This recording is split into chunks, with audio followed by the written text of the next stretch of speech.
not least of all because I think I have a really good answer. And that is that Trump is quieting the critics to his right, to the right of him, the sort of the Tucker faction of MAGA, who are saying that he is enthralled to Bibi, that he's marching to Bibi's hora, so to speak, which is a Jewish kind of Jewish dance. So I'm trying to make a joke here. In other words, he's saying, hey, what's the word I'm looking for? I cursed him out. I bawled him out. I scolded Bibi. See, I'm not marching to Bibi. So that's what I think. I think probably Trump. So you think that was leaked by the White House purposely in order to appease the conservatives? Absolutely. That's an interesting observation. Yeah. By the way, thank you for that, Norm. I will say this since Norm brings up Tucker Carlson, it gives me an opportunity to say that YouGov, YOU.gov, is that what it is? How it's done? No, it's not .gov. YouGov, isn't that the name of the organization? They did a poll released today of populist people and their influence and their the perception people have of them. The person most trusted on their list was the Pope. The person least trusted on their list was Tucker Carlson.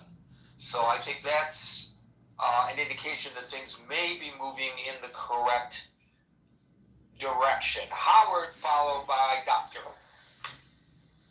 Hey Gary, everyone.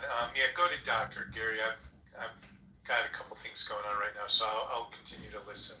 Okay, Doctor, followed by David.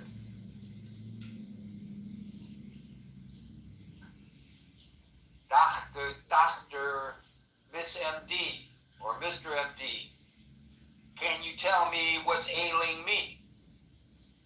David, followed by Mayoral. Hey Gary, an interesting segue on the sexual proclivities of the president.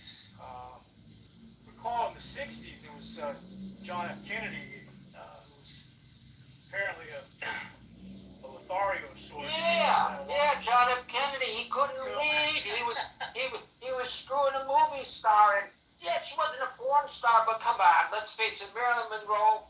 Whoopie-doo. What talent did she really have other than her boobs? Come on. Well, I mean, this is a guy who faced down the Soviets and Cuba. Impossible. He was having a relationship with Marilyn Monroe. How could that be?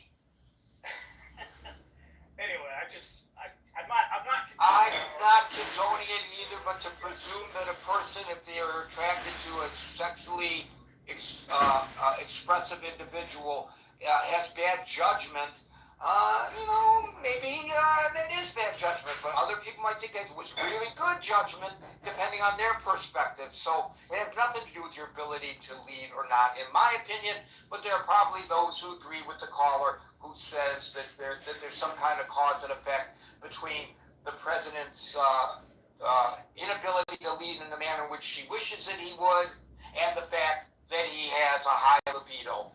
Probably she feels that, and other people probably agree. I recognize other people would agree with her comment.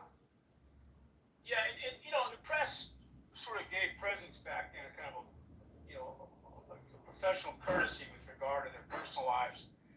You mentioned the way the press would disclose FDR's, polio or his disability, not being able to walk or stand. Nobody talked about Babe Ruth and his proclivities because, and not just when it came to females, but when it came to drinking, they protected the Babe because he was kind of an icon, and by the way, he was still the Babe when he got up to the plate, and that's all anybody cared about. They didn't care that he was, and Joe Namath, Broadway Joe Namath.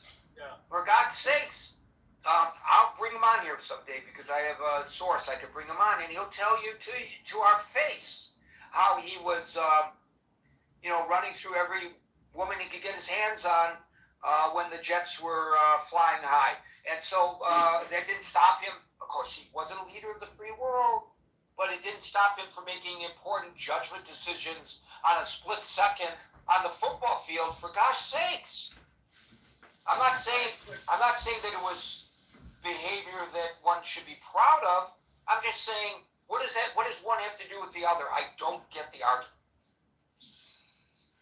Well, yeah, it's how one treats the opposite sex. It's more important than what she does for a living or whatever. But that aside, I think definitely that the midnight tweets, Trump's really becoming unhinged. Whether or not Norm's comments are speaking to a pandering to the right, that I've got this BB guy under control, that I'm going to take him down. And I think ultimately he's got to be frustrated and angry, Gary, because he's not a strategist. He's not an operative. He's not. I had this debate with Marshall on the stage about his lack of militarism and his understanding of that, and he's really counting on. And this kind of pokes to this mythology that the IDF and with our intelligence and Israel's intelligence, that we can best any foe on the planet. I think some of that was bought hook, line, and sinker in the war room, in the situation room when he's talking to Bibi. I think Trump really thought that I'm getting sound advice, and I'm going to be the big victor. I'm going to be the big celebrity here when I bring the IRGC to heel, and that hasn't happened. In fact, we've seen just the exact opposite of that. So, it's fodder for the right. It's fodder for the MAGA folks. It's fodder for, and the right wing's very important here, Gary, because, Israel is counting on our legislature. They tilted more rightward versus leftward because of, some of the things we've talked about in Rome. They're counting on the right for continued support of Israel. But if that fever breaks and these talk show guys start winning the arguments, and then the politicians have to somehow say to Trump, "Listen, Trump, I got to win next year, and midterms are coming up." Somebody has to fall on the sword, Gary. Is Bibi going to fall on the sword over this, or is Trump going to fall on the sword? And I don't think Trump has the ego to say, "Hey, I made a big mistake here. This is your fault, Bibi. You talked me into this." And whether or not that gets aired out in a way that is, private or, more behind the scenes, or if it needs to be public because of the voices are starting to grow louder and louder in this country, it's kind of a no-win situation. And I think the apex of our relationship is really front and center with regard to how we get out of this mess with Iran now. And can we do it gracefully? And can we get more wins out of the situation? They're talking about Bibi playing spoiler here with regard to Lebanon. That while we're trying to promote peace, he's bombing the shit out of Lebanon and going after his enemies there, which is an anthem to what we're trying to achieve with Iran, because they have a big investment over there. So it's not a united front on some level, Gary. I think we got to get that situated somehow. So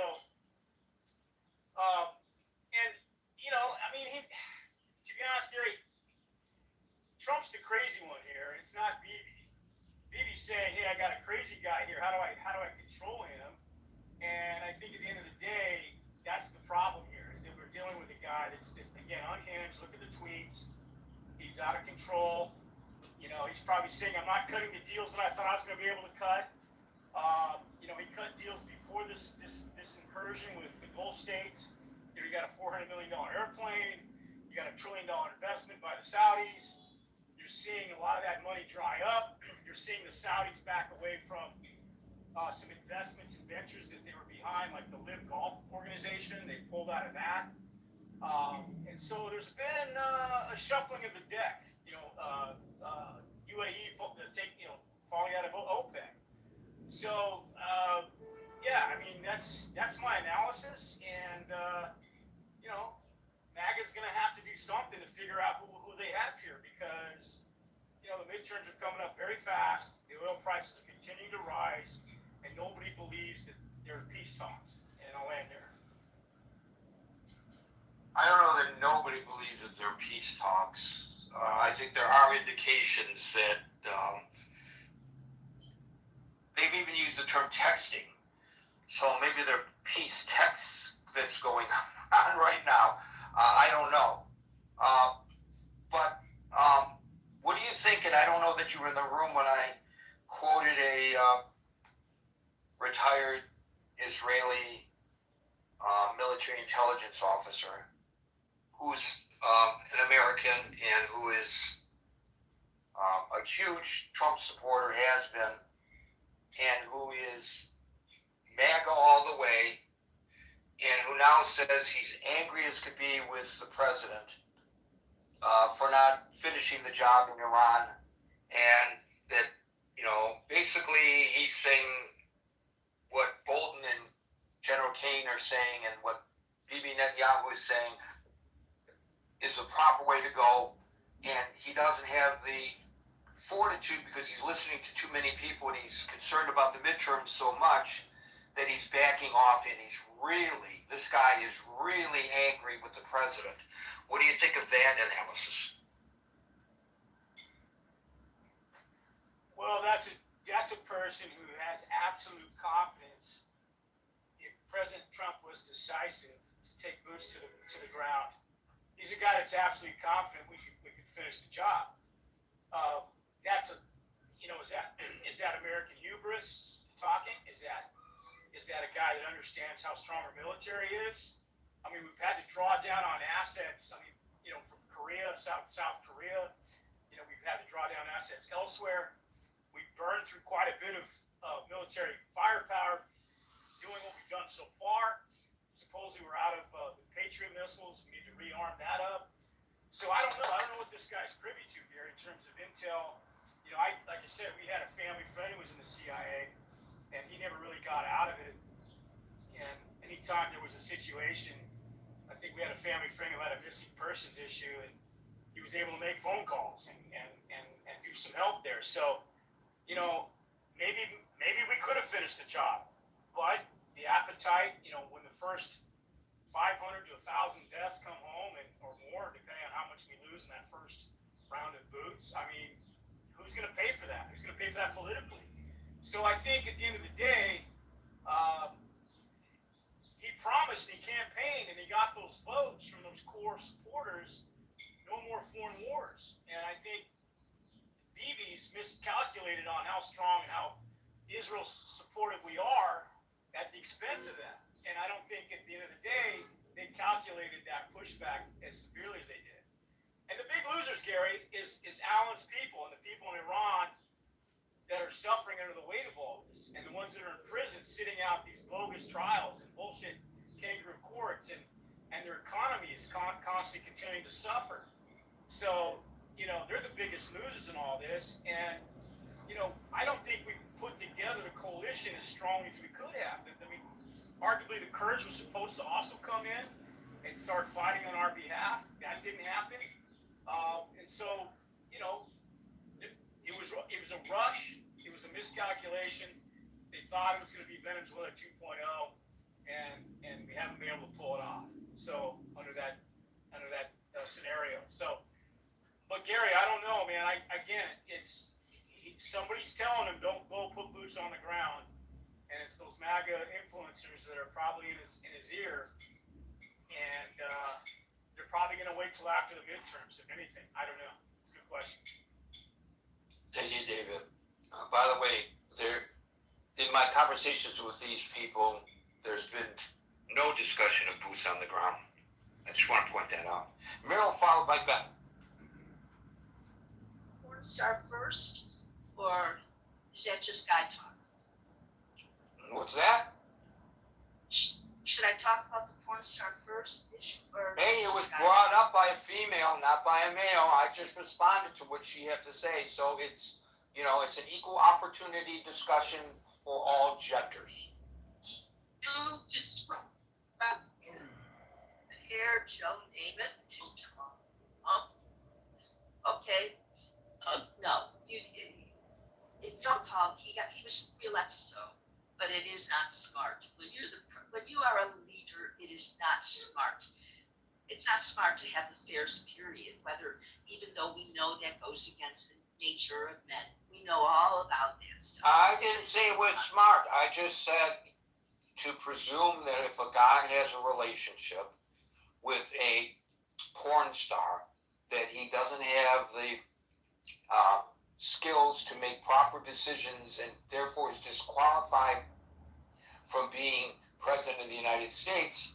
And I acknowledge that there's some people who would agree with that position, but to me it seems pretty absurd. I don't see a cause and effect. But maybe you. I see the idea that a person can be blackmailed. I see different things that could happen. I see the idea that if he's married, that becomes an issue. Things like that. That's all. That's all. Well, so does that disqualify a gay guy from running for office because maybe he might get this blackmailed? I mean, people get blackmailed for all kinds of reasons. I don't think. See, now I think that's a bad issue to bring up because I don't think that we're not going to have a gay president because we're not nice enough. We're not decent enough. Yeah, but that's not the question. That's not the question. That's not the question. People do things that they can be blackmailed for all the time. It's not just because. And if they're open about the fact that they're having a relationship with somebody who happens to be the star in the big screen. We're talking about the president. We're talking about leaders. We're not talking about private people. We're talking about leaders. It's not a good idea. Sure. So fine, I agree with that. And maybe based on morality and ethics, one would say this is a reason not to vote for a person. But to suggest because a person had an affair with a stripper makes him disqualified for being president of the United States, I will guarantee you he's not the only one. I knew a woman who was a former high-class hooker in Washington, D.C., and I wanted to write a book with her, and she was afraid to do it. All the powerful men who crossed her threshold, many powerful men, both Republican and Democrat. So maybe all of them are disqualified from their position because they were visiting this hooker. I don't know. No one's saying that. I'm speaking specifically about the president. I thought that's what she meant. That it's not smart. It's not smart politically. It's not smart. It's just not. Period. It might be fun and it might be natural, but that does, and I'm not going to say a porn star's not smart because Stormy Daniels was damn smart. She's damn smart. She's put together quite a career for herself. She's a business person, so I wouldn't say that about that. The president thought she was put together pretty good. Yeah, but she also, now see, here you get something though. She also revealed something about him that is like. Yeah, I don't want to get into that. Another reason why. Okay, now on conversation, my first reaction really was bearing in mind we have been told that one of the problems that Trump has had is that he is being blamed. They're saying that Israel talked him into this. Bibi talked him into doing this, and Bibi, how bad that seems for Bibi, but it is not boded well for Trump. We see there's a lot of people, unfortunately, that are anti-Israel right now, and that troubles me a lot. But it's true, and Trump cares very much about what people say, and for whatever reason, his poll numbers are going down, and it would not surprise me if the White House. It wouldn't have surprised me if the whole thing was even made up. It wouldn't have surprised me if the White House made up a story and leaked it and said that Trump had this conversation with him to make it look like that Bibi's doing something that Trump doesn't approve of. And Trump's not going along with it. That was my first reaction, is I wonder if this is true, and I wonder if this was a made-up story by Trump. And if not, then it would be then only, I wouldn't find it logical that Bibi would do something unless he and Trump are at odds about things. If they've had some conversations and it's not boding well between them, the two of them, they're, one is one over, here's Trump saying, I need this peace plan. I need it now. and you got to stop doing what you're doing. That might be an issue between them, and Bibi might just be saying, that with this I have to do what's good for his country, and Trump is being Trump. So I the only way I would find it, if Trump called him up and was swearing at him, it's got to be because the two of them are at odds about something. It's not about him. It's not about Israel and Lebanon. It's about Israel and Lebanon now. Can't you wait? Can't you wait till I get my peace deal? I don't know. But my first reaction was I thought it was a made-up story, but I thought it was made up by the White House, by Trump, that he wanted it leaked so that he could say, I don't do what Bibi tells me to do. He does what, that he was angry about it. That's what I was thinking. What I'm thinking is that there's great hope for a peace in the Middle East. And the reason I say that is you just articulated what Norm said. And if Norm and Mayoral can agree on something, anything is possible. Wait, back that up. Did I agree with him? Really? Yeah, he just comes on the stage and said. I gotta change my mind. I gotta change my mind. Please. By the way, you said that the president said, or were you trying to say, you may have misspoke, that people are claiming that the president is being controlled by Bibi. You actually, the words you used were that Trump has said that Bibi talked him into it. Is that what you meant to say? No. The original story was that Bibi came in and made his presentation. Then Trump met with General Keane and met with Marco Rubio, that people said why they thought that it would not be over in 4 weeks, that they gave him advice and he chose not to follow it. I don't know that he followed the advice of Bibi, that he did it because it was Bibi or because it's Trump. And I personally blame Trump, that it's Trump who listens to this and listens to that and then says, no, my gut decision is this. And then he just does. And I'm not I just wanted to clear that record because I thought you had misspoke yourself. So the president actually posted to Truth Social when this issue was raised. Israel never talked me into the war with Iran. The results of October 7th added to my lifelong opinion that Iran can never have a nuclear weapon. Did. And maybe grammatically a little off base. But maybe Stormy Daniels helped him write it, and that's why it's off base a little bit. No, but Trump has taken. But unfortunately, there are people that are so anti-Israel right now, and Trump hears that, and people are bringing that in his ear also. Yeah, but as I pointed out here, I actually quoted him. I went back and I researched and I quoted him all the times that he went as a private citizen, long before he announced any candidacy for office, and he went on national television at least 3 or 4 times that I cited, including with Barbara Walters and I can't remember who the other people he was on with right at the moment. And he said that Iran cannot be given have a nuclear weapon. That has consistently been his position. So if anybody has been listening to him for all these years, they would know that that is absolutely true, that has been long before any association he had with Bibi Netanyahu. That has been Donald Trump's position, and he is consistent about that. Well, one thing I would say, though, is that the problem he has now, I think you can say that Iran's can't have a nuclear weapon. I feel sorry for the next person who's going to be president, because I don't see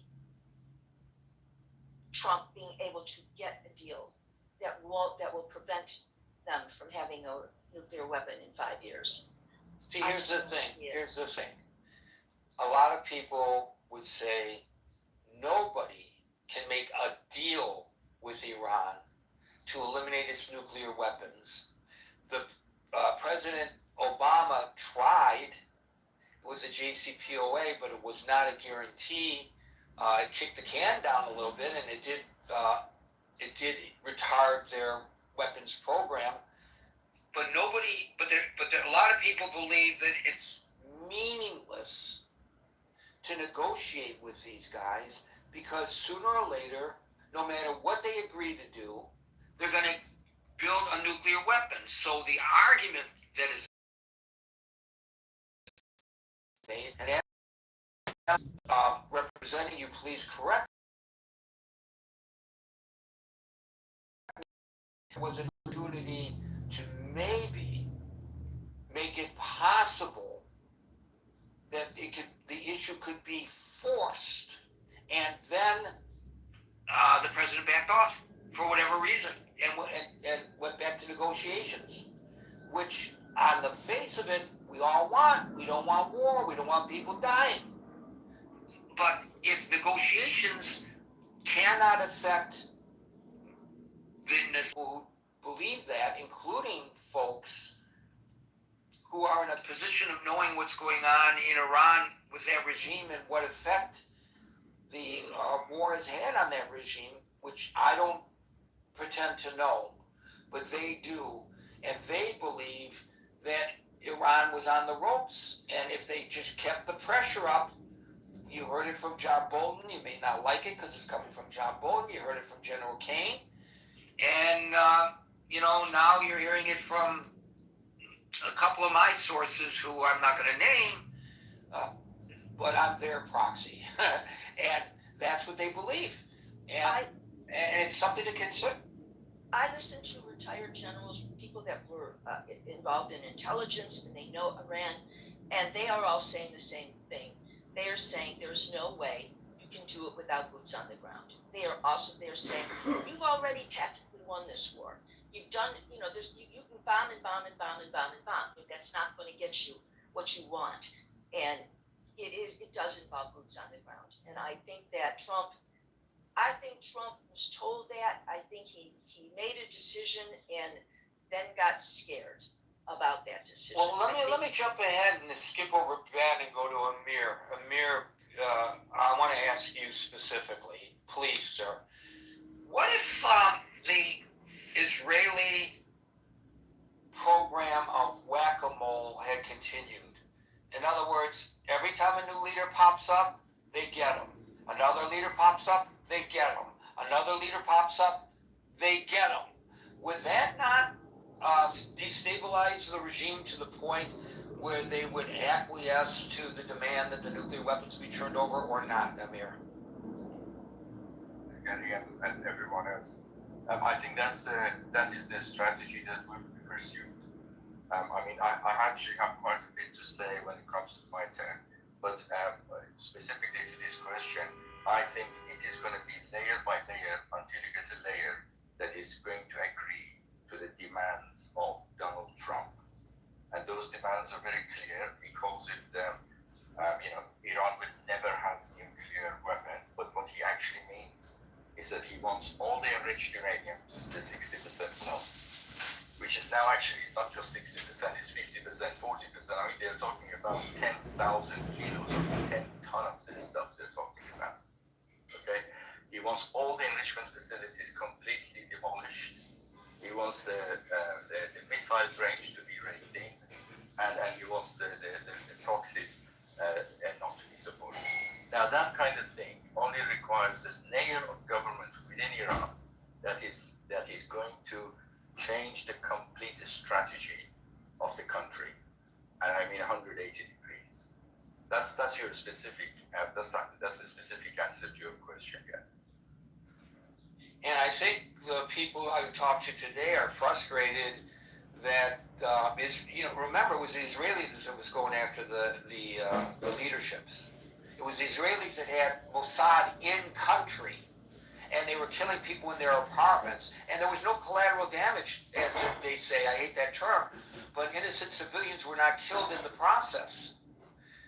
They were very specific, very smart, specific attacks that were occurring. And then when the joint operation started, it was the Israelis going after the heads of state and their and the folks around them. The same way they went after Hamas and Hezbollah. And that's the Israeli way of doing things. And the guys that I talk to now, I realize they're saying it from an Israeli perspective, they're frustrated that the president put the reins in on their program. They believe, and look, the Israelis have the folks on the ground right now in Iran. We all know this. I'm not saying anything that has not already been revealed. They know what's going on, in all likelihood, in the inner circle of the Iranian regime are Mossad spies. And the Iranians know that. They don't even know who to trust.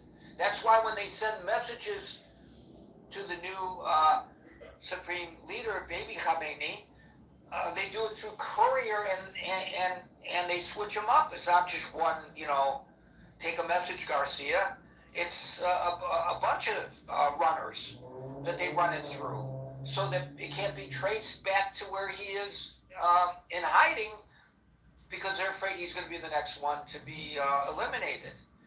I think that if Bibi had his way, this would have been over by now without putting boots on the ground. Now, I could be wrong. I'm not a No, you're not wrong. Don't say that, Gary. You're not wrong. You're absolutely right.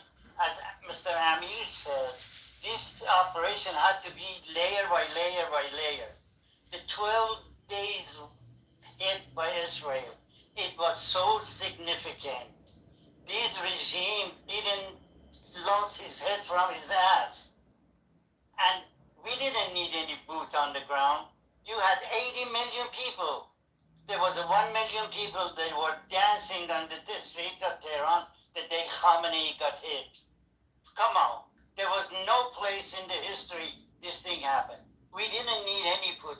Iranian, they would do the job. But right in the middle of this most sensitive time, all of a sudden you hear ceasefire. Ceasefire. What did it get us? The Strait of Hormuz got shut down. Kuwait got hit. Qatar got hit. And the rest is all history. You all know. Why? The same thing you're saying, Gary. 80 million Iranian, they were thinking and was saying, what happened? We were just doing it. Because the Basij, they were lost. We don't have enough, we don't have army. It's all bullshit when they said army, we have 2 million people army. No, they don't have it. And then all of a sudden everything is stopped and regroup. And now we're all talking about peace talk. There is no peace in here. It's all blood. Every single hour. And you said it the other day. How come in the part of peace, it's not any restriction to Iranian regime to stop killing the innocent people? How come that's not part of the whole equation? It's all about money. Amir hit it right hit the nail on the coffin, and also you did. So, if one were to take that position, that what you just said is accurate, then I would suggest that perhaps it would have been better if Iran, if the president did listen to PP. It might have been a different outcome. I don't know that it would be a different outcome. By the way, I have no way of knowing, but I'm just saying this is what these guys are telling me. And this seems to be what Alan and Amir are suggesting. Well, Meryl, do you have anything else? Because I'm going to let Amir get the last word in here, it looks like. Yes, to say. What's that? I think she's... No, I said I'm fine. I'd like to hear what he has to say. Okay, good. Yeah, you were not coming through there for a second. You're fine now. Amir, it's all yours. I just have to say that there was certainly an element of surprise in the initial attack. They did think that this would be finished very quickly, and it does take basically what Iran proved is that they have this matrix management or mosaic type of management in the military, and they call it Atash be ikhtiyar, and by basically what that means is that every group can have their own little organization, and they can fire at will, and that is going to make it very difficult to sort of to assume that you can hit the layer at the top and everything will fall. So that is where I think Trump disagreed with. That was the reason that he disagreed with Netanyahu, and he said, let's put it back because this is not working, and he started negotiations. Now I think probably Netanyahu is going to carry on doing that without Trump involvement directly. So I'd like to just make a couple of comments, if I may, on the discussion. Sure, of course, sure. That's great. I appreciate it. Thank you, Gary. First comment is regarding the politicians' relationship, with a woman or a man for that matter, of a sexual nature. I think it really is only related to his sexual tendencies, and has absolutely nothing to do with his or her ability to be a president or a prime minister. I mean, we have a saying that what goes on between the sheets really does not matter one iota in terms of what they do in running of the country.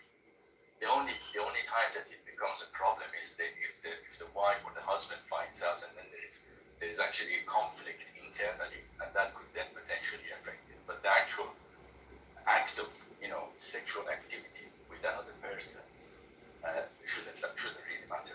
That's my view. That aside, the answer to your question, to your specific question, Gary, is I think yes, he did probably say that to Netanyahu, but I think he said it tongue in cheek. He said it like the way I say it to my friends. You're fucking crazy. I mean, that's the kind of thing that I would imagine that he would say. It's not going to be in a serious stance, I don't believe. Now, the question of finishing the job, really, with regards to Iran, I think there is, as I said, there was obviously miscalculation on behalf of Netanyahu and Trump, thinking that it would just be over within a few days, and that didn't happen. And basically, my question, I guess my question is to you, Gary. Do you think seriously that Iran is going to part with their 60% enriched uranium? Not unless it's at the point of a gun. Fine. It has cost them over $1 trillion to get here. Okay, so that's very important to understand, that these guys are not going to part with that. They're just not. I mean, negotiations in total is a red herring. The negotiation that one side says, give me everything that's cost you $1 trillion and I give you 18 billion back, is a ridiculous stance. It's just a non-starter. How do you negotiate with something like that? I mean, this is the whole thing. I think the whole thing is the negotiation and reining in Netanyahu and all the rest of it is a red herring. It's a clear red herring. Neither side are going to. I mean, Iran has been saying for 3 days now that we are not negotiating. That Trump is talking bullshit, basically. We are not negotiating. I don't know who he's negotiating with. So what's actually going on here?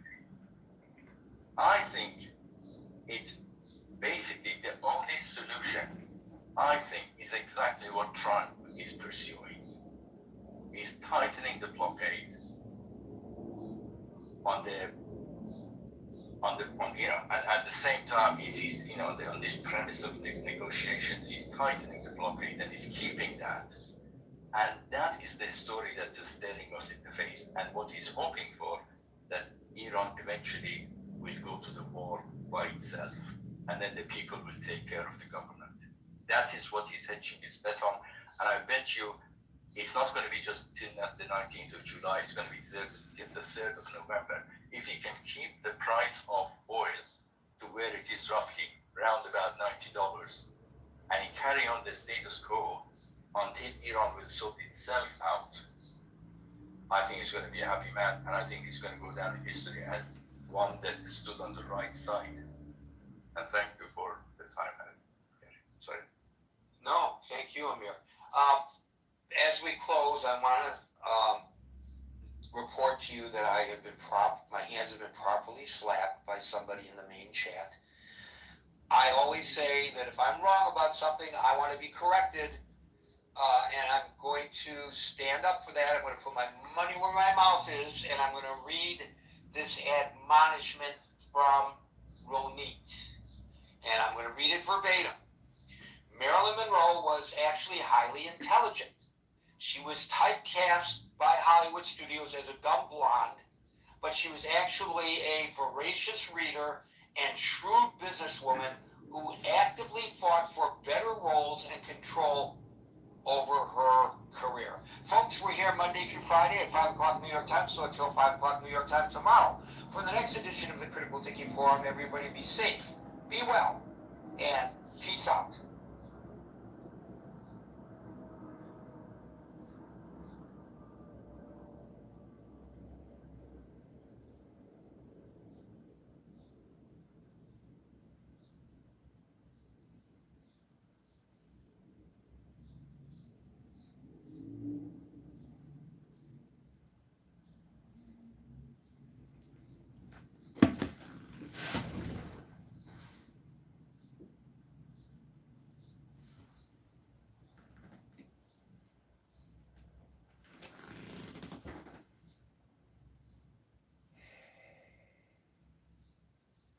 Yeah, I used to think.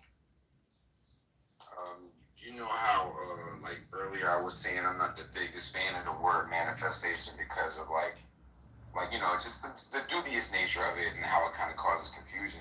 I've been trying to find ways, like find something else that kind of like has the same effect, and I came to the realization.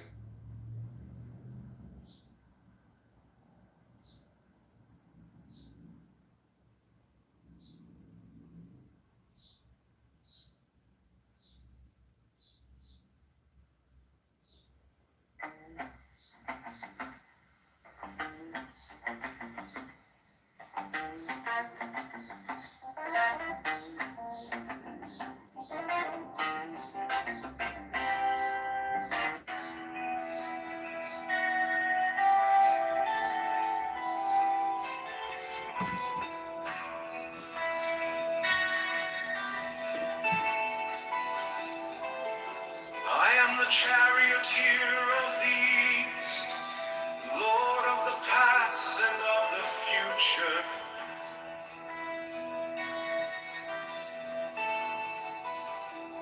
I see by mine own inward light, Lord of resurrection, who cometh forth from the dust, and my birth is from the house of death.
thou forth, I say,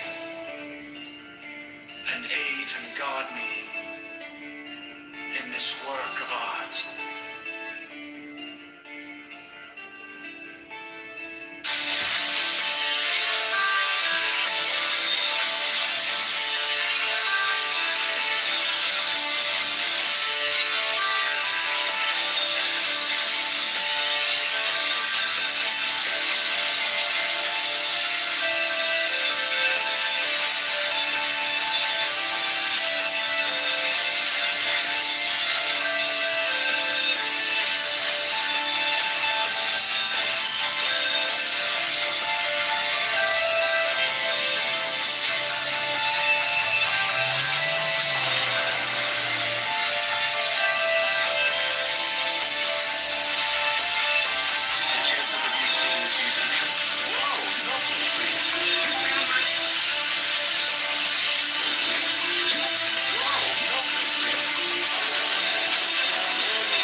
Mine is the head of the hawk. Abrahadabra. And ends. 6. I bear the rose and cross of life and light. Abrahadabra. Giving the sign at each Abrahadabra. Remaining in the sign. The invocation concludes.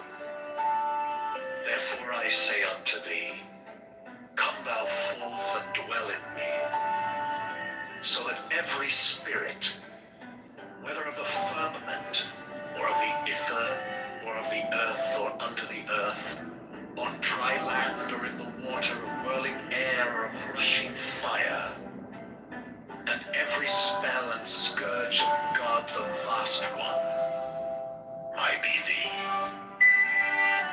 Abrahadabra. The adoration.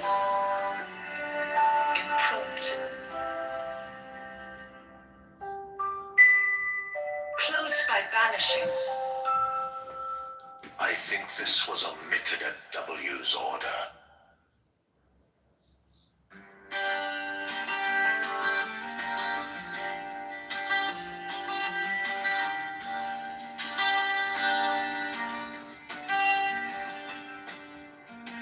The letters around the rim are Enochian letters, facing outward in the illustration, including the corner letters facing toward the outer point of each corner.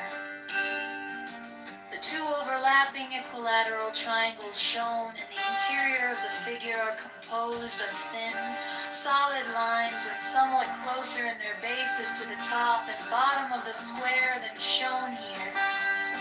In the illustration, the base angles touch the fourth edge letter from the corner in each instance. The rectangular grid with Enochian letters in the center of the diagram has been adjusted to align with the edge letters of the original illustration.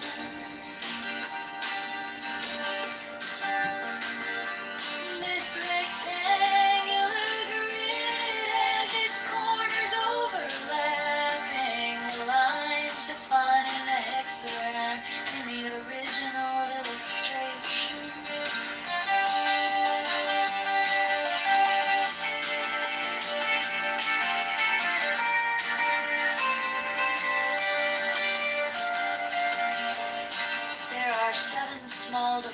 edges.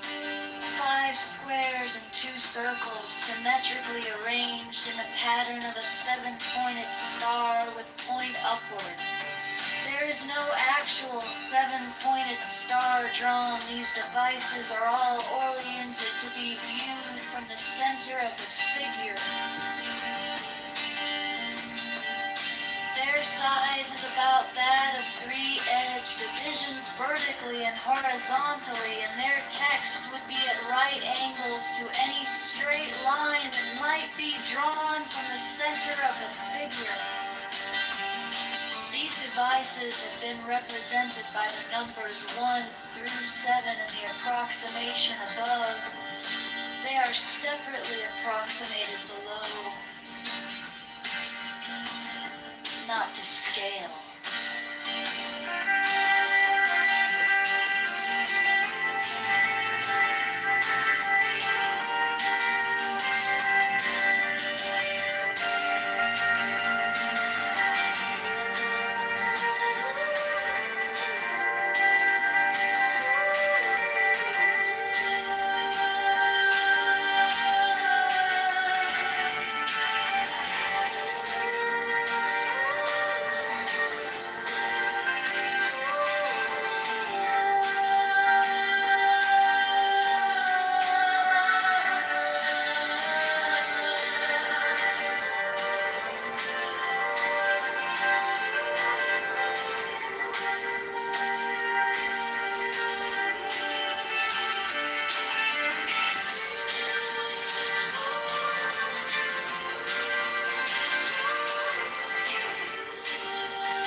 Next, the following text is between the points of the pentagram,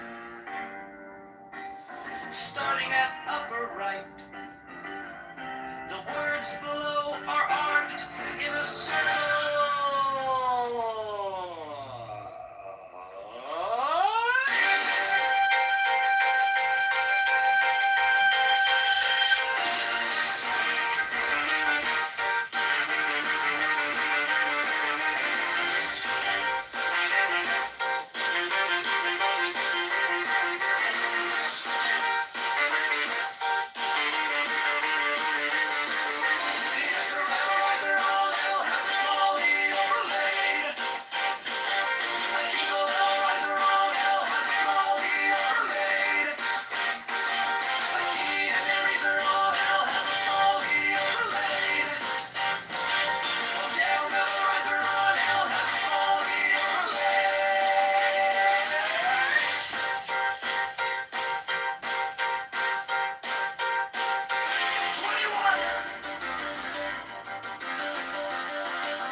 Brought to him by angels, was then placed upon this table, and the principal result of the ceremonial scrying of Sir Edward Kelly is the obtaining of the following diagrams, plates, viewing. He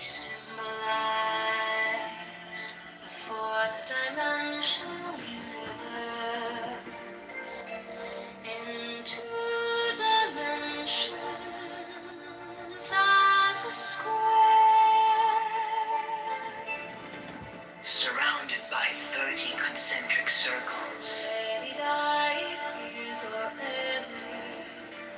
whose radii increased in a geometrical proportion. The sides of the square are the 4 great watchtowers, which are attributed to the elements. There's also a black cross, central tablet according to the arrangement shown. Compare the black cross bordering the tablets in plate A with plate B.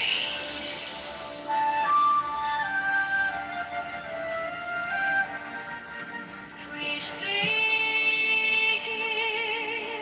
gives the general view.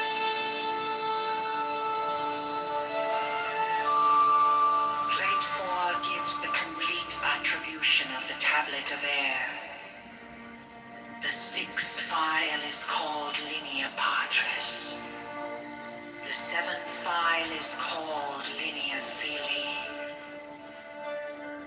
The 7th line is called linea spiritus sancti. This great cross divides the tablet into 4 lesser tablets, the left-hand top corner being air of air, the right-hand top corner water of air, the left-hand bottom corner earth of air, the remaining corner fire of air. Each of these lesser tablets contains a Calvary cross of 10 squares, which governs it. Plates V, VI, and VII are similar for the other element. This is the way in which the names are drawn from the great tablets.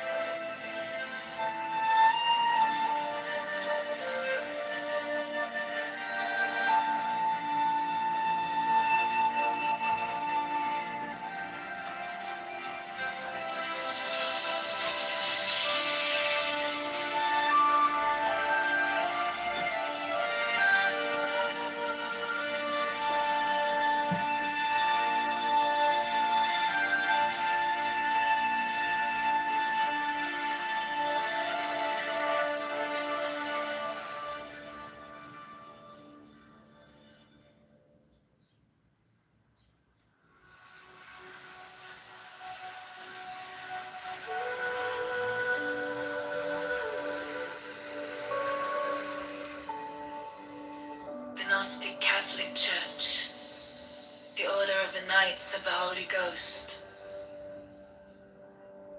the Order of the Illuminati, the Order of the Temple, Knights Templar,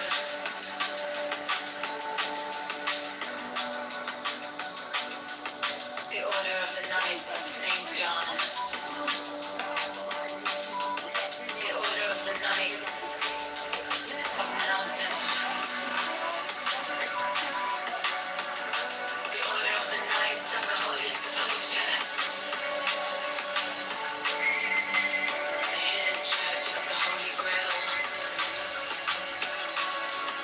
the Hermetic Brotherhood of Light, the Holy Order of Rose Creeks and Hidden, the Order of the Holy Royal Arch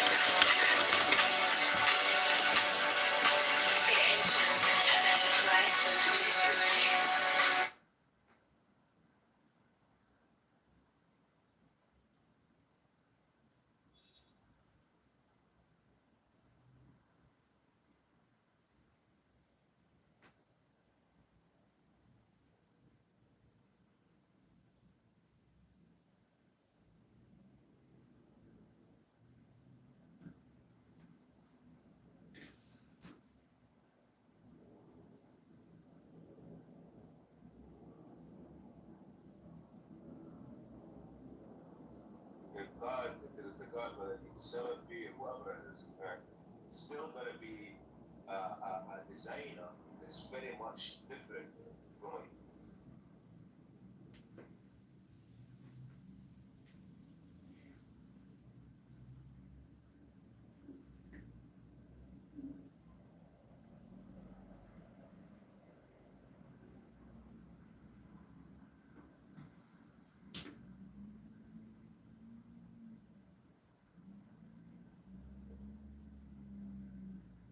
people who were like, it was like the dude like made a virus to cure his dog's cancer.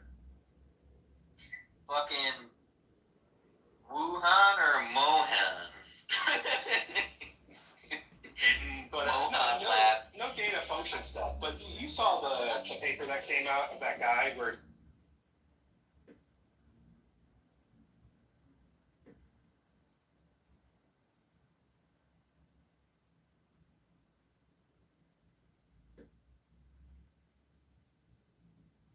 Sorry. What else? May I break in with breaking news? Yeah. I don't really know much. Go for it. because I'm not in Give me room. one sec, Rob. I'm Please do, I'm not in room Just with him. Rob. Okay, then I'll shut up. Yeah, Rob. let's get the illegals out. So the U.S. has attacked Keshim Island, Iran, and Iran is attacking Gulf neighbors right now. I mean, they're going into shelters. Amazing. Who are they bombing, Norm? So far, I have Kuwait and Bahrain, but I think it's wider since Okay, where I have so my stories. yesterday, Quiet for a second. Nobody cares. Don't do that. Don't do that. Norm, did they hit the UAE? Or was it Exactly. Bahrain? I haven't worked for them yet. I've only heard Kuwait and Bahrain. I don't doubt Exactly you. right. I don't doubt you, Norm, but what are your sources? I'm just curious. Okay. Huh? The Kuwait source comes from Kuwait. I get news there. Okay. And the Bahrain source, I get like a signal on my phone when the sound, and everybody has to go. Okay, so take pause. shelter. No, Normo. All Yeah. I'm trying to say is I put this in the chat yesterday in the same room, Serendipity's room, and they pointed their weapons at You're not Hispanic. U.S. I'm Hispanic. troops away, and that Also, You speak Sergio, Spanish? well, they don't only hit the U.S. troops, though. They hit I understand civilian Spanish. targets. That's actually Also, I perfect. think If you're from Spain, you have also like this in Erbil, accent. Iraq. The Again, Norman, I did. Sorry, Kuwait, Bahrain, Erbil, Iraq, and according to this, we've just attacked Keshim Island, Qeshm. So where were they pointing the weapons at the U.S.? at the Kuwait, the U.S. troops were in Kuwait, and then Iran, they pointed their weapons at them, and then that's what triggered the response. Well, they also hit. I'm sorry, but they hit civilian targets, including their oil assets as well. And this is true also in Bahrain and Erbil, Iraq, which I assume is under U.S. control, which is why they're hitting it. Possibly Kurdish as well, not sure. But I'm just letting you know. I'm not even sure I know what Keshim is, but but U.S. I know where it is. It's Where is it at? it's off of obviously of Iran in the Gulf. Is that the resort island where like people can go? I think so. It's not I think it's a resort. I think it's not the is it a strategic? Like I a think it's- duty-free zone, kind of. Yeah. Yeah. I think I canceled that trip. I'm supposed to go the 10th. I'm not going to that region. You can get stuck there because they're going to stop all the commercial air traffic. That's what I'm thinking. Unless this is over, unless this is just one exchange and done. But it looks like the IRGC wants to restart a regional war. That's what it looks like. Yeah, didn't Yeah, I don't like It's really hurting. It's hurting the UAE business wise. Didn't Definitely Iran hurts just that. make a deal with Trump over the oil, like just over the weekend? Isn't there some deal made, and now they're, I don't know, it's weird. with the UAE. No, I thought Iran. remember Bibi Netanyahu said fuck that deal and then he attacked Lebanon? No, wait. Lebanon doesn't have any oil. Lebanon, He said fuck a deal and then attacked Lebanon. how about Lebanon attacking Israel, bozo? How about northern Israel getting rained on We've been by with Hezbollah. how many rockets? I don't know, countless. Okay, but when Tens of you thousands. hold on, when you talk about the constraints Red Hormuz, right? Yeah. And then who actually controls that? Nobody. But they actually are right now effectively. Well, we Right now. blockaded their blockade. Exactly. Blockade. Why are you guys saying we? Are you guys both U.S. Dual citizens? No, I'm a unison, and we means the United States of America. Well, what was we? How was the United States of America directly threatened? Again, Israel. What is your question? We're talking about war, right? You're not addressing what they said, Florida. You misheard. Keep up. I don't think you're understanding. I don't think you're understanding that Trump negotiated last So week. we, the United States, attacked. Slow down, cowboy. Hey, asshole, how about that they got shot at? Would you shoot back if you got shot at, asshole? That was my question. Yes. So tell me, what would you do if someone shot at you?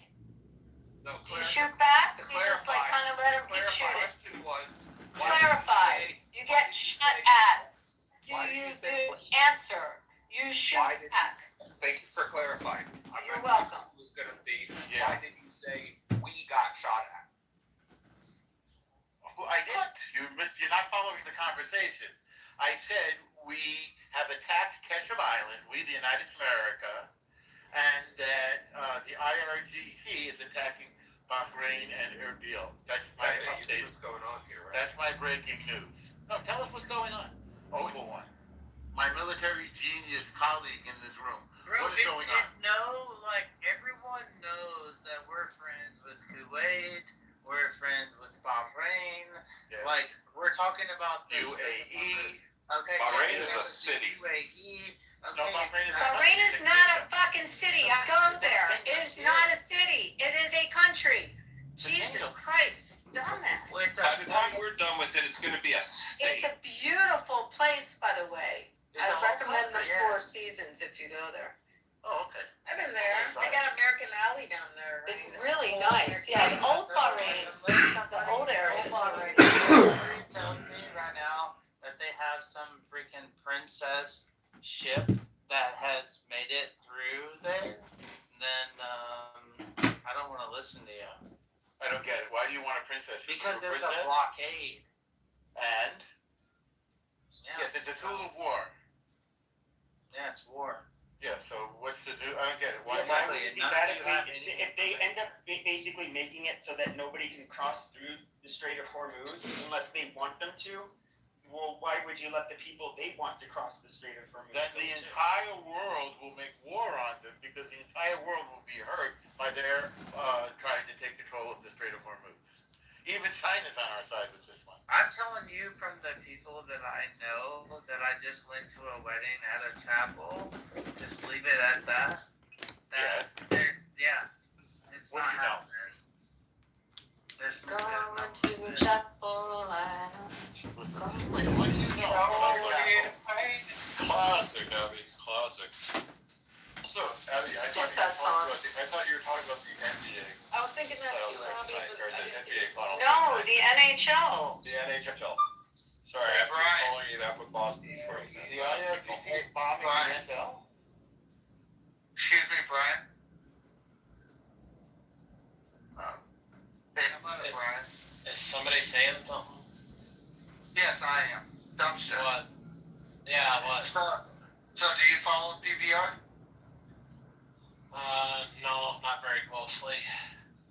I was going to say, hopefully Crimbler maintains number one.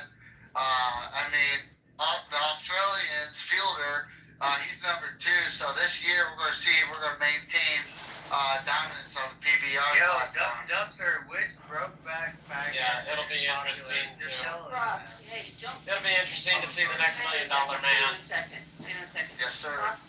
Rob, mute when you're not talking because you're having your mic open, so you can like talk when people are talking, and that's not cool.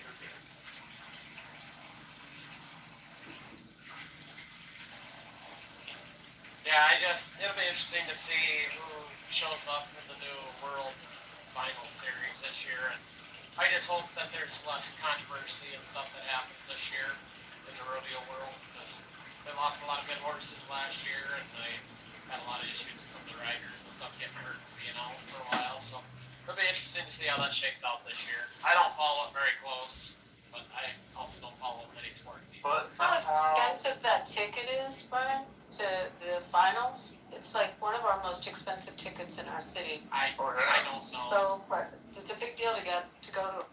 Are you guys? That's when you know a stockyard. That's when you know a stockyard manager. He can hook you up with some nosebleeds. Let's just put it that way. That's right. Hey, Abby, are you guys hosting World Cup games? No World Cup in Vegas. World Cup in Philly, but not in Vegas. Not in Vegas. And by the way, Why the fuck would anybody The pick World the guy? Like, Series rodeo. I feel like if you want to think Americans are assholes, you'd go to Philadelphia and invite the. Who's gonna go to the world? Like, it's just funny that it's there. There are gonna be people from other places, but I can't What do imagine. you mean that it's there? It's in multiple places.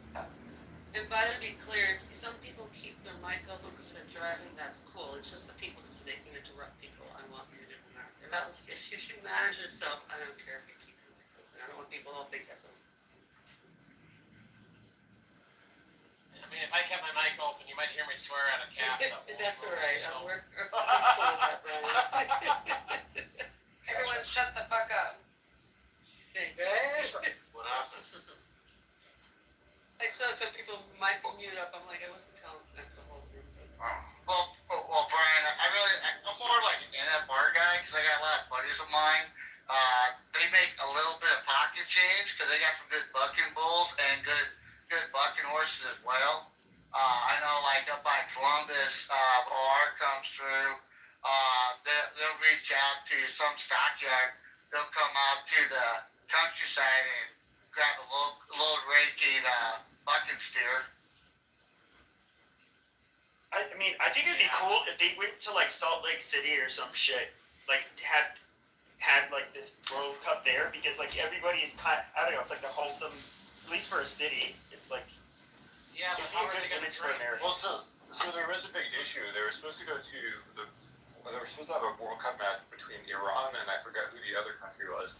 It was supposed to be held in Seattle. Somebody could fact check me because it might have been Portland, Oregon. This is a story that came out a few months ago.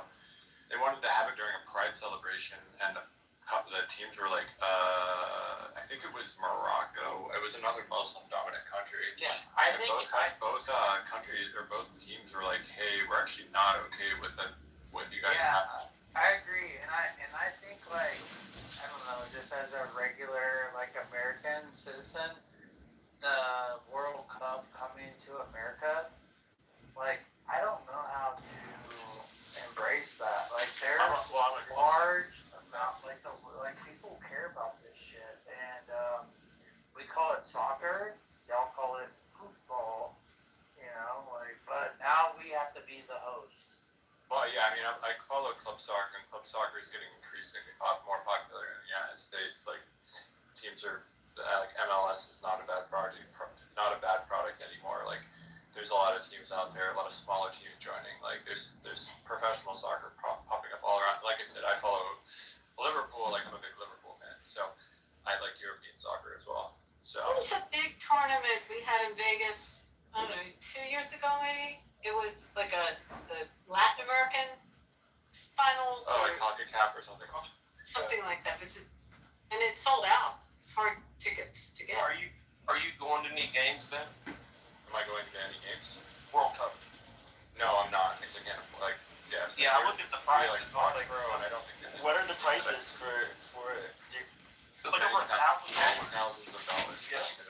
What, just to get into any of the seats? Just to get into any particular because there's one in Foxborough. They're not calling it Gillette Stadium because they don't allow corporate advertising, and so they're calling it either Boston Stadium or Foxborough Stadium because it's not really Boston. So I think they're calling it Foxborough Stadium.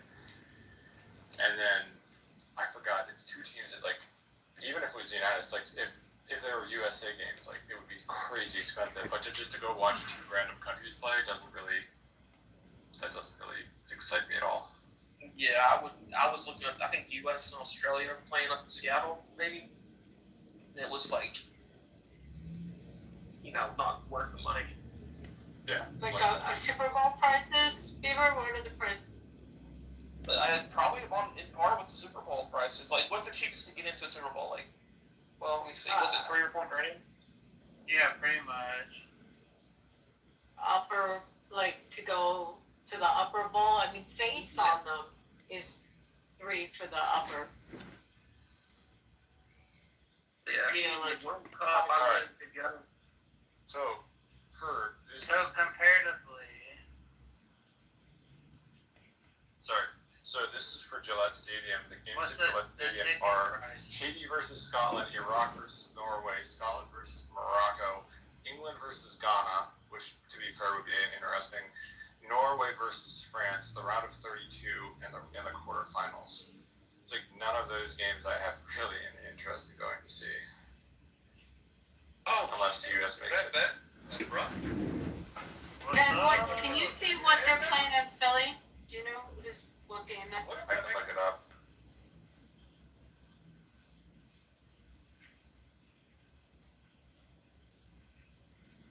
The UFC fight's going to be a very hard one to get because it's mostly military that's going.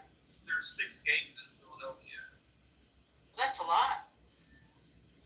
Yeah, Ecuador versus Ivory Coast, Brazil versus Haiti, France versus Iraq, Curacao versus Ivory Coast, and Croatia versus Ghana. I love the World Cup because you get so many random matchups. Abby, would you go if it was a match? And then around of 16. It's not random, it's rigged. Stop it, man. It's not intrigued, man. No, I would go in Philly to one of the. It didn't sound that interesting. I mean, It's such it's random. like what's the Croatia? If Brazil was playing Iran, you should go and watch them beat the hell out of Iran, like 10-0. It would be fun. I'd be a little afraid. Brazil versus Haiti, I don't exactly think a lot of people are putting their money on Haiti on that one, to be totally fair. So would it be okay to bet against it? Like a few contracts valued at 94 cents a piece, 92 cents, 98 cents? I mean, I'm sure lots of people are betting on the World Cup. Yeah, I'll be betting on it. World Cup. So this is from SeatGeek, Abby, for Philly. Yeah. SeatGeek, Ecuador, Ivory Coast from 7:31. Brazil, Haiti from 8:34. This is their lowest ticket prices. France versus Iraq is from 473. The cheapest one on here is Curacao versus the Ivory Coast from 198, and Croatia versus Ghana for 514, and then the round of 16 from 1,000. Ben, I have a question for you. Like, the competition is set in place, correct? What do you mean? The group stages are. Who? I'm sorry. Who's competing against who? Like the tournament is set. Yes. All the games are already matched Oh. up, yes. Yeah. Yes. For the group stage, correct. For the group stage, yeah. Mm-hmm. Yeah. So then that's where you make your money. You're right. I guess so. I mean, So my question to you would be like, what do you know that I don't know? Like, I don't know shit about soccer. The final's gonna be Portugal versus. I'm not going to tell you how to bet on. I'm not going to advise you betting on All right, soccer. soccer. The reason being is like most of the time when I predict things in sports, I get it wrong, and so therefore I do not bet on for sports. Hey, let's hear a song, Greg. 100% guaranteed or your money back. I'm sorry. Wait, let's hear a song, Greg. Go ahead, song, The Greg. finals will be Portugal versus Mexico. Cristiano Ronaldo. The final, no, first round. I just want to know a first round. First round. Well, I told you the two that are getting to the final, so bet on them all the way up. Like, I'm trying to load up on the front end. Yeah, man. Like, you're. Brock, you gave me the two teams to bet on every bracket. The final four: Brazil, Mexico, Portugal, possibly Germany. I don't even know how the groups sort out to say who could possibly make it to any of that stuff. So There's more teams this year. There's like a I don't know, shitload but of we're gonna need the National 20 Guard in our city. Please send the National Guard now. it used to be knockout round with 16 teams. Now it's going to be 32, I believe. there's more games. All right. So according to Kalshi, right now they have just changed today. Oh wow, okay. They currently have Spain in the lead at 16.7%, France at 16.3%,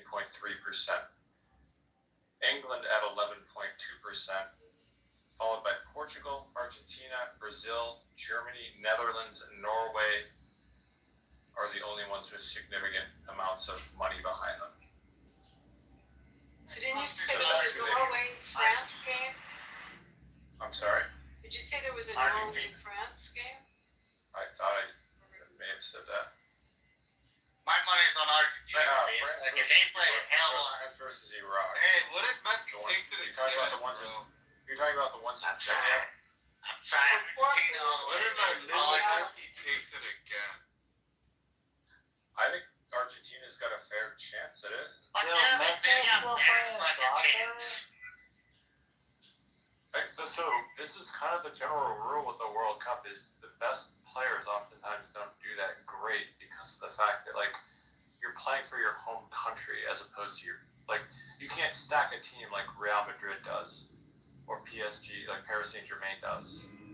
Well, if you look at European football, You have to play with the cards that are dealt to you in the terms of who you have on your team. So like Mo Salah is like one of the best, or historically one of the best players in soccer, but he plays for Egypt and there's nobody else on that team, right? So like you may be from a country like Zlatan Ibrahimovic was one of the most incredible players to ever play the game, but he played for Sweden and there's nobody else from that country that was really good at soccer. What about Ronaldinho, Maradona?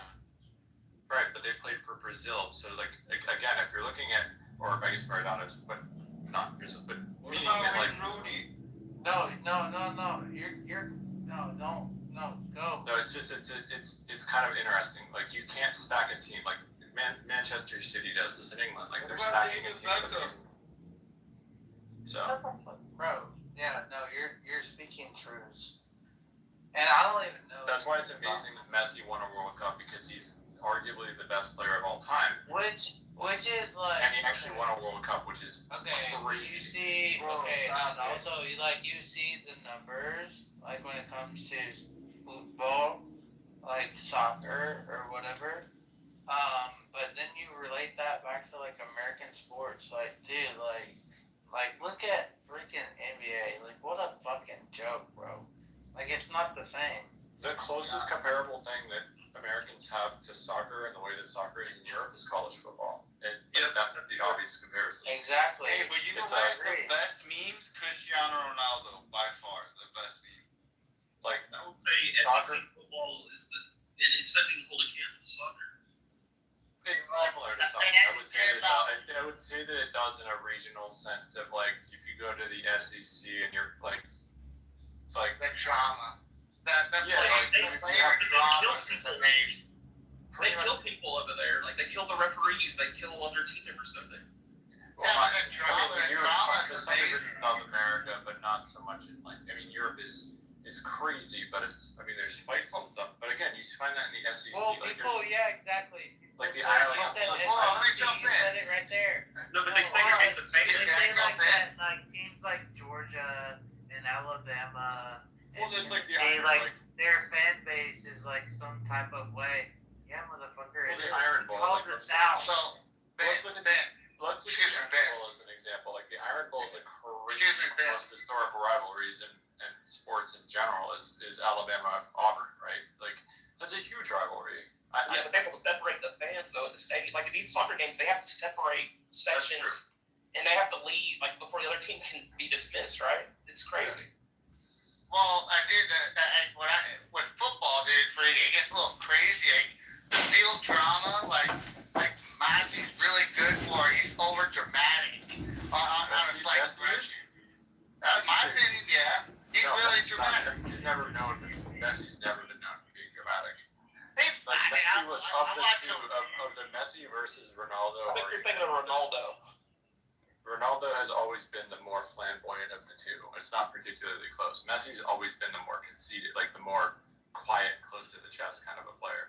Yeah, Ronaldo cried. He started crying like a little baby. Ronaldo is always the one with the slicked hair and the hot girlfriends and the this and the that, and like Messi's kind of like the quiet Argentinian guy who doesn't really speak English. That's and why I his like wife and him. kids. Guys, this just in, crypto stocks crashing, major sell-off. We're fucked. Okay, but when it comes to like I say Argentina, the reason why is they play a whole different style. They like if you look at like I'm hoping so. But bro, are I'm the hoping that's English not good at soccer this year? But that's why they go to English go to Europe goes to South America for a lot of their players. But here's the deal with England. England, historically speaking, has stacked teams like paper, and they suck in the World Cup. That's historically been the case with England. Like, and again, I'm not saying that to talk crap about England. That's just the reality. England has Can I jump in, Ben? Like, Can I jump in, my guy? You've been going for like 20 minutes. You've been going for like 20 minutes. No, it's good. Really disappointed as Americans to see the significant support for the Zionist cause and the Zionist Christians and evangelicals. They're a huge part of this problem. And at some point, when this side of Israel and America, the Zionists, start to recognize just how devastating this is for their friends and allies and their paymasters in the Middle East, will they be a force for peace? And I think it's time out. Just some more breaking news. Explosions in apparently on the base in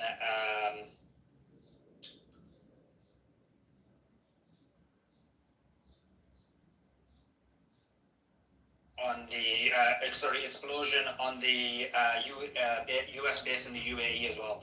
Game of Thrones, jump in.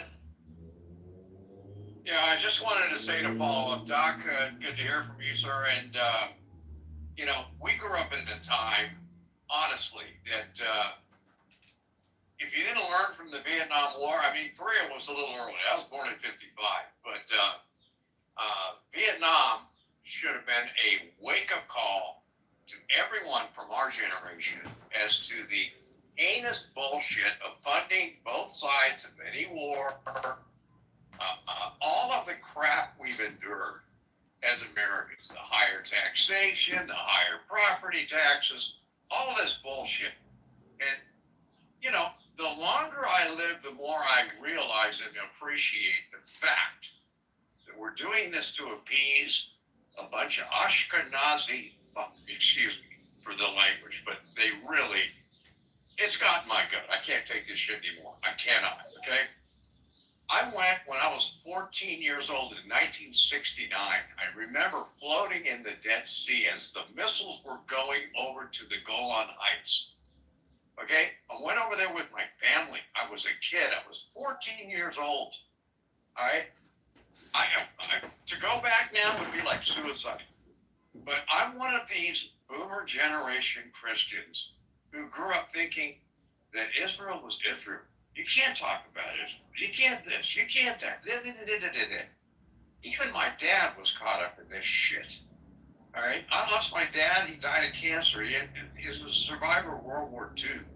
I lost my dad in 1987. It was 83. Shit.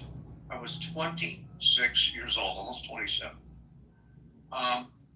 If you don't learn from this kind of crap... Breaking news. Okay, I've got lots. Explosions shake the bases of the Americans in the UAE. Kuwait and Bahrain's airspace is closed. 3 U.S. Air Force refueling aircraft are operating above Saudi Arabian airspace at the moment as well. Finish up since there's so much stuff going Joe, on. can you just confirm you're okay? Because everybody was worried about you.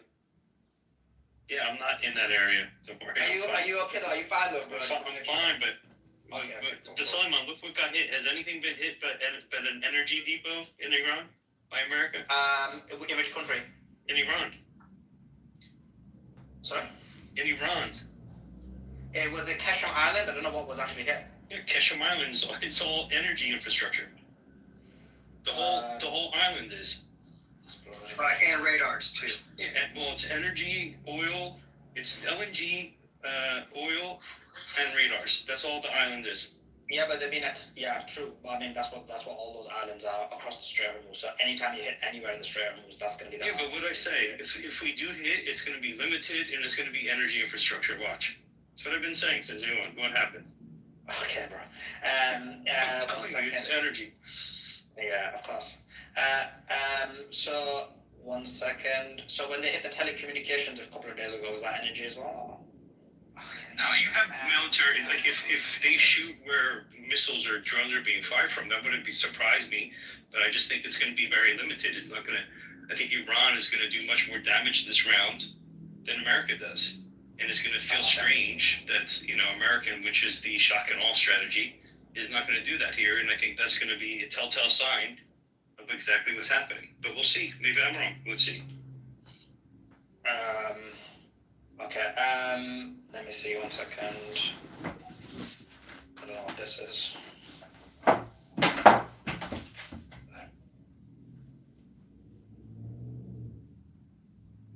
Okay, sorry. I'm just looking at the news at the same time.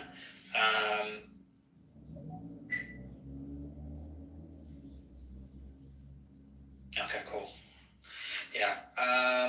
Cool. Guys, retweet the space, reshare the space, let everybody know we're live. This is huge.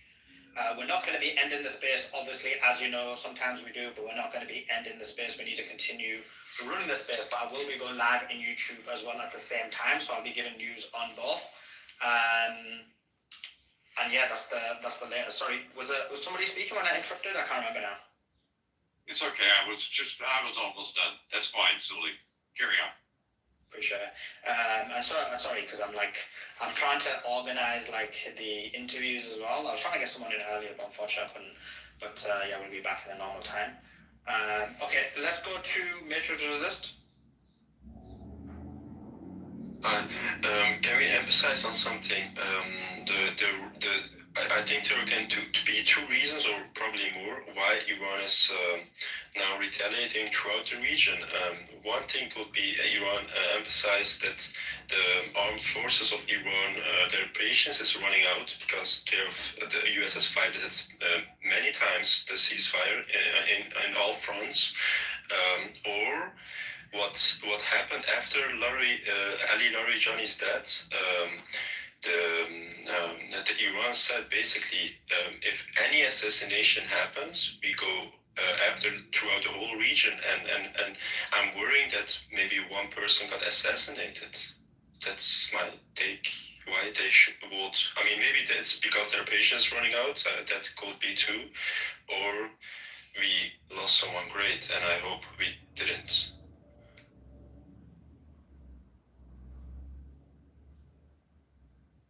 Yeah, sorry, Andrew. The reason, because you're a former Navy veteran, the reason why the U.S. is attacking Iran islands, instead they could just if they go tit for tat, they can just attack some of Iran entrances of their missile cities, so they remain trapped, and the next day also remain trapped, so Iran does not have hundreds of tunnels entrances open when a greater war restarts again. Why do they not do that and just focus on maybe radar installations at the islands? Is this maybe assuming for a ground invasion? Because why would they just attack Iran's islands? It makes no sense, because attacking Iran's islands and giving Iran reason to retaliate to your bases throughout the whole region is and expanding your missile interceptors and still Iran hitting. Yeah. It's way better deal for you. Yeah. This exchange of fire. Yeah, exactly. Does it make sense? Does it? Because the United States cannot do anything more than just some I'll say periphery strikes like that, standoff strikes. Because if the United States went in full blast, I'm talking shock and awe stuff, the United States is going to take heavy casualties. Yep, we saw it happen. We have all the evidence, hours of preponderance of evidence with military experts. Yep. But we can get inside. And given intelligence. Yeah, no, we can't do anything. We can't get, if we actually go inside there, I'm talking, because we only have 3 weeks left of standoff weapons, 3 weeks, and in 3 weeks max. So now we got to go in with dumb bombs closer in, and they say, oh, they'll fly higher. Doesn't matter. They can bomb and bomb and bomb with the dumb munitions, but they're not going to at all have any effect on the underground bunker complex systems, complexes. Do we know if they were dumb bombs, or if they were rockets? Oh, that one strike. Don't know. It's probably standoff. I don't have anything, Joe, on anything substantial on how they did it. Probably my assumption probably be tomahawks or something like that. And Andrew, given the U.S. intelligence assessments themselves, they reported like Iran has 70% of their launches left and 80 or 90% of their missile cities remain functional. And now Iran has cleared out all entrances. So when a full war restarts, we could expect another time 300, 400 missiles in just 24 hours, just like the first day, if you remember. But the first day, the U.S. was way more prepared. The U.S. fired 700-800 Patriots in just 2-3 days. But this time, they cannot just fire the 500-600 Patriots, because that's what they prone the whole region in total. So, I mean, what?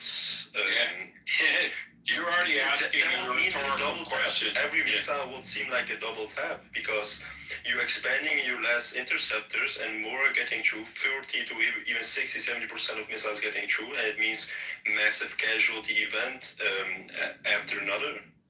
Yeah, I know what you're saying. You're speaking as in you're surprised. I think we all are, of how stupid, incredibly insane this is in the United States. This is why I don't have any reason, no expert can give you any reason. There's no strategic victory here, or even end game here for any military strategic end game.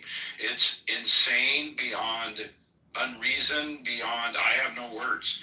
It's beyond insane, stupid, crazy. I don't have words. I really don't. So let's go in with this further. So if it's insane, why is the United States doing it? I have no justifiable reason other than we have a madman at the helm. Because if there would be a plan, so at least one great analyst would explain what the U.S. strategy is. They can't. It cannot be Trump is playing 7D chess or something. No, they can't. You bring in a lot of people a lot more intelligent than I am, okay? And I'm an average guy in there. I can hang in there, okay? But you get people a lot more intelligent than I am, and Soleiman himself included. And they've analyzed this. They brought in expert after expert. I've been listening for 95 days, spending hours and hours and hours of going into these spaces and listening in the archives, and everyone has come to the same end game. There is no winnable doctrine here for the United States. There isn't. Zero. So what's the end game? Iran is in the driver's seat. Iran will establish itself as a global dominance in that region. And now the only thing we have left to say is, well, maybe the United States wants the straits closed. Maybe the United States wants to have an energy shortage so we can play the fuel game, the energy game with liquid LPG, with the natural gas Joe was talking about. But the end game really is we have to look at this, as Suleiman brought up, the Pax Judaica. And Iran is the only thing standing between the free world and Pax Judaica. And I believe with all my heart. Now, I understand what Joe is saying about the United States and the energy game, but that's the bottom line. Iran is in the driver's seat, thank God. Andrew, quick question, if you don't mind me asking.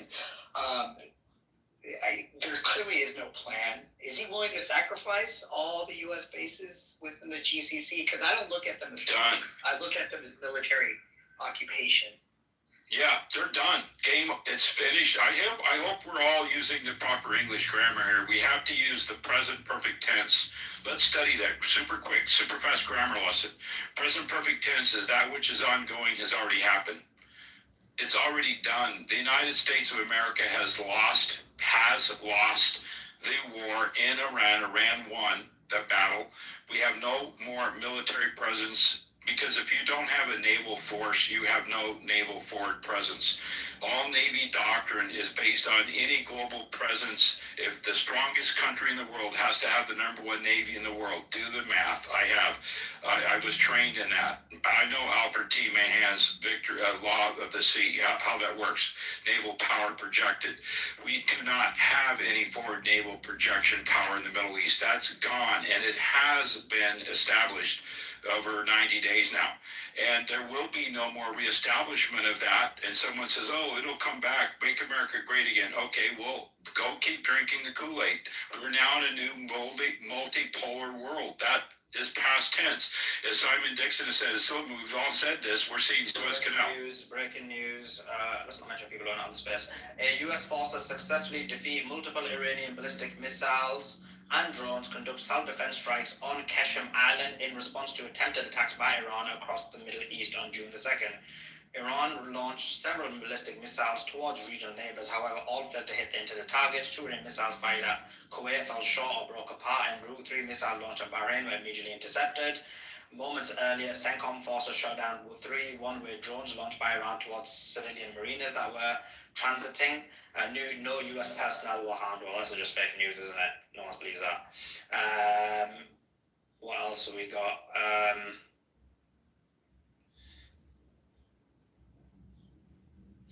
News-related activity of the skies of Saudi Arabia have been denied. Military vessels of the coast of the UAE have been fired at as well, so lots of news coming through there as well. That was the last thing I posted. Did you see the air sorties, by the way, Salman, between the border of Iraq and Iran? Say that again, sorry? Multiple reports of air sorties between Iraq and Iran on the border. Don't know what side it's on, though. Okay. I would assume. Seems like once again the US are trying to play this down, so it looks like they don't wanna go further. They just want to take the hit. There's about a $6 fluctuation in oil price for the day. Has it gone up? I thought the market's closed though, isn't it? Is it not? Well, it seems like they knew something was coming. It probably went up like right before. Yeah, the strikes happened. Yeah. The whole market predicted a conflict based on what the market did today. Say it again, sorry? I said the whole market predicted something was going to happen because all major assets tanked and stuff like oil. Yeah, I saw like Bitcoin crash. I saw the market drop a bit. And I was thinking, why has that happened? Yeah, it's because it seemed that these tensions were something was going to happen. I assume, because there's nothing else in the market that would suggest why this would happen. Why the market would react today. Yeah, exactly. But it goes to show oligarchs know, right? The Epstein class knows, and they move their money before it happens. It's funny, we don't get the memo. We don't get the memo. It's because Netanyahu coming off the ceasefire, so to the market that was like, okay, like the ceasefire's over. Oh, you think that's the reason for the drop? It's definitely the reason. The market's not stupid, you know. Like they know when things are going on. They know as soon as Netanyahu came out with that statement, that's when the whole thing reversed. And I was like, all right, like this idiot's like gonna like obviously ruin the ceasefire again. Okay, guys, listen. Also, if you're on the second channel, we're gonna be moving to the first channel, guys. If you're on the space, if there's any huge breaking news, then do open your mic and speak, but be very clear. Tell me what it is in case I missed it, because it's very important, and tell me where the news is from as well, because when I do the interview, I'll have to do the interview and double check at the same time. So, of course, we continue on with the breaking news, but if there's any breaking news from any of you guys that you see and you want to relay, you need to just unmute your mic and then just let me know that way. So that's kind of the way we'll do it. Iran is reporting multiple attacks. Sorry, one second. Iran, no, that's wrong. 1 second. Okay, that's not, ignore that, I misread that. So yeah, that's that. So that's the way we're going to do it. So just so everyone's aware. On the YouTube, Guys, if you're on the second channel, we're going to be moving to the first channel now. So just watch out for that. I'm just going to do all the things. If there's any breaking news, guys. Announcement, Simon. Sorry? The latest IRGC announcement, you probably want to read that out. Yeah, do you want to read it? I haven't seen it. Yeah, I can read it. So the Islamic Revolutionary Guard Corps has announced that its aerospace force has struck the U.S. Navy Fifth Fleet headquarters with missiles and drones. The statement said the attack was in response to a series of U.S. aggressions near the Strait of Hormuz. According to the IRGC, a U.S. aircraft hit an Iranian tanker near the strait, causing engine room damage. Iran then targeted a U.S.-Israeli vessel named Penaya, Causing what you said, that injury and death. causing engine room damage. Oh, engines, okay. Yeah. Iran then targeted a U.S.-Israeli vessel called Penaya. The U.S. subsequently struck the IRGC telecommunication tower in South Qasem Island. In retaliation, Iran attacked the U.S. air and helicopter base in a regional country and the Fifth Fleet headquarters. And then it has a statement. We have warned any aggression would be met with a different and heavier response, and we acted accordingly, the IRGC says. Disrupting the security of the Strait of Hormuz will have heavy price for the aggression of the U.S. military. Joe, can you send me that, please? Yeah, it's on one of the TG channels that I know you go to. Have you go to? Just send me it. Yeah, I'll send it to you. Thank you.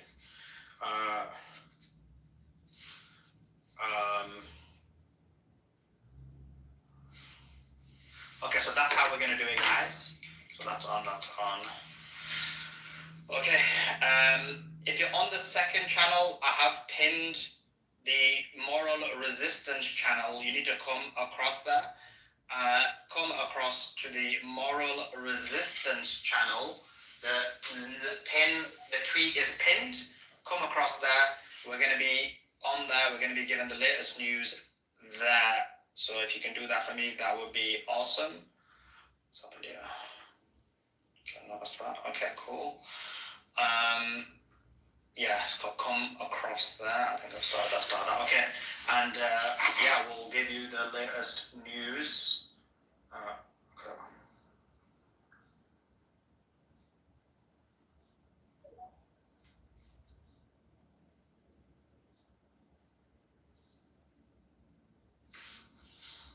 On that regard.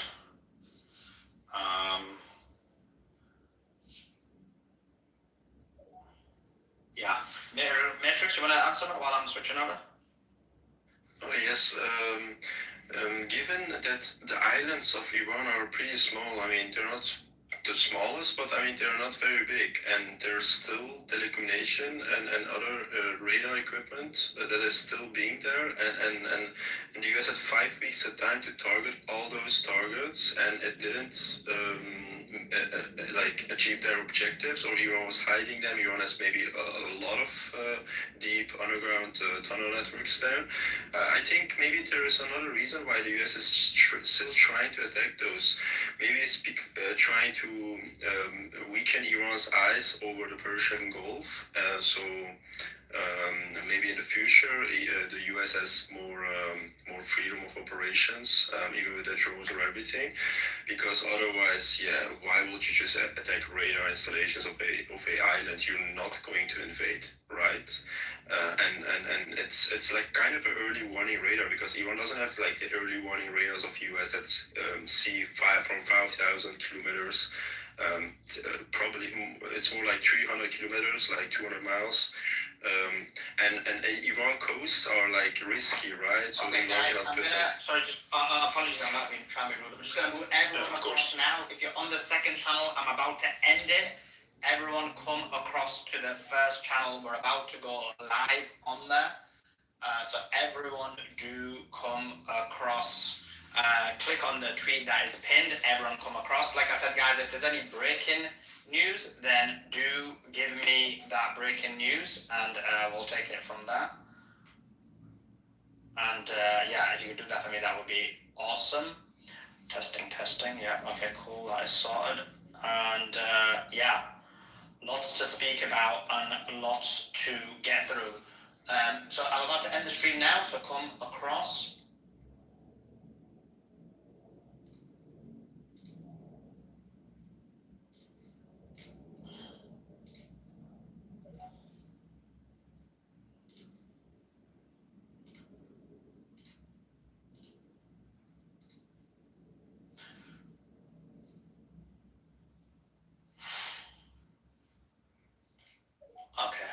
sorted and we're going live now. Okay, guys, let me know if the audio is working on the YouTube.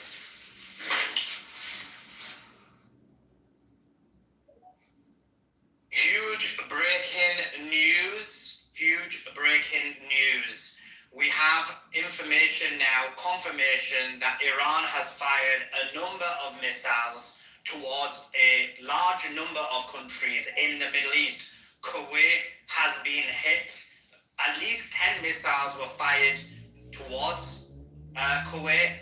Two of the possible targets that we're hearing is the US base Ali Al Air Base in Kuwait, and the other one was the Arijan Air Base in Kuwait as well. The US 5th Fleet in Bahrain was also targeted and hit. We had multiple explosions. We also had reports that there were explosions in Dubai as well. We're going to be giving you the breaking news throughout this conversation. We're going to be obviously having on ex-CIA Larry Johnson come on the show as well. So do me a favor, like this video. Let's try and get as many people in here as possible. Very important news. And we're going to be giving it to you throughout the night. We have ex-CIA Larry Johnston, then we have ex-CIA Ray McGovern, and then we have Lieutenant Anthony Aguilar, and possibly more guests. We're also live on other platforms as well, and so people may interrupt to give us some breaking news as well. For example, right now we've heard Iran has continuously and in a sustained manner attacked Iranian Kurdish opposition groups in Iraqi Kurdistan for the last 30 minutes. We also see US bases are on fire. I see here now US base in Kuwait is on fire. A US base in Kuwait is on fire. Guys, if you're on the YouTube, I do need you to do me a favor, and that favor is to like this video and get as many people in here as possible. And as I'm looking down, whenever I look down, it is because I'm looking for some breaking news, and this is breaking explosion. It's a good day, right, Suleiman? In just only interrupt, guys, if you can do me a favor when there's some breaking news. Thank you. To the people on the panel, if you can, because normally I mute when I'm on YouTube, but if you can just mute, if you can just open your mic when there's some breaking news, that would be marvelous, just to keep the stream clear and going. So breaking news, explosions in Bahrain. There is confirmation, CENTCOM are claiming that there was no strikes, but there was indeed some strikes. We have got a statement from the IRGC, and the statement from the IRGC is as follows. And let me get that for you. And actually, let me see if this works. And guys, like I said, like the video, share the video, and let everybody know that we're on this channel. Many people may not know that we're on this channel. We have ex-CIA Larry Johnson coming on, and as we normally do, it's something we've always been known for, is to provide the breaking news as and when we receive it. So, let's look.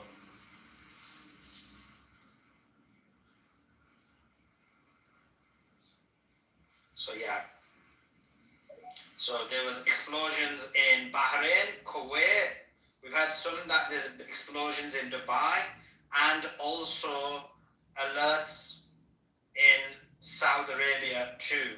Now, there also was a report that airspace in Bahrain and Kuwait has been closed. So we're going to be talking about that as well. I'm just putting this tweet out. It's a flop. Just 1 second. And then we're going to be good to go. And as I said, do let everyone know about it. Like this video. We've got Larry coming on in the next minute or two. So Larry coming on is going to be brilliant. Very important. This guy is very knowledgeable, and to give the breaking news with him is going to be amazing. We're going to continue on with the space in case anybody thinks that we're not. We are going to. So if there's any breaking news, we'll continue to give you it on the space. If anybody wants the link to the YouTube, I'm going to put it in the nest at the moment. And let's get into it. There's going to be a lot of news to speak about, a lot of news to get through. We're not going to end the space. We're going to continue on with the YouTube. Let me just...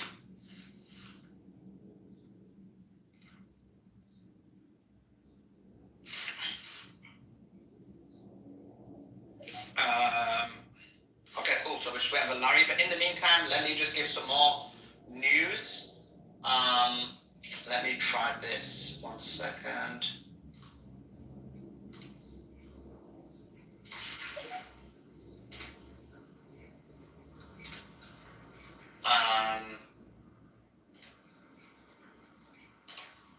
Okay, so I need, here we go.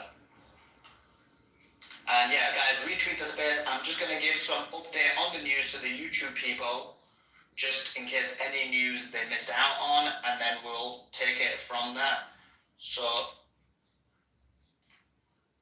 here you should be able to see the news, and let me spotlight it for you. So we've seen explosions in Bahrain, and we have this statement from the IRGC, which says, in response to the flagrant aggression committed by U.S.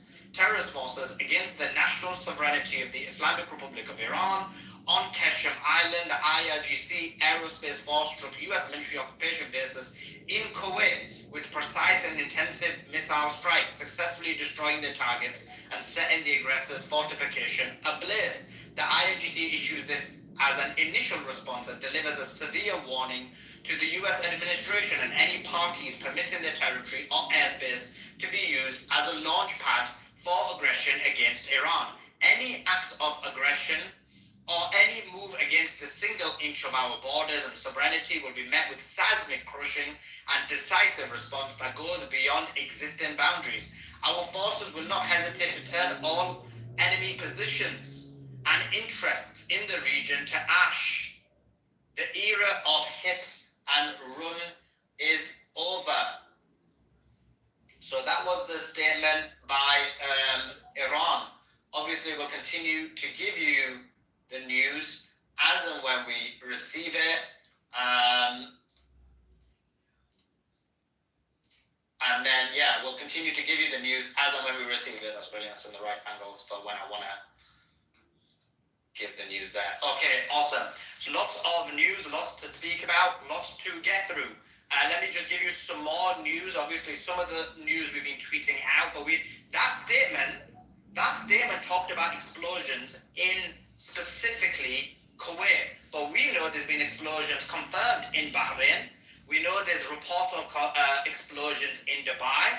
We know that there's alerts in Saudi Arabia. So this is a significant, and also Iraq. Iraq has been dealing with explosion after explosion after explosion. So major explosions happening throughout. And yeah, let me just have this ready for more news as well.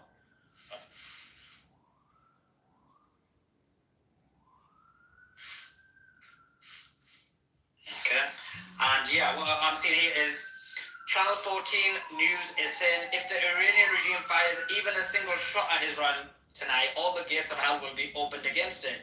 Cabinet of Kuwait said, we demand Iran to stop attacking Kuwait and we condemn it. So obviously we're going to continue giving you the news as and when we receive it. The news is coming out. Let me just make sure.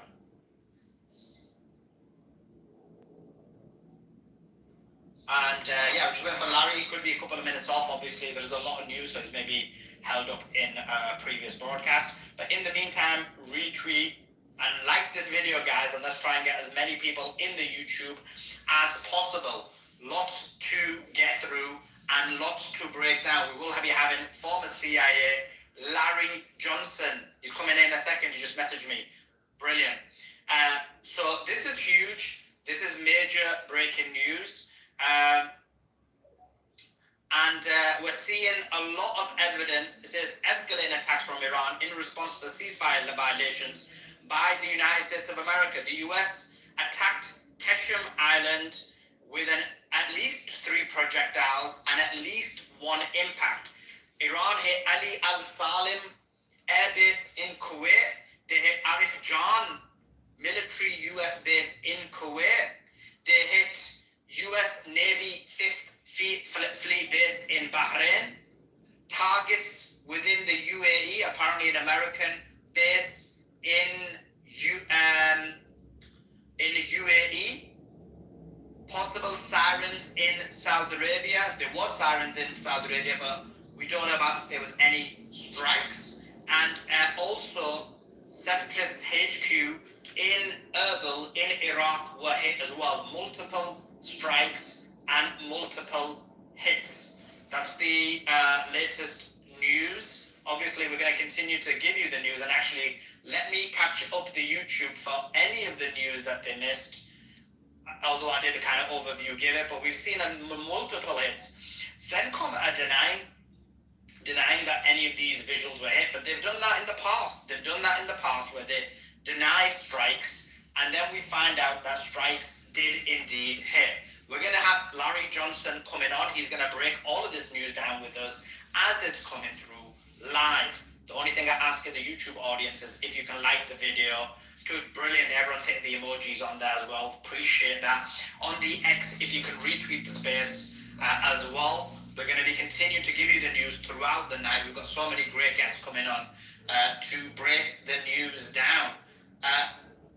Larry, thanks for joining us. Can I ask for a 2-minute delay?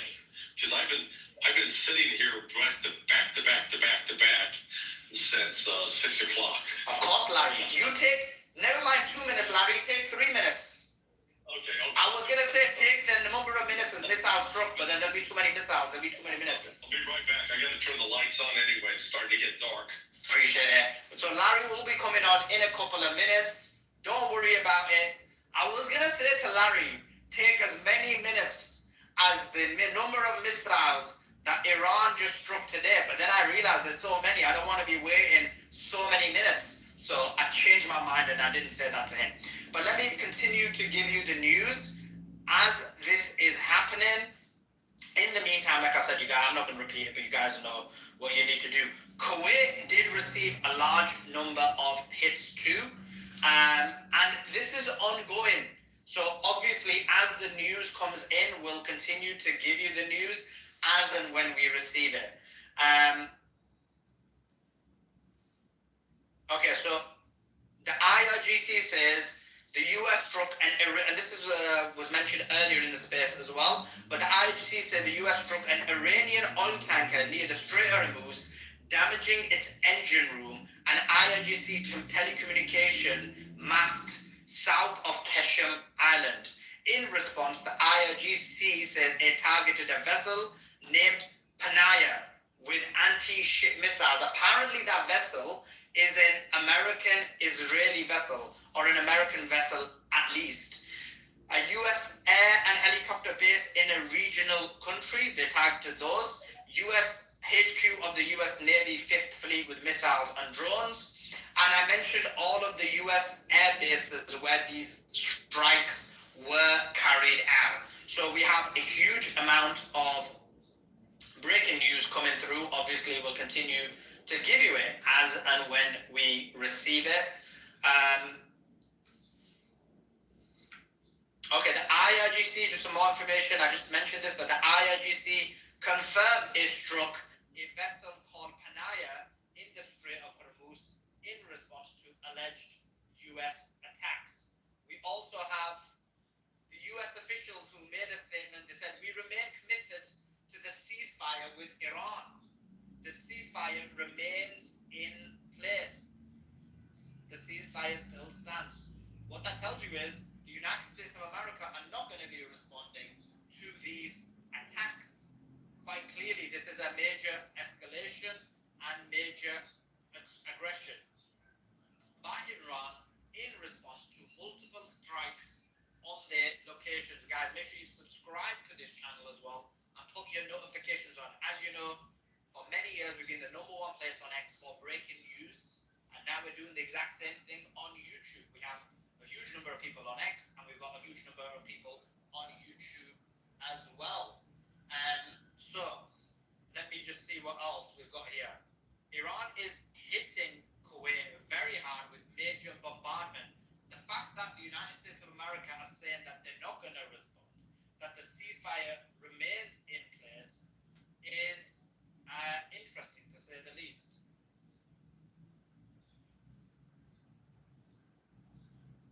Okay, and I've got another. We ran back, right? And we've got another statement. Hi, Larry. How you doing? Thanks for coming. Thanks for coming. There's been a huge amount of news, Larry. I know you're aware of it because you've been on a number of podcasts. What's your thoughts about what's happening? Well, this is, let's go back to the news that Pepe broke yesterday.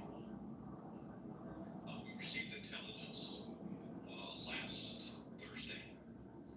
And so we're getting it like Thursday, I'm getting it midday Thursday, it's already Thursday night. And maybe it was early Friday morning in Iran. But the Iranian Supreme National Security Council had met.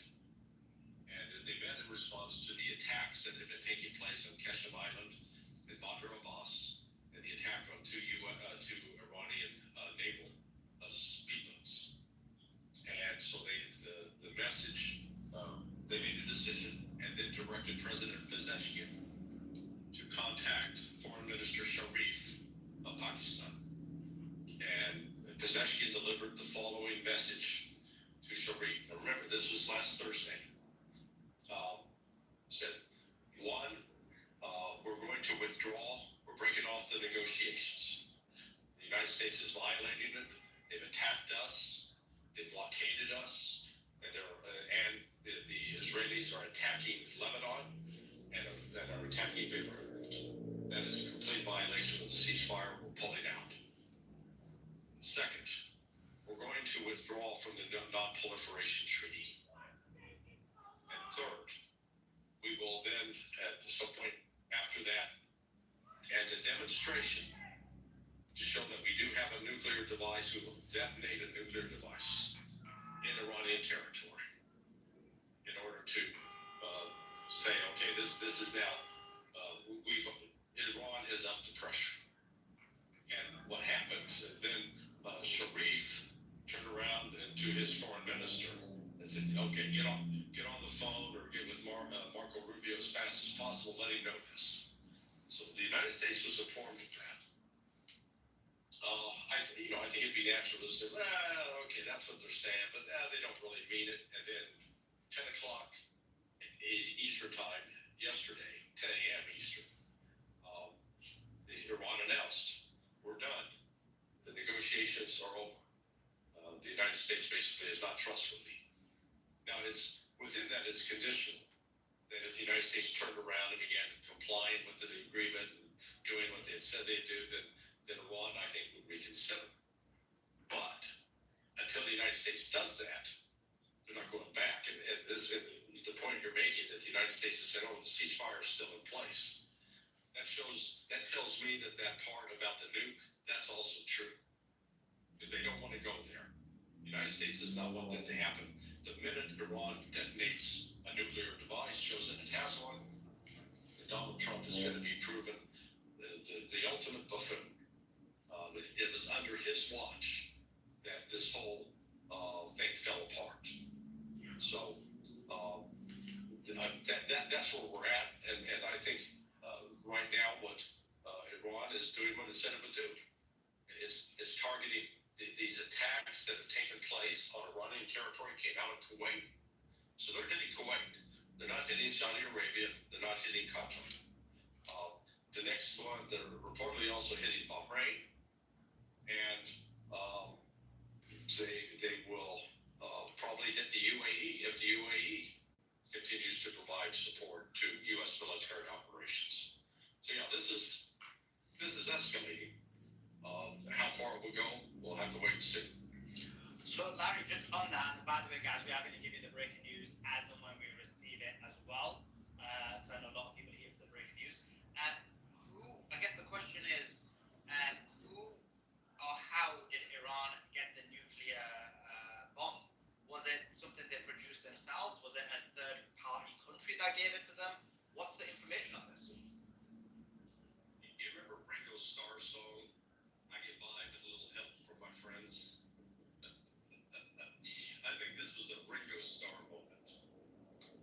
And without identifying the country, let me just point out that Iran has very good relations with Russia, China, with North Korea, and with Pakistan.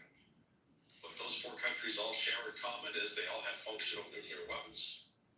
And Iran is aligned with them not to use nuclear weapons as in an offensive manner. And I think, you know, if Iran ever decided to use a nuke, they would use it against Israeli military bases, you know, Israeli military facilities. They're not going to use it against civilians. So, you know, that's still, they walk that fine line within Shia theology, and I'm sure it's shared within Sunni theology too. Just not among the Wahhabis, the Deobandis, and the Salafists. But for the majority, the vast majority of Sunni Muslims, the idea of killing the non-combatant is sin, is haram. So, the Iranians, they don't pay lip service to that. They believe that. In fact, you notice that how many civilians in Israel were not killed, and in Saudi Arabia, and in Qatar, and in Bahrain, and in Kuwait, and in UAE during the first 5 weeks of this war. Iran actually went to great lengths to not inflict civilian casualties. They made sure they were hitting strategic economic targets and military targets.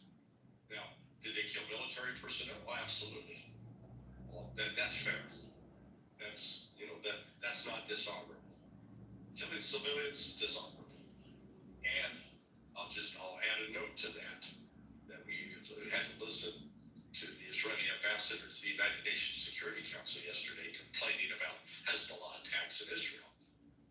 And I just wish somebody at the council would have said, excuse me, how many civilians has Hezbollah killed in Israel in the last 4 weeks? And I think Danny would have had to say none or a few. And then somebody say, well, Mr. Ambassador, how many civilians has your government killed in Lebanon and in Gaza in the last 4 weeks? That answer is thousands. Women, children, men who are not military, elderly men, thousands. So you tell me, who's the threat? No doubt. I totally agree with you. Like, I only believe in defensive law as well. I think that's very much clear in Sunni and Shia theology. Now, Larry, you mentioned 4 countries that possibly could have given Iran a nuclear bomb. Which country was it? Yeah, I'm not going to say. I tried it. I tried it. Good to ask. When I was asked the question, so I thought, should I have a smile or not? And I thought, let's have a serious face for that. Iran has the engineering capability to build the device on its own. So it's not really one that has to go begging for this. But to be put into a position where they can now say with incredible threat that don't tread on me. That's why I think based upon how Trump and his team have been reacting since yesterday, it's sort of anti-Trumpian, if you will. Because normally Trump's out calling people names and insulting them and calling them losers and threatening them. We're going to end your civilization. Haven't heard any of that yet. I don't think you will. But I think one of the major reasons is Iran has now said, okay, we're not playing around with this anymore, and we're not going to be your punching bag. We have laid out very clearly that, so the next step, if these attacks don't stop, I think the next step Iran will announce we are withdrawing from the non-proliferation treaty. We're not going to be the only ones following the rule of law while Israel and the United States ignore the rule of law. Just another question on that, Larry. You mentioned something about that they're trying to test as well? Is there going to be a test for the nuclear bomb as well to just exhibit to the public? The specific language was published it last night on sonar21.com. I said, is Iran going to get the nuke, question mark? And I said the answer is yes. And within that, they made it very, very clear that they're not using this as an offensive weapon to attack someone. They're going to do it as a demonstration. In other words, to have a detonation, probably underground, because I don't think they're going to do an above ground detonation that would risk contamination with radioactive material. But they're going to do it in such a way that there will be no doubt, at least among Western analysts, that they've now joined the nuclear club.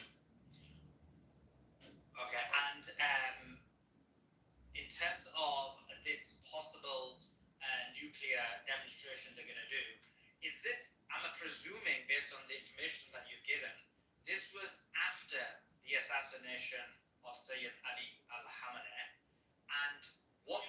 Okay, and then the second question is, what is the timeline of when this happened? Well, the time, you mean the timeline of this decision making? The timeline of the decision and the procurement of the nuclear bomb. Yeah, I don't have any information on that.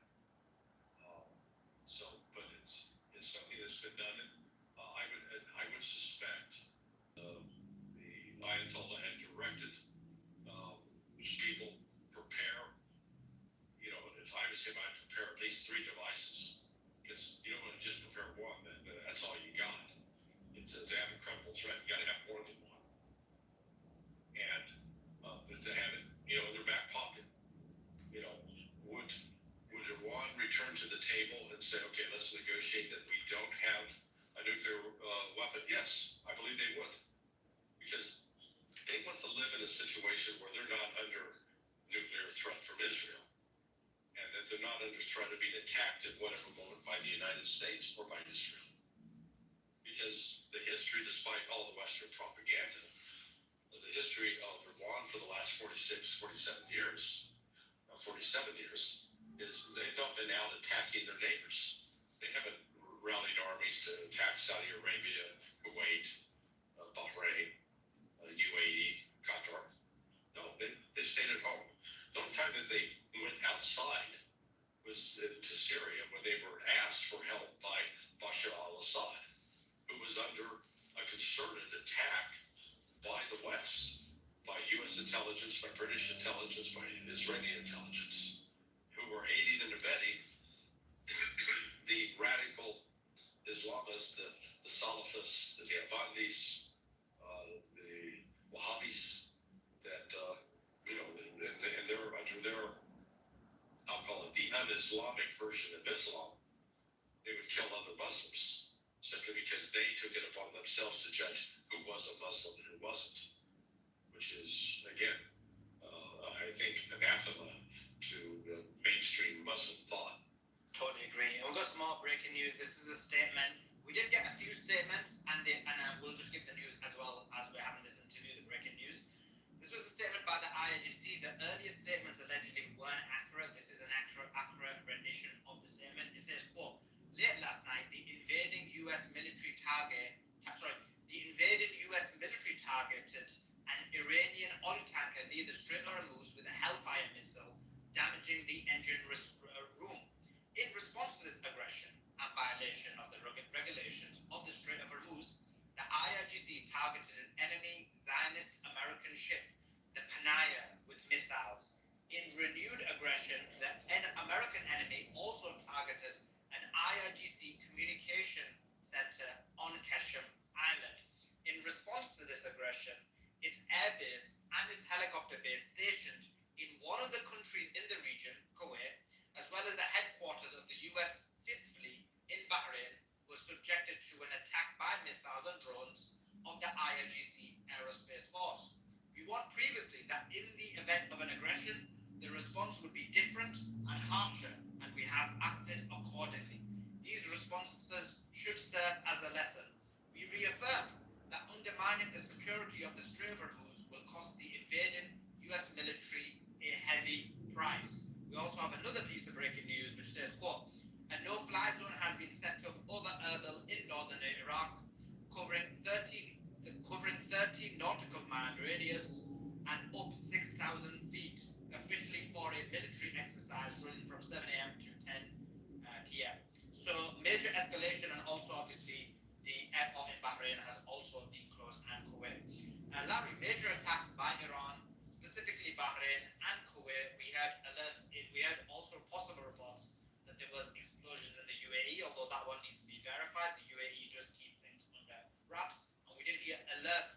Saudi, although they were not verified either.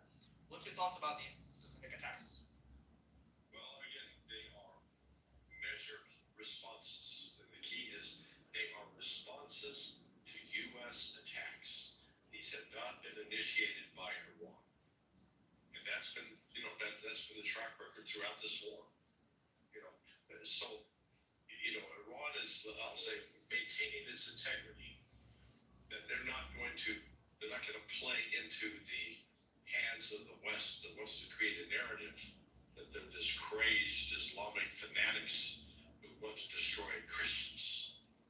No, Iran is defending itself and is specifically targeting Kuwait because the Hellfire missile, I suspect that was fired by a drone, not by a pilot. And those drones apparently are coming out of Kuwait. And so that's why they're hitting both the air base and the Army base in Kuwait, the U.S. Army facility. So, the U.S. is going to have to make a decision. Are they going to escalate? And if they escalate, then that's the end of the ceasefire. Putting Donald Trump in a real pickle. I heard, I haven't verified it independently, but I was told on an earlier broadcast with Peter Curson that the Trump's popularity is now below 30%. And I find that quite believable. We're also seeing that, with the past manipulation of oil prices, that the price is now declining. I think the oil market's waking up and realizing that this whole thing about an imminent peace agreement was complete fraud. Yeah. And guys, make sure you like this video and get as many people in here as possible. Very important breaking news happening. Larry, the Americans are obviously the Americans are denying that these missiles struck their targets. They said that Iran is lying. What's your thoughts on that? This is directly from CENTCOM. Yeah, America's lying. Tell me the truth on this. Iran's not looking for a pretext. Iran is content to let things run. It's the United States attacking. I mean, who can give the United States any benefit of the doubt, since they're the ones that in the midst of peace negotiations or negotiations to secure and ensure that Iran did not have a nuclear weapon, the United States betrayed those negotiations and used that as a pretext to launch that attack on the 28th of February. Even though the mediator from I think he was the foreign minister of Oman, he was very, very upbeat on the 26th of February. He said, "Oh boy, we got, things are looking really good. I think we're making some real progress." And that got blown to hell on the morning of the 28th of February. Okay, we've got some more breaking news. Bahrain has closed its entire airspace until 4 p.m. All flights grounded amid fresh regional security alerts and Gulf air defense activity.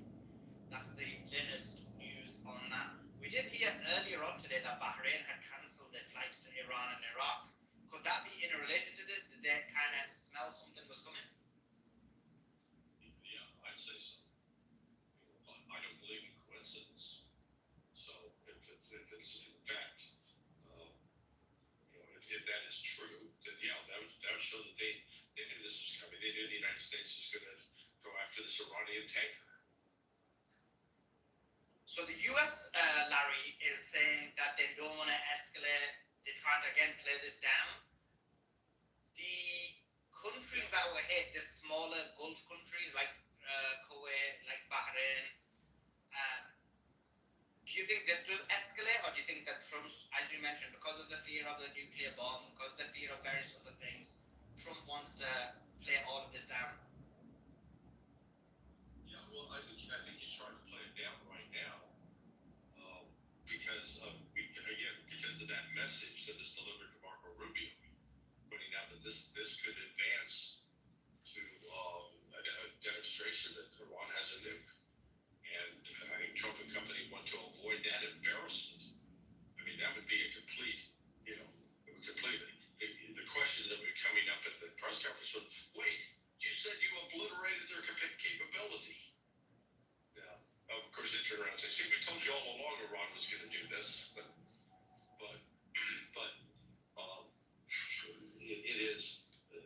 that Trump has avoided getting into the name calling and doing that kind of thing that he normally does tells me that he recognizes that this is quite serious, and that they're trying to keep this from getting out of hand.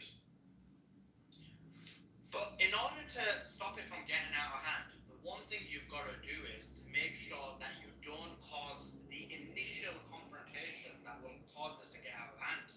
And if you look at each one of these incidences, every single one of these days have been initiated by the United States of America. So why prompt and cause such a response? Why attack and cause such a response when you know you don't have the ability, the capability to respond? I think it's a continued test. They're not certain that Iran means what it says, and that's why Iran is responding as it is. Yeah, we absolutely mean it. Trust us. And we're not going to talk. We're going to do our talking with missiles. We're not going to do our talking with words. So we have got some visuals. Actually, it's not put yet. Guys, by the way, guys, when I'm looking down this close, we're looking for news. We're looking for new information and clips. But this visual should hopefully show. And let me. Here it is. And let me show it better. Here we go.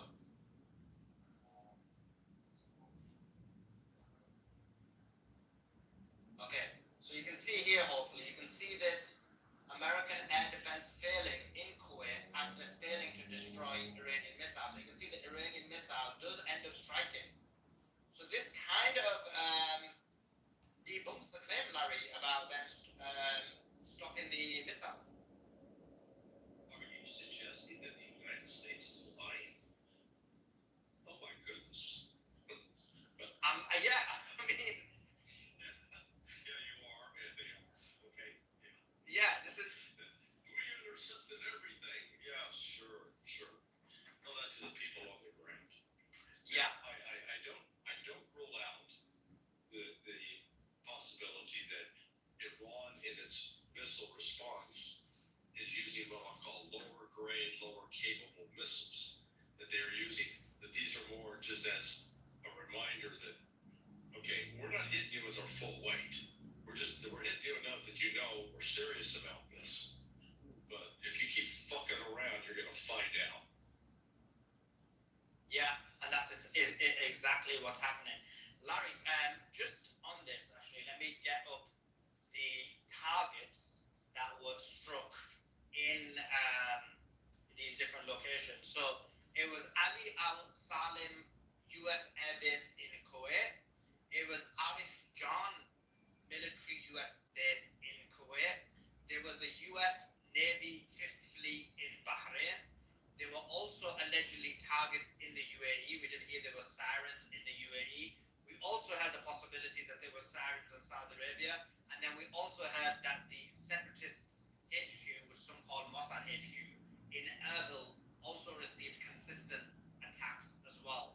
What's your thoughts about those locations and why those specific locations were targeted? I don't see Iran attacking doing anything against the Saudis unless the Saudis allow their airspace to be used for attacks, and I don't think the Saudis are. In fact, Qatar as well. They're not.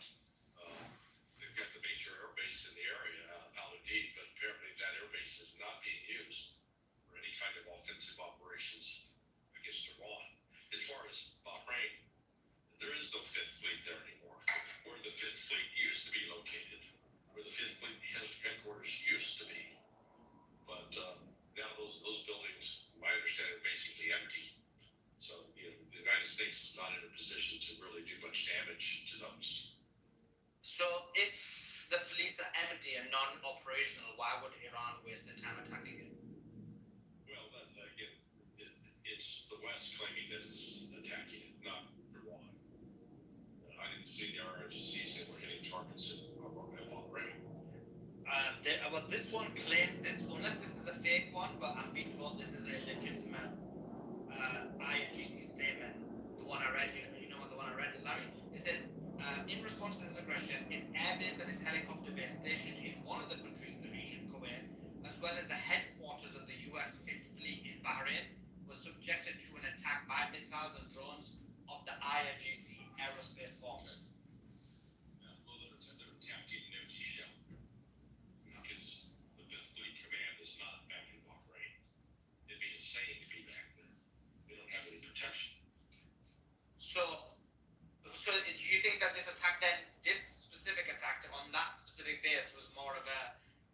of not an actual. A reminder.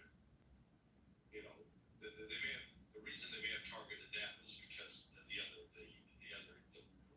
what is it, the Panaya that Iran hit. It's sort of the tit for tat. You hit our ship, we'll hit your ship. Yeah. Now, we also saw that the another telecommunication radar was hit in Kashmir Island. I brought this up to you the other day, Larry. They are starting to consistently hit a number of telecommunication radars on the Strait of Hormuz. As someone who is intelligence, how important is that? Like, if they take enough out, what would that do? Well, it depends. So I start with the assumption that Iran is not dependent upon one type of communication system. They have both visible systems that are above ground, but I think they also have other systems, some below ground. And you can't rule out that they've also created decoys. So they've created people a target that looks like a communications node. Turns out that it isn't. But if the United States plan is to, gradually try to wipe out the ability to communicate between these units, then that could be a prelude to another attack. Maybe try to insert ground forces. But I don't think the U.S. is there yet, because I'm not hearing the chatter that you normally would hear, that if that kind of major operation was planned, then there would be activities undergirding it that would be underway right now, and I'm not seeing or hearing that. Well, that's interesting, because we've got some news that suggests the opposite, but then I guess this could be just fake reporting. But there is some news claiming air defense activity is reported in Isfahan. Locals within Western Tehran are reporting a possible power cut, and also locals in Western Tehran are also reporting aerial jet activity. Now, this may not be a U.S. attack. It could be, for example, Iranian jets. It could be, for example, power that has been cut by Iran themselves because of certain defense procedures they put in place. It could also be that the air defense activity is ready for anything possible, even though it may not be coming. But these are the latest and breaking news. Well, and also consider that what might be taking place over Isfahan is the U.S. drone trying to do intelligence collection, and the Iranian air defense systems naturally would engage that target. They've shot down over 25 MQ-9 Reapers and several MQ-1 Predators over the course of the last 12, 13 weeks. So that could be another explanation. I do think it's more likely that the air traffic that they're hearing over Iran is Iranian air traffic, not U.S. air traffic.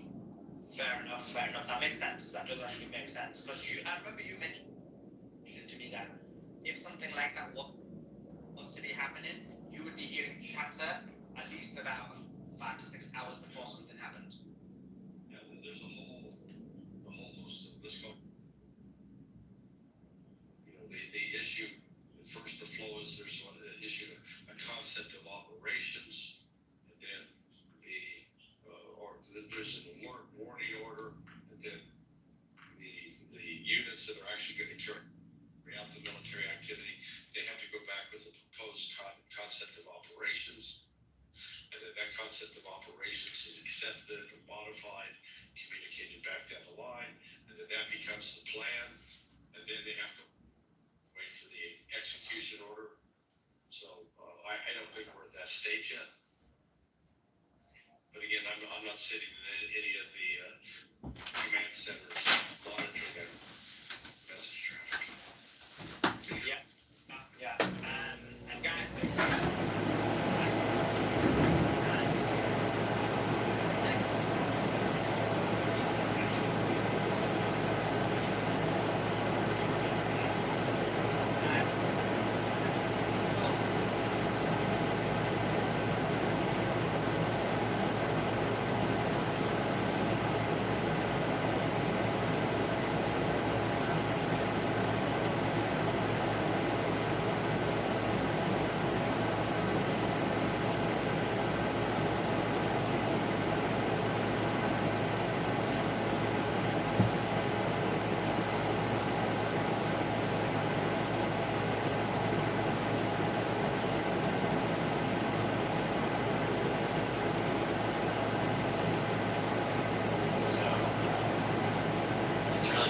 have to be eligible, there's a clearing time for it, but you don't have to.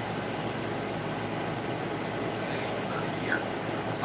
Okay, next one's about karma ratings, and I know we're purposely kind of ambiguous about what goes into making karma, but this person wants to know if it's possible to include karma ratings for your comments. They say that they're an active participant in Clubhouse. They would love it if participants were rewarded for their comments. Oh, I'm pretty sure they are. Like, I think that when you give comments, I think that, yeah, likes are counted in for sure. I think this is maybe about the tone of what you're posting as a comment, but I think they have the ability to put positive and negative. I think our philosophy of it is like, if you're posting good, constructive, interesting, funny, great comments, like people like them to do. Interesting question.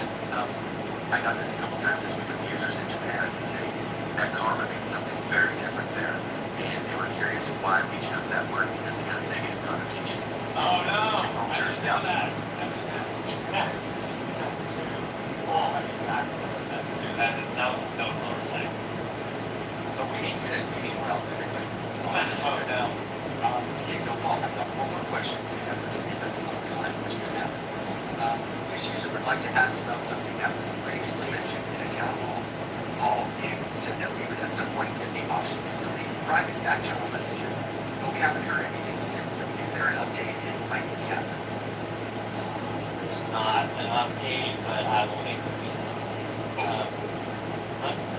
Let me, no, I didn't make that sound like all messages. Right now, one thing that we're doing on the project is cataloging all sorts of things like this that we should just knock out to make the app better for people and to give people what they want. And this is definitely one of the ones on the list.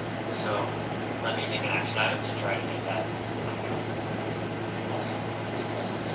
As I'm looking at the chat really quick before we wrap up, I see a couple people asking if we could bring clips back and just in this previous town hall. I think Paul might have said, okay, clips are moving back, so maybe you want to tease something about that, Paul, maybe just a little bit. Maybe you want to tease something about that, Paul, maybe just a little bit. It's actually good. Clips are gonna be cool. So like, and they'll start off pretty simple, and like, but there's all sorts of stuff that to like a time machine to automatically suggest great clips for you. If we end up that video, you should video clips like. There's just a lot of good clips.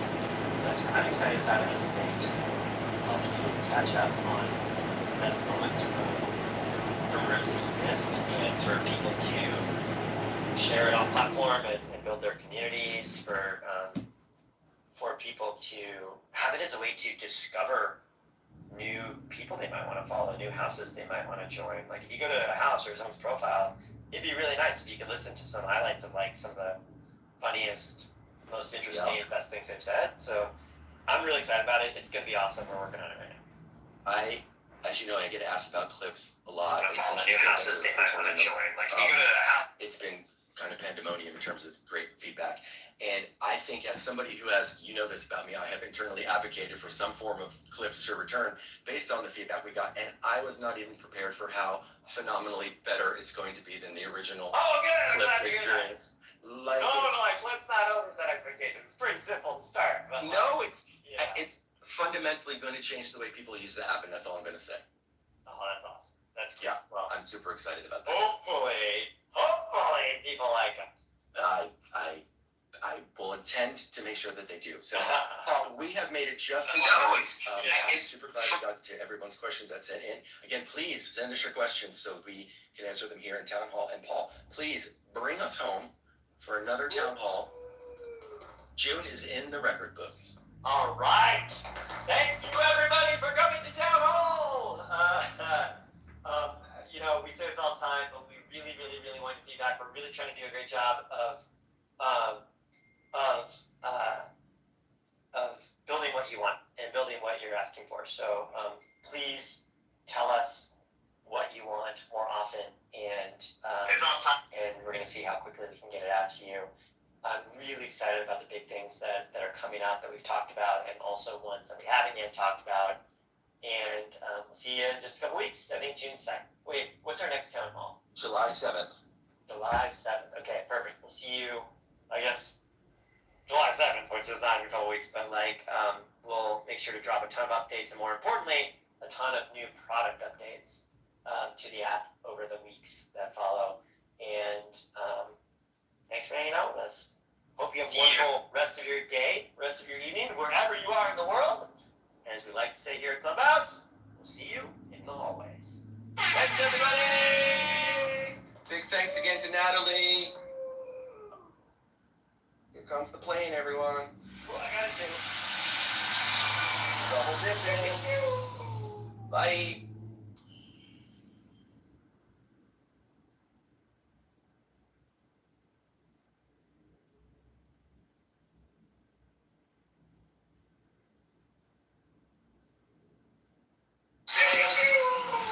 Bye.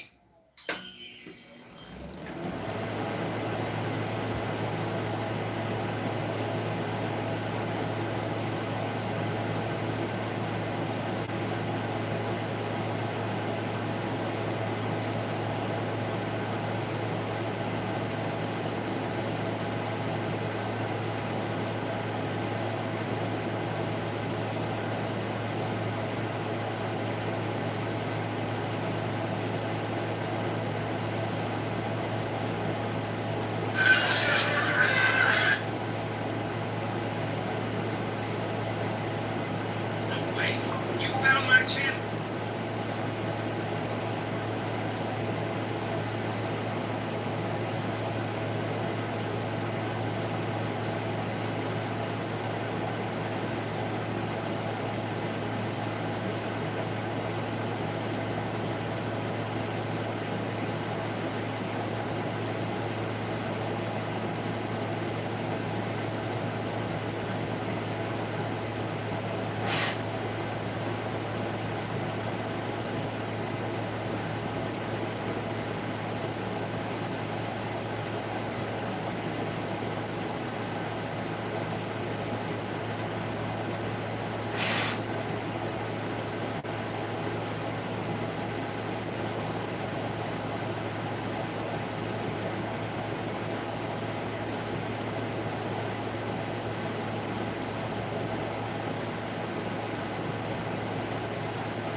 All the new houses they might want to join. Like if you go to a house or something's profile, it'd be really nice.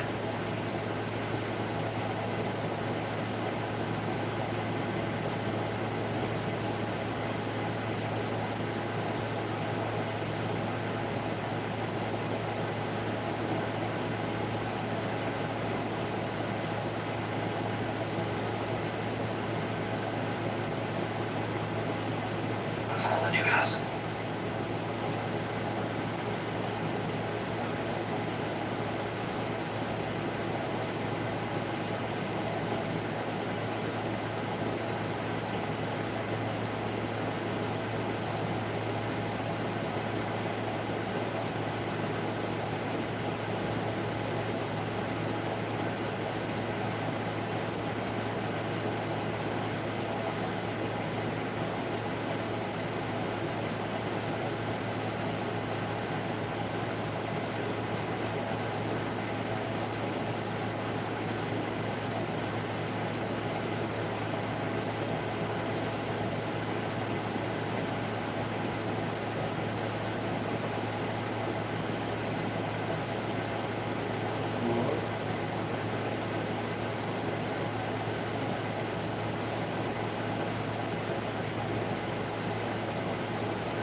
This athlete caught everyone's attention almost immediately, until people suddenly found out what she agreed to do. This is Veronica Miller, a successful German sprinter rapidly gaining attention both on and off the track. For a while, everything about her... Why do you still post if you...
from the house of death. Only two divine hearts upon your pinnacle, who keep watch over the universe. Yea, who company the beer to the house of rest, who pilot the ship of love, advancing onwards to the heights of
east, Lord of the past and of the future. I see by mine own inward light, Lord of resurrection, who cometh forth from the dust, and my birth is from the house of death.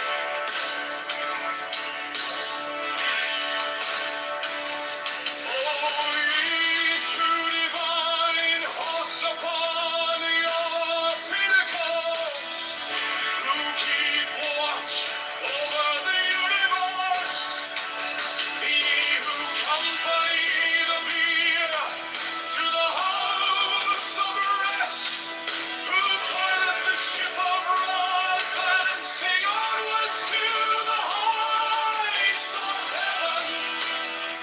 Lord of the shrine which standeth in the center of the earth, behold, he is in me, and I in him. Mine is the radiance whereunto float the hills of the mountains. I travel on high, I tread upon the filaments of noon. I raise a flashing flame with the lightning of the new, ever rushing on in the splendor of the daily glorified wrath, giving my life to the dwellers of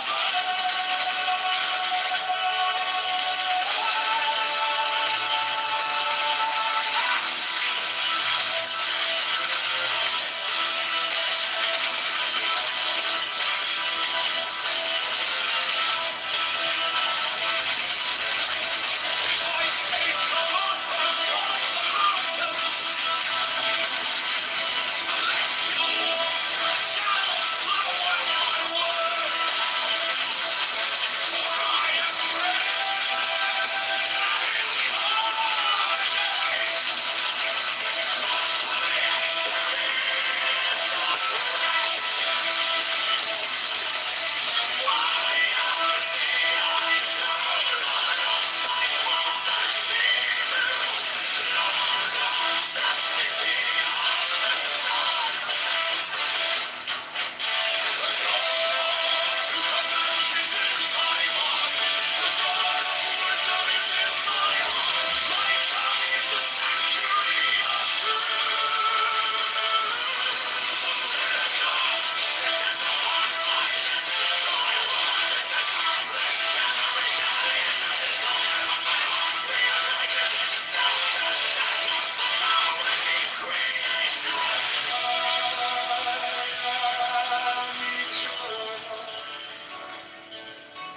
Therefore all things are as my designs.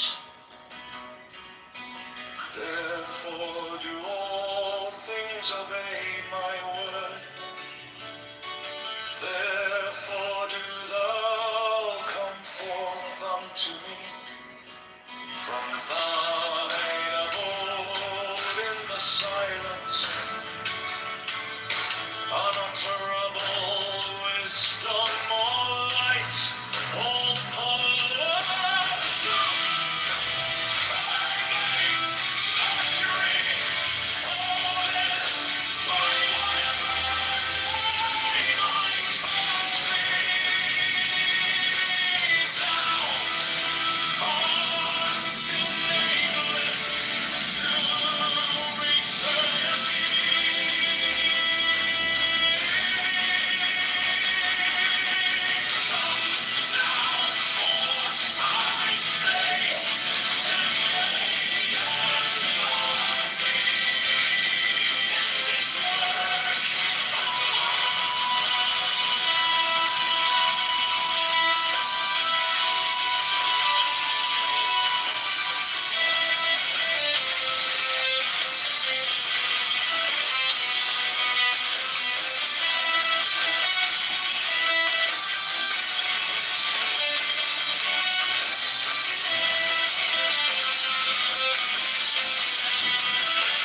inward light, Lord of resurrection, who cometh forth from the dusk, and my birth is from the house of death. O ye two divine hawks upon your pinnacles, who keep watch over the universe, ye who accompany the bier to the house of rest, who pilot the ship of Ra, advancing onwards to the heights of heaven, Lord of the shrine, which standeth in the center of the earth. Behold, he is in me, and I in him. I am the charioteer of the east, Lord of the past and of the future. I see by my own inward light, Lord of resurrection, who cometh forth from the dusk, and my birth is from the house of death. O ye two divine hawks upon your pinnacles, who keep watch over the universe, ye who accompany the bier to the house of rest, who pilot the ship of Ra, advancing onwards to the heights of heaven, Lord of the shrine which standeth in the center of the earth. Behold, he is in me, and I in him. Mine is the radiance, wherein Tar floateth over. The temple being in darkness, and the speaker ascended into his place, let him begin by a ritual of the enter, as followeth. H. Bevo Preocul, O Procul este profani, Bahlasti, Ompeda. In the name of the mighty and terrible one, I proclaim that I have banished the shells unto their habitations. I invoke Tahuti, the Lord of wisdom and of utterance, the God that cometh forth from the veil. O thou majesty of Godhead, wisdom crowned Tahuti, Lord of the gates of the unity.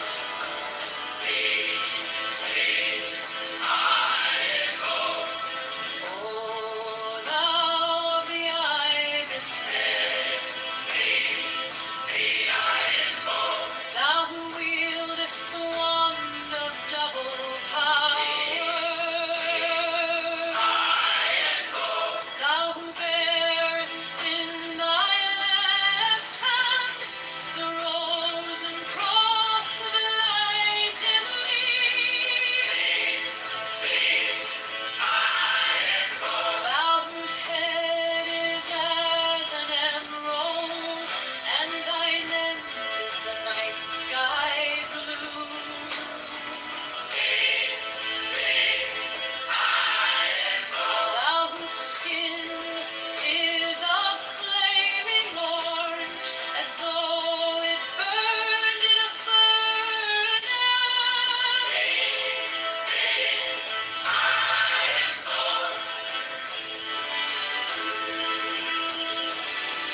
unto the dwellers in the watchtowers of the universe. I am the charioteer of the east, Lord of the past and of the future. I see my mind all inward light, Lord of resurrection, who cometh forth from the dust, and my birth is from the house of death.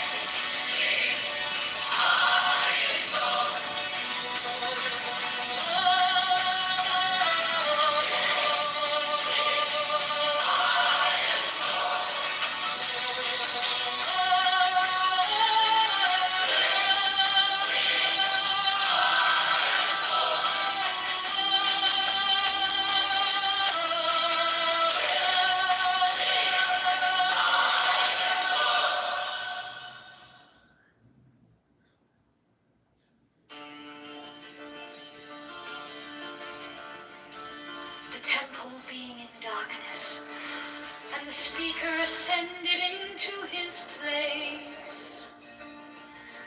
Let him begin by a ritual of the enterer, as followeth.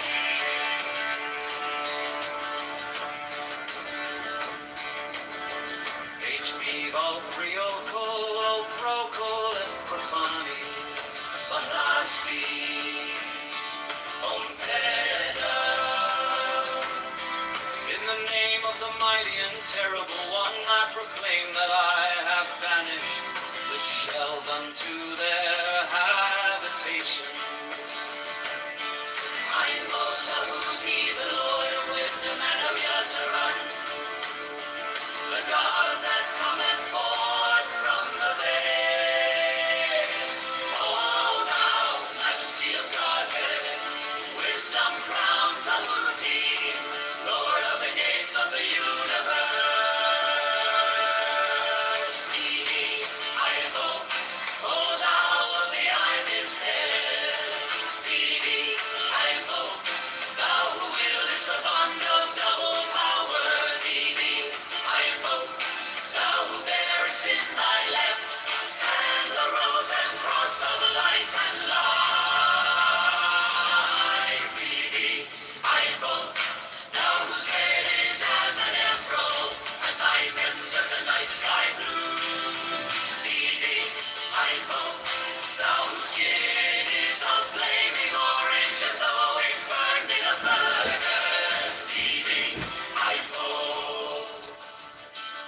Behold, I am yesterday, today, and the brother of tomorrow. I am born again and again. Mine is the unseen force whereof the gods are sprung, which is as life unto the dwellers in the watchtowers of the universe. I am the charioteer of the east, Lord of the past and of the future. I see by mine own inward light, Lord of resurrection, who cometh forth from the dust, and my birth is from the house of death. Thee I invoke, O thou of the ibis head. Thee I invoke, thou who wieldest the wand of double power. Thee I invoke, thou who bearest in thy left hand the rose and cross of light and life. Thee I invoke, O thou of the ibis head. Thee I invoke, thou who wieldest the wand of double power. Thee I invoke, thou who bearest in thy left hand the rose and cross of light and life. Thee I invoke.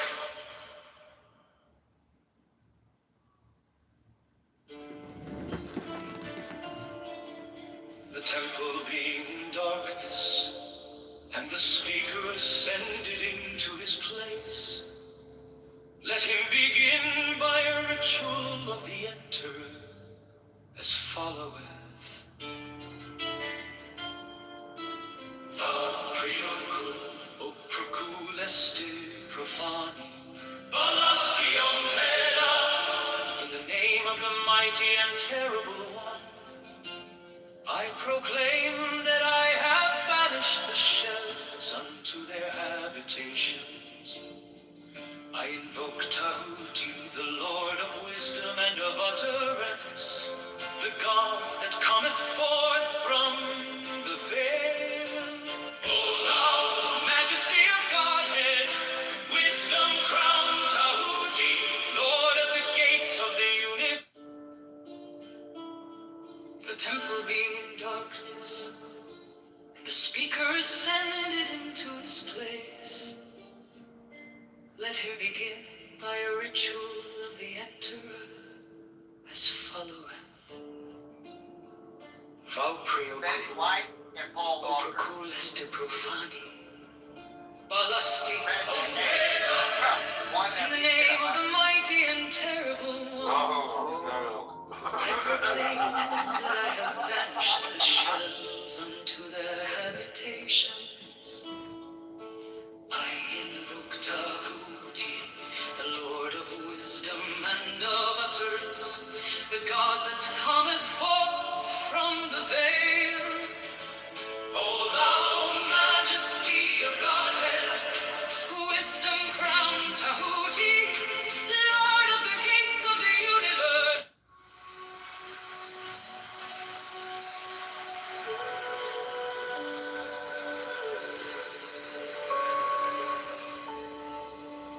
The Gnostic Catholic Church, the Order of the Knights of the Holy Ghost, Have a freaking break. the Order of the Illuminati, the Order of the Temple, Knights Templar.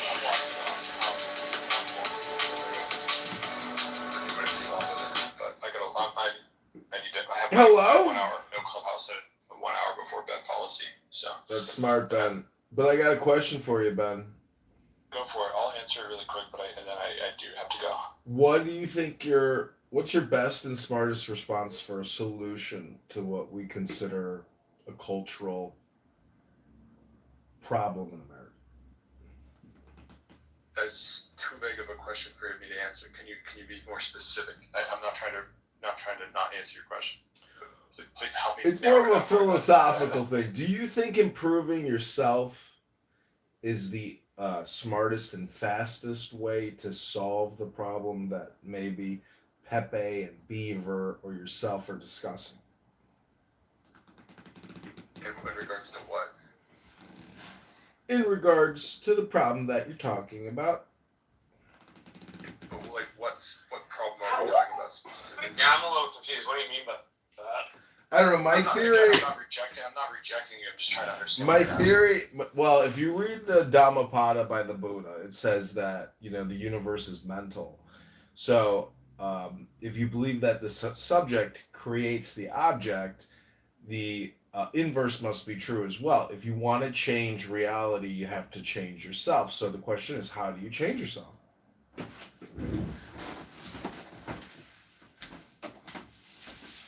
still don't understand. What is your question? Yeah, dude, be specific. Otherwise, it's really hard to answer what you're asking.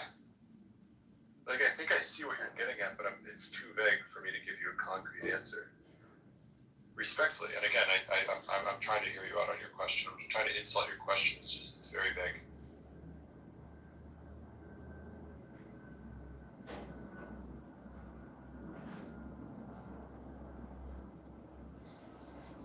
Do you want to try to answer it again? Do you want to try to ask it again?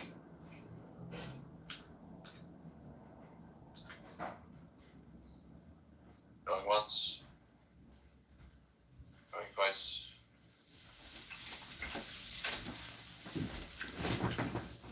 Hello? Do you want to ask your question again? Well, I was in a room earlier today with all African Americans, and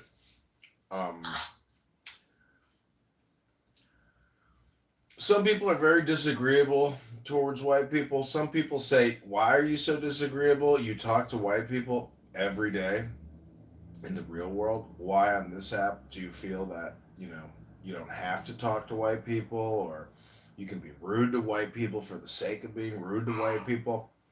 Sure.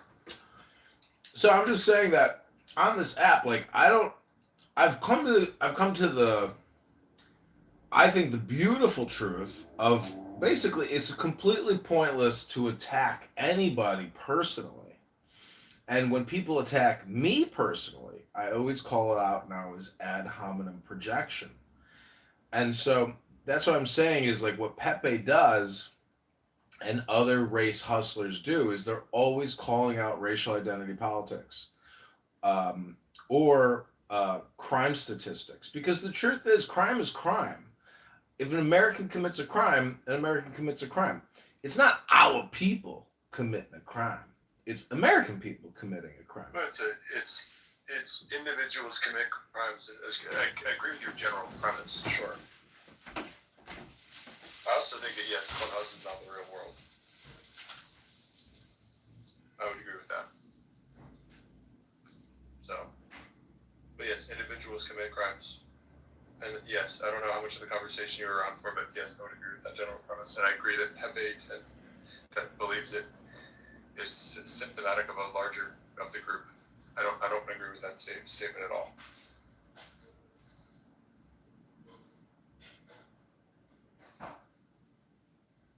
But I'm logging off. If you want to continue this conversation, it looks like I'm just going to book the room.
Hello?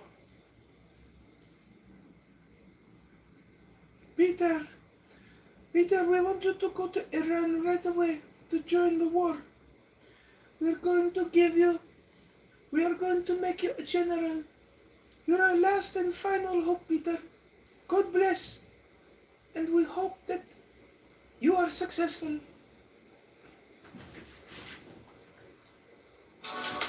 The Order of the Knights of St. John. The Order of the Knights of Mountain. The Order of the Knights of the Holy Sepulchre. The Hidden Church of the Holy Grail. The Hermetic Brotherhood of Light. The Holy Order of Rosecreek's Payne. The Order of the Holy Royal Archer Cloak. The Ancient and Tennessee Rites of Priesthood. The Rites of Priesthood. The Rites of Israel. The ancient and accepted Scottish Rite of Masonry. The Spirit glory of love of Masonry.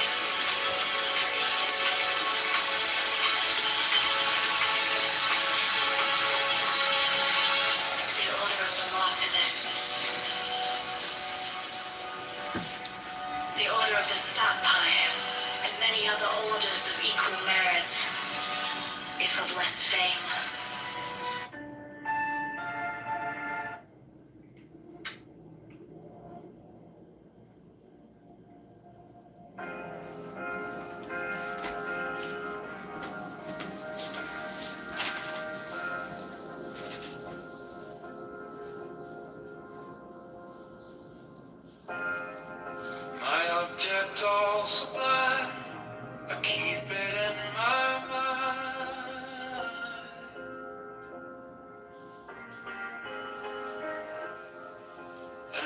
needle made of light, threading through the night.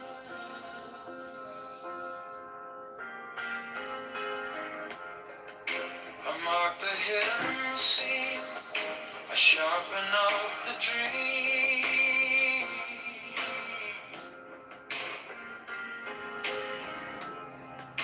The case is cold but clear, I waited long enough here. So let it come around, let the gavel kiss the ground. I want the scales to sing on the edge of everything, to make the punishment fit the crime.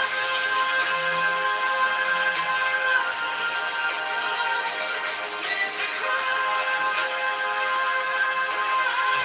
To make the punishment fit the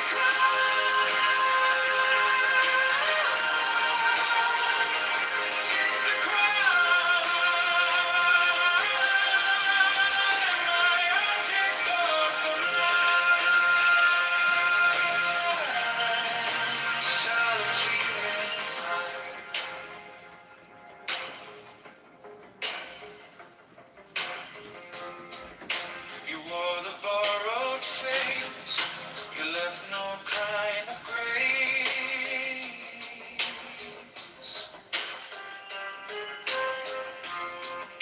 But every lie you spun turns back beneath the sun.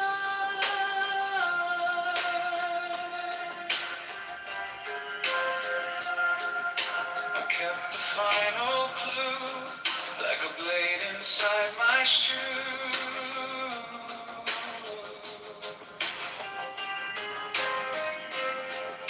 Now every step you take feels like the earth might break. So let it come around, let the gable kiss the ground. I want the scales to sing on the edge of everything, to make the punishment fit the crime.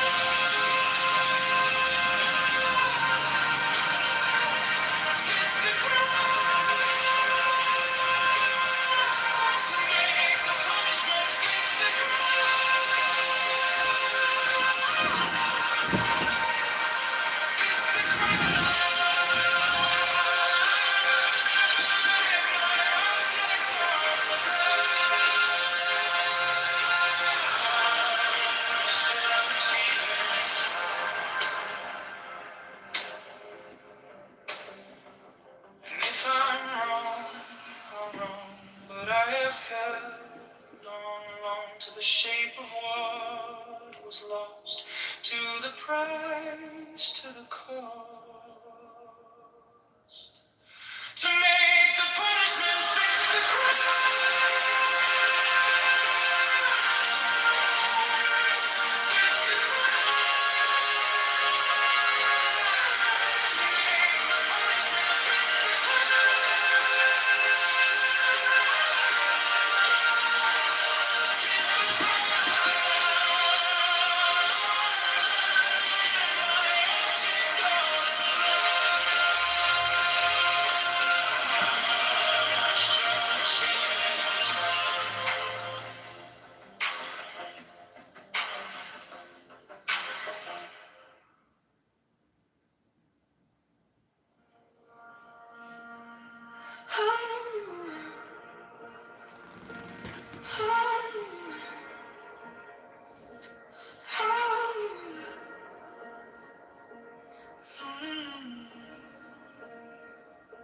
My object all sublime, I keep it in my mind. A needle made of light, threading through the night. I marked the hidden seam, I sharpen up the dream. The case is cold but clear, I've waited long enough here. So let it come around, let the gavel kiss the ground. I want the sky.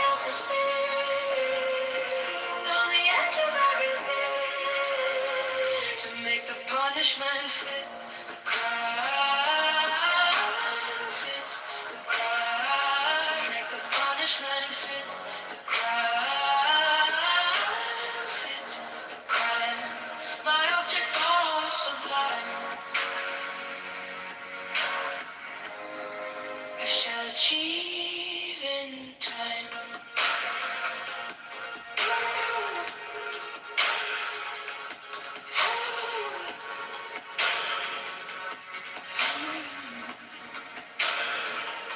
You wore the borrowed face. You left no kind of grace. But every lie you spun turns back beneath the sun. I kept the final clue, like a blade inside my shoe. Now every step you take feels like the earth might break. So let it come around, let the cradle kiss the ground. I want the scales to sing on the edge of everything, to make the punishment fit the crime. Fit the crime. Make the punishment fit the crime. Fit the crime. My object all sublime. I shall achieve in time.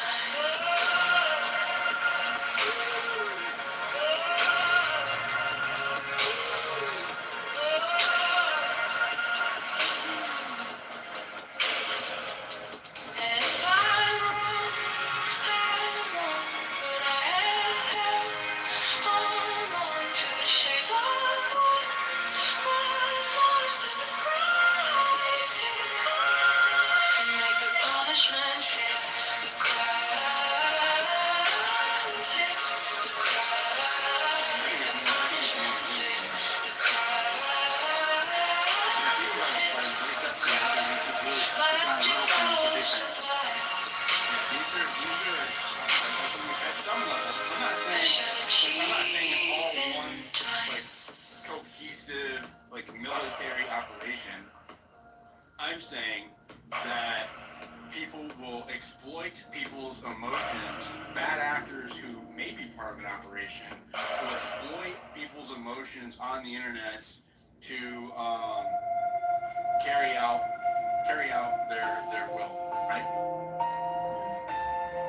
So do we think it's because you took the sponsor on? Like they don't want you to be associated with the sponsor? Anything that will, one, right? Anything that can be used as a vector of attack, right? Anything that they perceive to be a vulnerability to exploit, they will. The same thing with my subscriber community, right? And anything that will keep me going, right? If I have a sponsor, then I can continue to work full time as a citizen journalist, right?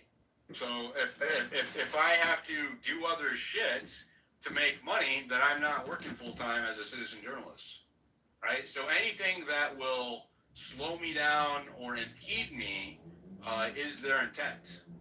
So if any way they can cancel me, silence me, smear me, discredit me, starve me out, anything, literally anything you can think of, right? And I'm not being a victim here. I'm telling you how it works. I'm not a victim. I'm still succeeding. So I don't have anything to complain about. They're fucking retards posted about that meme coin all weekend, and it ran up like 44% as a result.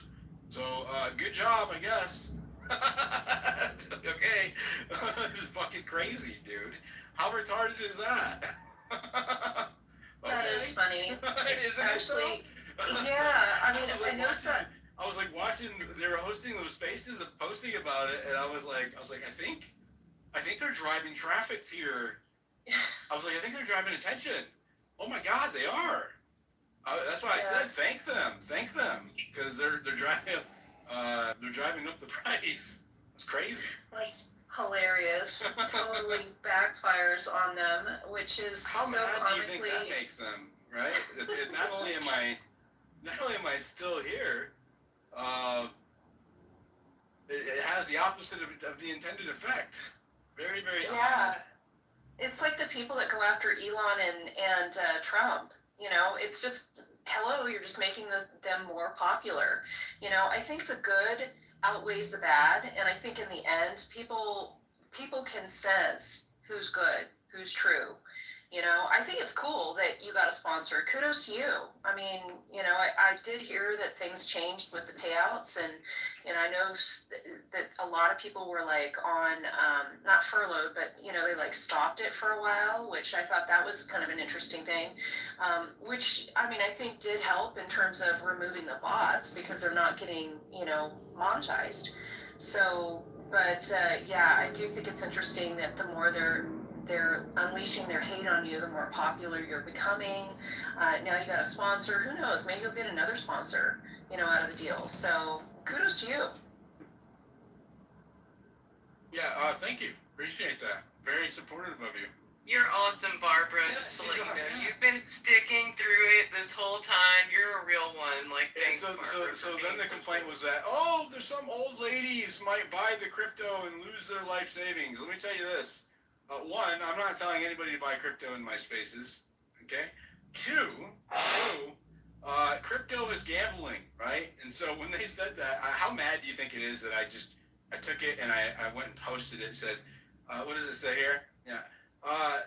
Crypto is gambling. Do not buy crypto unless you know what you are doing ever. Really appreciate the reminder to add the disclaimer in there and caveat. That's very responsible of you to remind me to be responsible. Totally appreciate it. Went ahead and did it. And we'll continue to do so. Yeah, definitely don't want any old ladies spending their life savings on crypto. It is 100% gambling. 100% gambling. People can make money on it. Generally, no. Right? The math is against you. If you know what you're doing, you can. Never financial advice in here. But yeah, so that was the next one. And I'm like, well, what else is there? You know, what else is there? It's just constant. So what do we have here? Okay, I'll just do a recap. I'm going to finish it here. Put a bow on it. We have an account. We have botted spaces to attack me, right? See it there, right? 8,000 impressions, 16,000 listeners. So I wonder who's botting them. There's a certain account that's been hanging out in those spaces that's known for botting. I won't say who she is, but we all know who she is. Okay? So there's a certain account in there that's been known for botting spaces. And so she's been pumping up these spaces attacking me in the background with bots, making them look like they are popular. I just showed you that. I showed you the account attacking me since February, making the account in 2022, activating during my peak Epstein coverage in last year. First reply or post ever was to my CIA space about the the Washington D.C. shooter on Thanksgiving last year, and then also this account had the subscriber attack and now attacking my sponsorship, whatever, right? These are ways to try to stop dissent, right? I am a dissenting voice. I get attacked from all sides. I'm a moderate. I was more hardcore MAGA last year, right? And for the previous years than I am right now, right? I would not question the Trump administration. I was a straight up cheerleader, right? And I was one of those people who would push back on dissent. Mace knows this. I used to get in arguments with her about Trump regularly in 2024, right? When Epstein happened, I became far more critical when the Trump administration said that it was a Democrat hoax, right? Let's look at my grok, huh? What was the first time I talked about? He talks about Epstein. So I had been covering Epstein while I was trying to get. See, guys, I was covering Epstein while I was trying to get Trump elected. And he specifically said that this was a campaign promise, right? He specifically said that that they would release the Epstein files. He didn't put it on paper. He said it during podcasts on the campaign trail. It's still a campaign promise, regardless, right? And when he came out last summer, and well, first they leaked a fucking memo. I think it was to Axios, right? And I even held a space on it that said that, you know, there was the suicide was a suicide. There was no evidence to charge anybody else, and they were closing the case. Right? Leaked memo. And I was like, no way this is real. We held a space on it all day. Like, there's just no way this is real. And then the next day, they had a sit-down meeting, a cabinet meeting with the president and Pam Bondi, and a reporter asked them if it was true, and they said yes. And then I deviated, right? I was no longer a cheerleader because they did something that conflicted with my core principles, and I couldn't do it. Right? I could not reconcile that with my political views. That's when I started catching heat from my own side on the like that was my first big cancellation, right? Huge cancellation from the right on that one. Most brutal attacks I've had online ever. Doxing attempts and death threats and all kinds of shit from all kinds of people. It was also the first time that I openly criticized the CIA in my spaces. And like I said, that was just happened to be when that account activated. Right? I'm not saying that they activated her, but the timing is there for anybody to go see. Right? July of 2022, they verified, had never been active for 3 years, and then decided to activate during my peak Epstein coverage, right? And my criticism of the CIA for their role with Epstein. And then when I was covering Fort Huachuca, oh no, the attack in February came when I linked the CIA to Les Wexner, right? So that reminds me, the February attacks from that account, they coincided when Wexner was doing his interviews. They taped his interviews. He went in front of Congress, very, very suspicious back and forth. He accidentally slipped that there was a Romanian consulate that was brought back to his house by Epstein and managed his house for him, right? So I did what I do and investigated and figured out who it was. Well, I posted that and it went fucking ultra viral, right? Well, that same week, at that same time, the first attacks from that Katie happened. The very thing, that whole fucking thing activated that same time, right? So the account activated during my peak Epstein coverage. It became verified during this is all verifiable. Go check yourselves. Do your own diligence. Or go back and watch it. I showed you. Okay? The account created in 2022, it activated. Did you say do your own diligence? Became verified in July of 2022 during my first peak Epstein CIA coverage, right? The very first time that it posted or replied was to my CIA space on Thanksgiving, right? The first time that it attacked me openly on the timeline was in February during my peak CIA Wexner coverage, right? This is the pattern. Go look at it yourself, okay? Search for Wexner on my timeline. Look at the video when I was scrolling through, or search the mentions of me on that account, right? You'll see the timing is there. Let's see. When was the first time? When was the first time? I mean, I know I'm just doing this because I want to show you guys. I would rather just show you. First time, I know that you're in the space, you can't see it. He posted about Epstein ever. We'll see when the first time I posted about Epstein ever.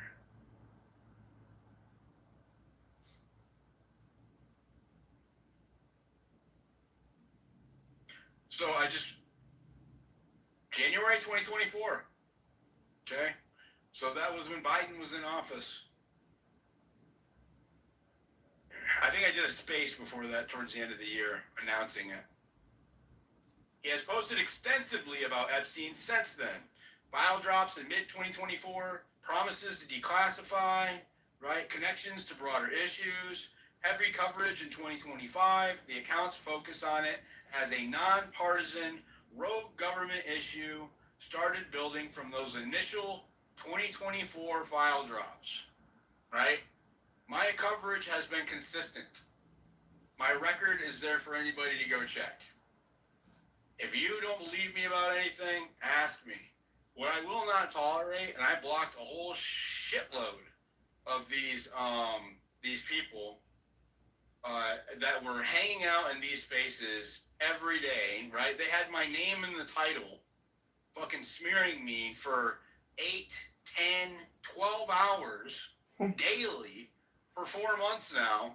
And my mutuals, right? People who host spaces with me or speak in my stages or act like they're my friends are hanging out there. I started fucking unfollowing them and blocking them because you can see what I do, right? I cover high profile, intelligence adjacent government corruption cases, and it brings me heat from all sides. I get attacked from the Democrats, I get attacked from the Republicans, I get attacked from the foreign squads, right? The fucking Zionists, everybody, right? I piss everybody off.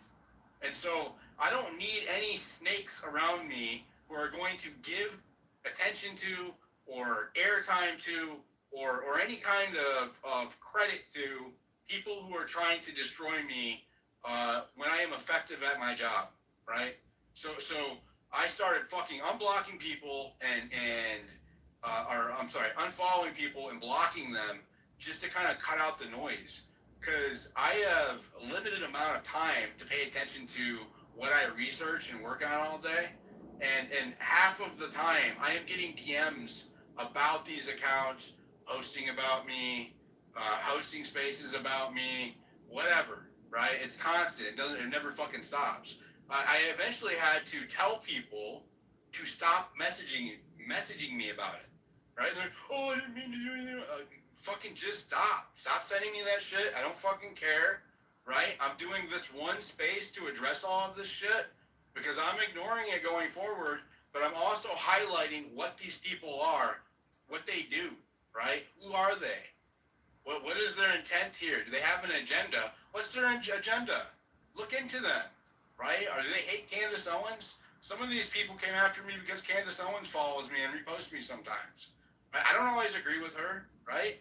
I'm not like personal friends with her, right? But I do like the work that she does, and she's an incredible voice for dissent on the right, right? And we need that. We need dissent. And so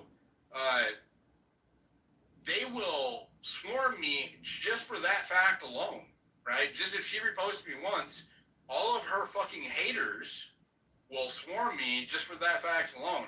Outside of that, whenever I get really viral content, these fucking Fed accounts, literal like Fed accounts, right? Enrique Tarrio, for example, who I've never engaged with, right? Worked as a Fed under the Obama administration, federal informant, will start working together, reposting each other, quote posting me, replying to me out of fucking nowhere. Anytime that I go viral about intelligence or Epstein or Charlie Kirk, Fort Huachuca, anytime I hit a fucking nerve, this is the response, right? And so if you are claiming to be my friend or acting like you are a friend and you are like helping these people either passively or directly, I do not want you around me, right? That is just a fact. It has nothing to do, it's nothing fucking personal, but that is going to be the case. I don't need any fucking snakes around me, man. I get enough, right? I get, there's fucking someone came into a space and threatened to kill me, told me they're going to I was going to catch a bullet last week. I don't fucking need that shit. I don't need snakes around me too. You know, I'm over it. So here's what's going to happen, right? This is going to be my last time addressing this, and I promise you that for now, because because I think it's kind of reached peak momentum. And I am going to focus back on work. I'm getting ready to travel, hit the road, and do some on-the-ground investigation. I was going to do it earlier. I was going to leave last week, but I decided to postpone so that I could get more done in one trip, right? So I'm going to be doing some on-the-ground investigation, covering some of the topics that I've been discussing over this last year. Because of these fucking weirdos, stalking retards, I'm not going to say where I'm going and what I'm doing exactly, but you will know it when you see it. And it's not going to be just one thing. I'm going to be going to at least 4 or 5 different cities on this trip across the United States, and interviewing some key people that are involved with these topics that we've been covering in person, right? And investigating things on the ground. And that's what I'm going to be focused on. So I'll be traveling this next, I'll be traveling soon, right? And you guys will see more there. Yeah, and I'll host some video spaces. I love hosting video spaces. On the ground. So, anyways, that felt good. It felt good to get off my chest. How mad are they? LOL. LOL. What do you think, Harmony? It didn't have to be like this. That's what I think. I know that you're saying it's more sinister, but I'm thinking to myself, man, I wonder how I could have avoided it. You women are fucking. You are like Coyote. Why can't she see that these people have a fucking agenda? Like everybody. Why are y'all always so like? You're trying to be empathetic. I don't know. It's because she does yoga. She said. It's always like that, bro. They'll say that we're going to be wrong and this, that, and the other, and it ends up being right. I think it's compromising your ability to think clearly. No, I'm seeing what you're saying. I'm just digesting it. You know what I'm saying? Like, you kind of have to... You think someone's one way, and then you see how they act, and you're like, wow, you really were nothing like how I thought you were. 100%. The timing's what's crazy, because to think that it's been, 6 months? Less than that? I mean, it's not really, but that's a us problem. I do think, because bro, I know how it feels. It's like you wanted to just say that. I don't think you said anything wrong, but you feel like, they think I'm crazy? No, bro, this shit's happening. Well, and it's you don't want it to happen to them. Maze just said, "You're fucking lucky I can't speak." But she said she put her piece in the comments, and I can read them. That's the thing, man. We're right on this, like, Maze, everybody. It's like, fuck, I don't know what we're gonna do. What are we gonna do? What's crazy is the ones who are like, I don't know, man. Like the Zionists coming after me for Epstein. I'm probably one of the most moderate people on the right that's critical of Israel. Right? I'm never say it's the Jews. I believe in individual accountability. Right? But if I have a problem with Israel being involved with their politics, I'm not going to be quiet about it. Right? It seems like our fucking country is hijacked for the benefit of a foreign country. I have a responsibility as a citizen and somebody who has a vested interest here, my legacy and my kids and their legacy, right? To make sure that our country is not fucking hijacked and that we don't end up being destroyed as a result, right? Like I have a responsibility to point that out, and the nastiness that comes with that, man, is crazy. It's absolutely crazy. Like what we saw with Massey, he doesn't support the integration of the technological and intelligence aspect of our military with Israel's in an official capacity, and so they were already calling him anti-Semite for it. That's fucking crazy. That's crazy. That's woke. Listen. That's the same like emotional virtue signaling that I was critical of the left of for years when it came to hate speech and shit like that. That's the same thing, right? You can't call somebody a racist because they have an objective opinion about their future, right? Like what is that? Hey, I don't think that a foreign country should operate our military. You're a racist. What? The fuck is that? That is a psyop. Listen, anytime somebody tries to emotionally manipulate you to make your point, if you're pointing out something objective, the tactic I was talking about, this account that's been attacking me for fucking months, every time I respond to that account, it's victimhood. It's emotion, right? You can't criticize me and attack me for fucking months, and then when I point out your tactics or your activation, say, oh, he's attacking me, right? That is an emotional response to an objective claim, right?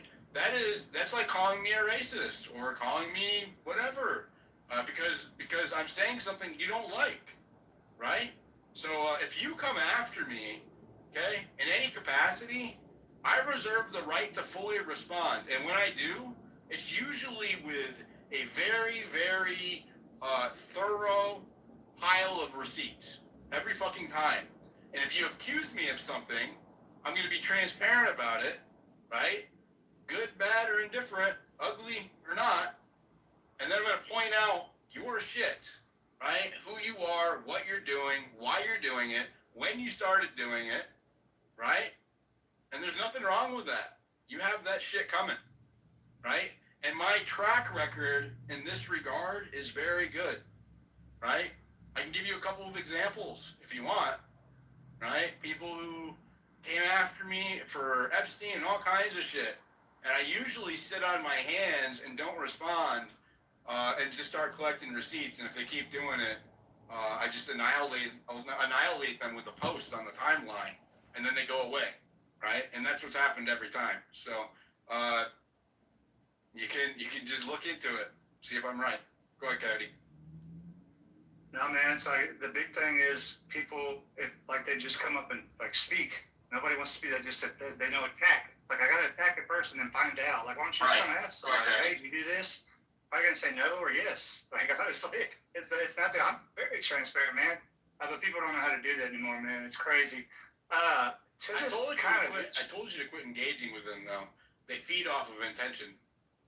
I saw the victim. It's just like that one day, bro. Still, nobody sees it. It's like I saw it with you, but nobody else can see that there's a victim thing right there. And to your statement earlier, I think that on the Christian Zionist aspect of it, I think that they feel it's an attack on their faith or something.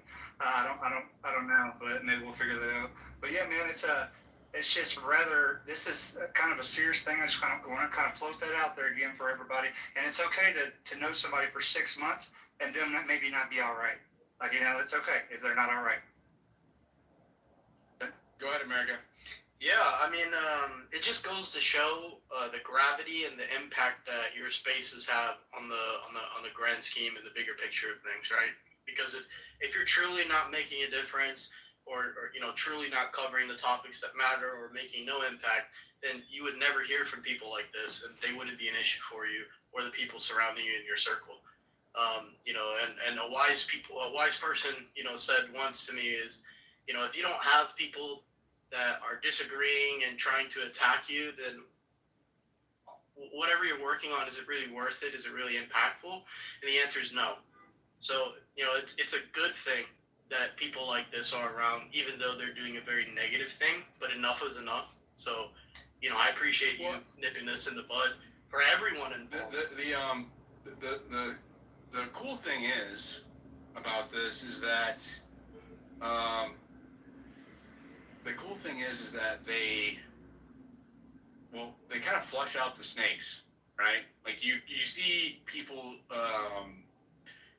for who it's a lot of masks off for people who are around you when this kind of shit happens, right? But also on the flip side of that, there are people who have had my back consistently. Even people who I was like ride or die MAGA with, Sally, for example, some others, ride or die with. When I deviated on Epstein, they did not fucking attack me, right? That was cool. And Hit Slap, for example, these people, being my friend has done them no favors. I can tell you that. Like from outside of me, right? They will go after people who are around me, right? And so not only do they Have they been consistently like helping me out, like showing, had my back? But they're also doing it in the face of a lot of attacks themselves, just for sticking up for me.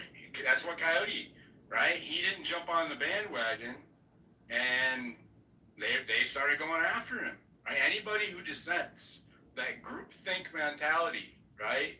Anybody who dissents, they go after. The people who can stick on principle and face that and continue to remain the same, I value those a lot, right? Incredible. It's incredible. It really does show like how good people are too, right? Like how consistent those people are. They don't fall for the bullshit or like the tribal group think mentality. 100% have a lot of respect for those people. Yeah, I have a lot of respect for the people up here as well that you mentioned. I mean, I'm not familiar with everyone, of course. I've known Hitch for a while, but I just met Sally and Yote, and I've been. Well, if you didn't know, Sally is a 5'11", tall, skinny blonde. She looks like a Barbie doll, and I'm not even joking. She legit, right? I think she's in her 40s. Legit looks like a 30-year-old Barbie doll. I've met her in person at Utah. We went and investigated the Charlie Kirk assassination crime scene together, right? And 100%, she looks like she just came out of a box, right out of a Mattel box. Barbie doll, blonde hair, perfect Blue figure. eyes. Green eyes. Whatever. Wow. Sounds like I think this would be a good time. But yeah, She definitely does. Oh, my bad. I don't want to cut you off. I just wanted to thank Yote, because he actually defended us as well. We weren't even aware of Yote, but Yote did his own research. Yote.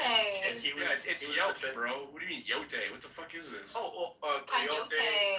You know what I mean? Yote. I looked at his ad. My bad. Wait, are you Mexican? No, I'm not Mexican, but I'm mixed. I'm mixed with, my dad's from Trinidad, right? And my grandma's from Southeast Asia, and my mom is from the States. So I'm like... She white? She white, though? Is she Mexican? She's white. But my cousins are Why do you want Mexican. to be Mexican so My much? cousins are Mexican. He sounds Mexican. He sounds Hispanic. I'm from South Florida. I speak some Brazilian, you know what I'm saying? I speak some Spanish. I speak, some Portuguese, you know what I mean? Portuguese, right? Different He said Yote in the whitest voice ever. Yote. Dirte is what it reminded me of when they were like Joe Dirt. They're going, my name's Joe Dirte.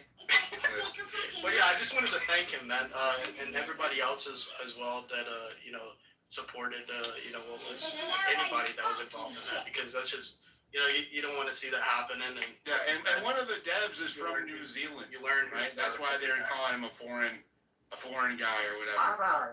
Right. So there's like 3 main people involved with that project. One of them is from New Zealand. The other 2 are from America. Bro, you came out and you said, like, gamble if you want to. Like, that's where it becomes like a kind of a, like, I mean, this is like a, not a, it gets ridiculous at some point, right? Because I want Space Host to be able to have an opportunity. That's why I did that. I did not know that it was going to make money. Is that fucking is Hobbs or Max Powers? After he hosts 9-10 hour spaces about me, you go to his profile. It's at Max Powers B. We'll shout him out. What's up, Hobbs? His last account got suspended. We won't say why though. He made a new account. And he hosts spaces about me for fucking 10 hours straight, and then he shows us buy me a coffee link. Oh, imagine that. Oh, we don't like people to make money, though. We don't like people to make money. Just us. Yeah, I mean, curious, though. Do you think that he could host spaces without talking about me? You think that he would be... I mean, he's getting botted. He's got all of these things. Do you think that he would be able to talk about anything if it wasn't... I mean, he kind of owes his entire existence to me, right? Like, if I give him content, right? Without me, where would you be? Something to consider. Yeah, just to build on what you said, we've never come up here and chilled, and we will never come up here and chill. This is not what this is about. You know what I mean? And you know, it's sad that people are going to try to paint a narrative, you know, that fits their picture. But you know, I hope we don't have to show this again in the future. Right? You know what I mean? I mean, yeah, like you said, it reveals people's hands. You know, your friends and your enemies alike. Those your enemies will stick their necks out, and people count on you. People count on when they try to attack your credibility, right? They count on you being afraid, right? That's what it is. They want you to be afraid, or to continue, right? To keep speaking out, or to keep doing what you're doing, or whatever, right? Or they want to convince people to not listen to you anymore. Right? It's to get you to stop. Anyway, you think about it, it is to. Oh shit! Did I just boot Maze? Oh, I didn't boot her. I was trying to. She was glitching down. No, I didn't. Anyways, they try to silence, right? Censorship happens in a few different ways. Okay, cancel culture is kind of a form of censorship, and you know, we saw it happen really hard with the left under Biden, and then I saw it flip and happen on the right under Trump with the Charlie Kirk assassination, right? And Epstein. I saw the same people who were admonishing cancel culture start to live by it. Anybody who was dissenting on Charlie Kirk or Epstein or whatever, right? Israel. I saw the same accounts who were opposing cancel culture before now embracing it. They will try to discredit you through smears, right? Doxing attempts, all kinds of shit, right? They will try to threaten you. If you don't stop talking, they will go after the people who are around you to try to isolate you. And if that doesn't work, they will try to go after people who listen to you. And I have people who have supported me for years who are listening right now in the anonymous section. I thought the anonymous section was all haters. But I have to give a few people a shout out that listen to me anonymously, that are big players on the right who support me and do not want to deal with the drama of being seen listening to my spaces. But they not only support me, they contribute. If I'm investigating something, they give me leads, or they ask me to cover topics on the right that they are afraid to speak out about publicly because they don't want to get canceled by their own side or to get the same smears and doxing attempts and dragging that they watched me go through, right? And I'm happy to have weathered that shit because it doesn't faze me now. Right? I'm already like, okay, my audience is used to it. I'm used to it. I have no problem looking into or talking out about shit that people are afraid to speak out about because, you know, there's a race happening in California right now. And one of my MAGA friends asked me to investigate the Republican candidate because they're tied to the AI data centers and some weird shit with the Palisades fires, and they are afraid to ask any questions or speak out about it because they don't want to get attacked because the person is endorsed by Trump, right? That's not how it should be, but that is how it is. These are the psyops of today on internet land, right?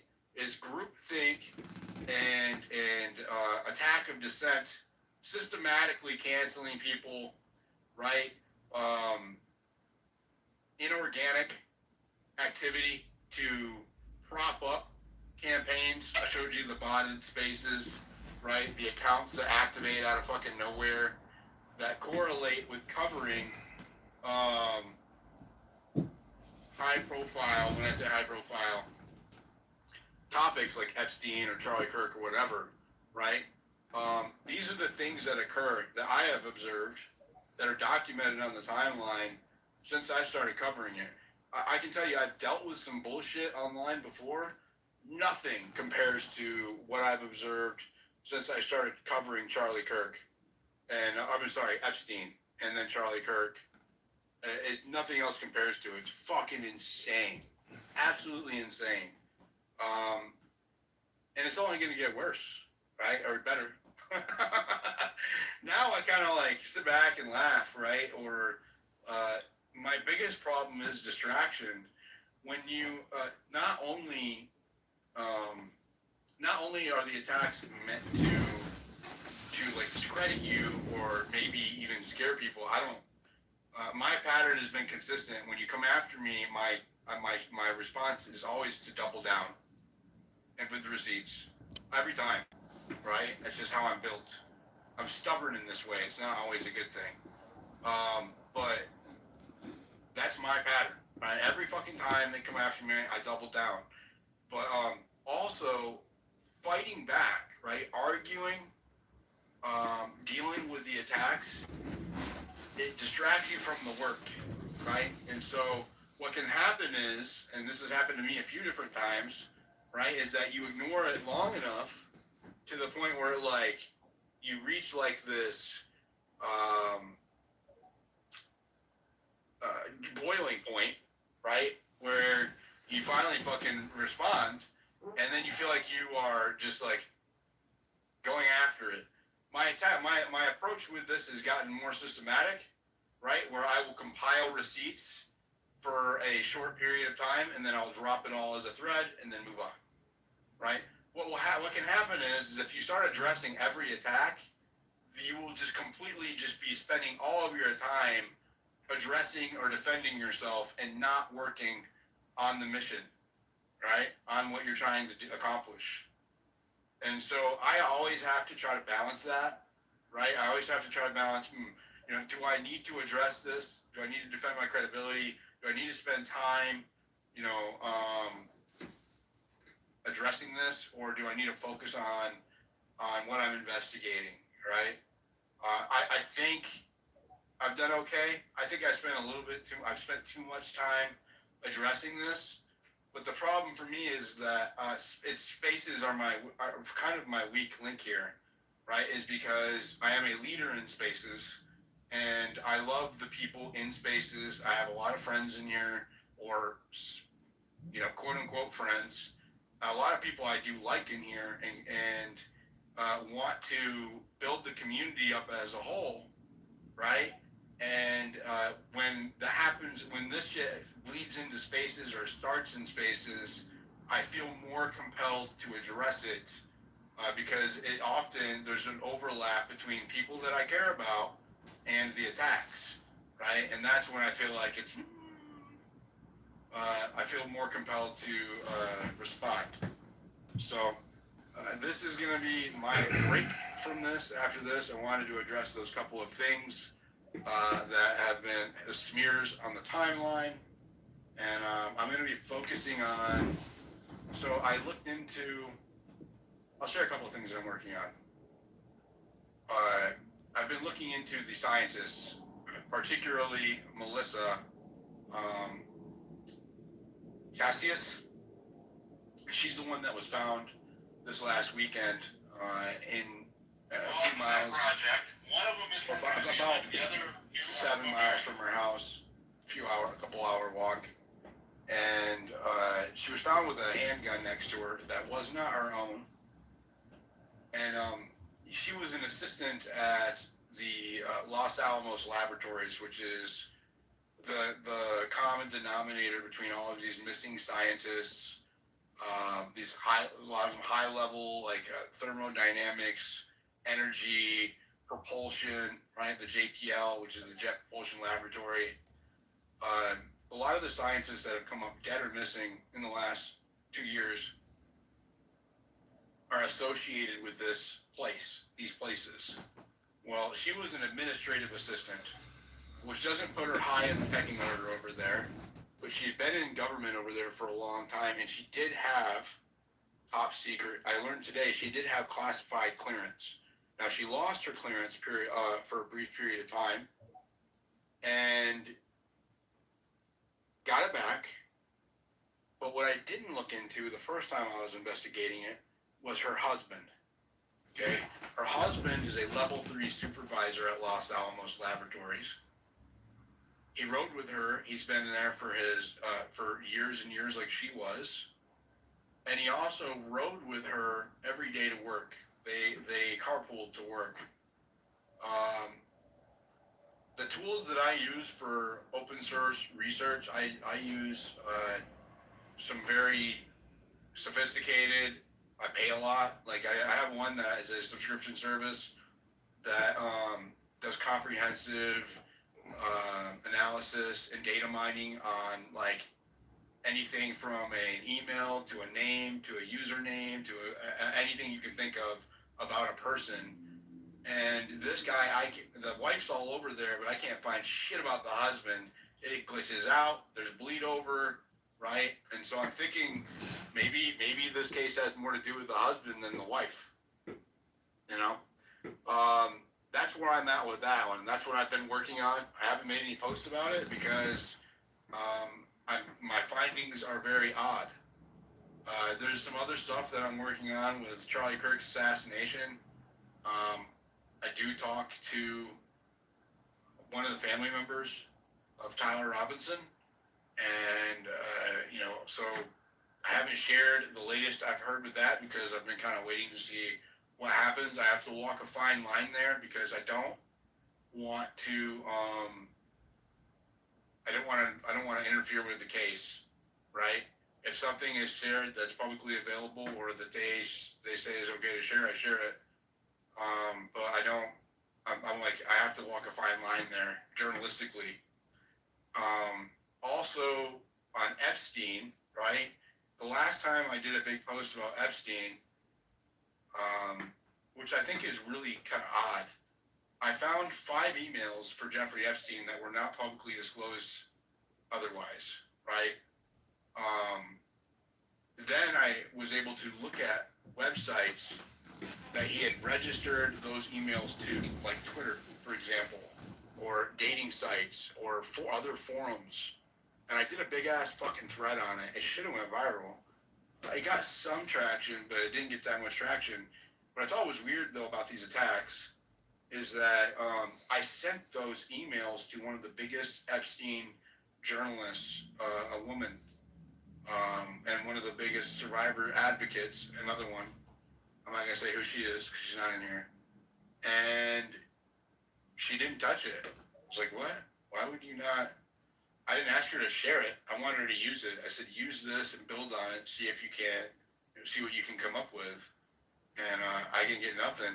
But then I saw when this Katie account was attacking me yesterday, I saw that same Epstein journalist reposting that content attacking me. Isn't that funny? So this shit that we do here is full of fucking very, very wishy-washy people, bad actors, snakes, agent provocateurs, opportunists, and good people too, right? It's all kinds of crazy people. But if you can think abstract or be pragmatic and not jump on an emotional bandwagon when you see somebody trying to invoke. I gave you a bunch of examples throughout this entire space with the Trump BB thing, right? With Luna and Tyler Robinson being linked to some Cuba fucking organization, or Charlie Kirk's assassination. I'm sorry, right? These are all things to invoke emotions from you, so that you won't think critically, right? Every example I've given you tonight is a tactic to invoke an emotional response from you, and then that emotion will cloud your judgment, and you won't think critically, right? Not at you per se, but that's the intent there, right? When people say, "Oh, Charlie Kirk was killed by this guy," people who care about Charlie Kirk or MAGA or Republicans on the right are going to feel some type of way about that, and they're going to accept the next thing that's said because they're angry and they want someone to blame, right? Realize that that's a manipulation, right? That you are being manipulated. That is a psyop. That is a tactic, right? The way that you figure out whether or not it's a psyop is to fucking ask for receipts. Don't take it at face value, not from me, not from anybody, right? And just because somebody takes a screenshot and draws lines around it doesn't make it true, right? It doesn't make it, you can take anything out of context and isolation and put spin on it. I can add a lot of narrative to one thing out of context, right? I can take one benign thing in isolation and then and that thing may be true, right? And then put a lot of spin and bullshit around it to build a story or a narrative, right? And then make the whole narrative look true, right? The way that you see through that is to ask for specific things that prove it's true, right? Not just the one thing. Say, hey, where does this connect to this? Show me exactly how this connects to this, right? Ask the question. And if people don't allow you to ask the question, they have an agenda, period. Right? If you're not allowed to ask questions or to point out something that doesn't make sense logically, they have an agenda. If you try to ask a question or point out something that doesn't make sense logically, and then they give you an emotional response like, oh, well, that's a bad person, or they're bad, or I'm a victim, or they're a victim, or she's a victim, or he's a victim, right? Instead of answering you, that's a manipulation tactic, right? Anytime someone deflects to emotion, that is a manipulation tactic. Well, why is this important? Because it happens at scale with our governments, right? With corporations, with organizations. It happens with Democrats, it happens with Republicans, it happens with foreign policy. Iran does it. Israel does it, right? Anybody who wants to change the way that you think employs these tactics, right? That's why having evidence is key. Not just a screenshot, but often a link, right? A web link or a post link, something that you can follow the chain on is preferable, right? Not just one thing out of context. Primary evidence is king. Receipts are king, right? If someone is saying something in a space or on a video or in the news that is making you feel some type of way emotionally, angry, sad, confused, even happy, right? Notice the change and ask yourself, pause for a moment and say, why? Why am I feeling this way? What is this true? Right? Because often the bad actors have figured out how to manipulate humans in this way psychologically, right? That's why they call it a psyop, psychological operation. I say, if I say the word,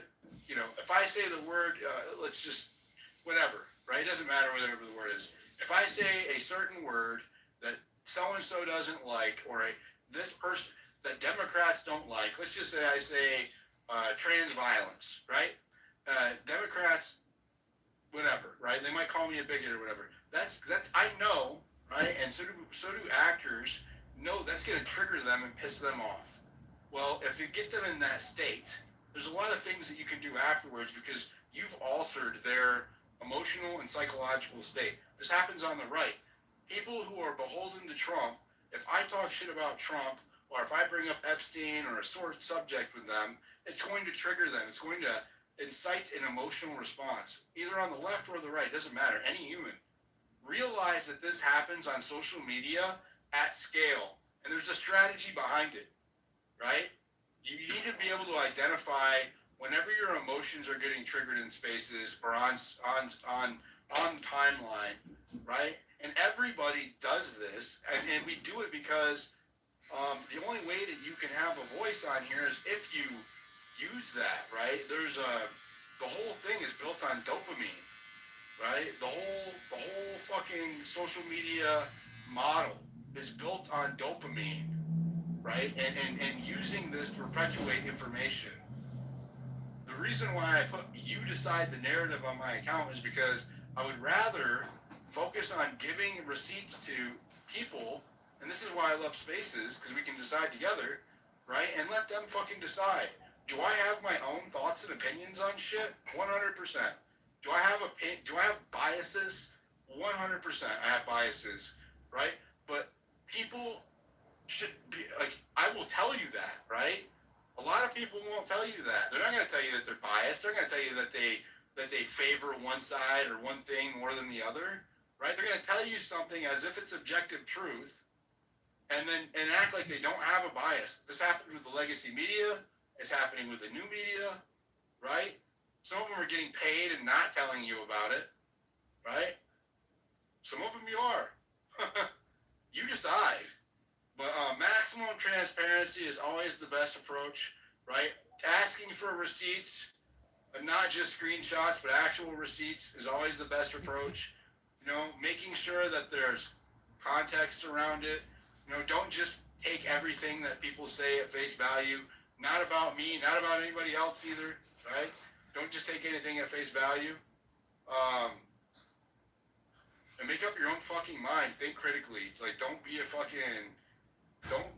an NPC. Don't be a group thinker. Don't be tribal.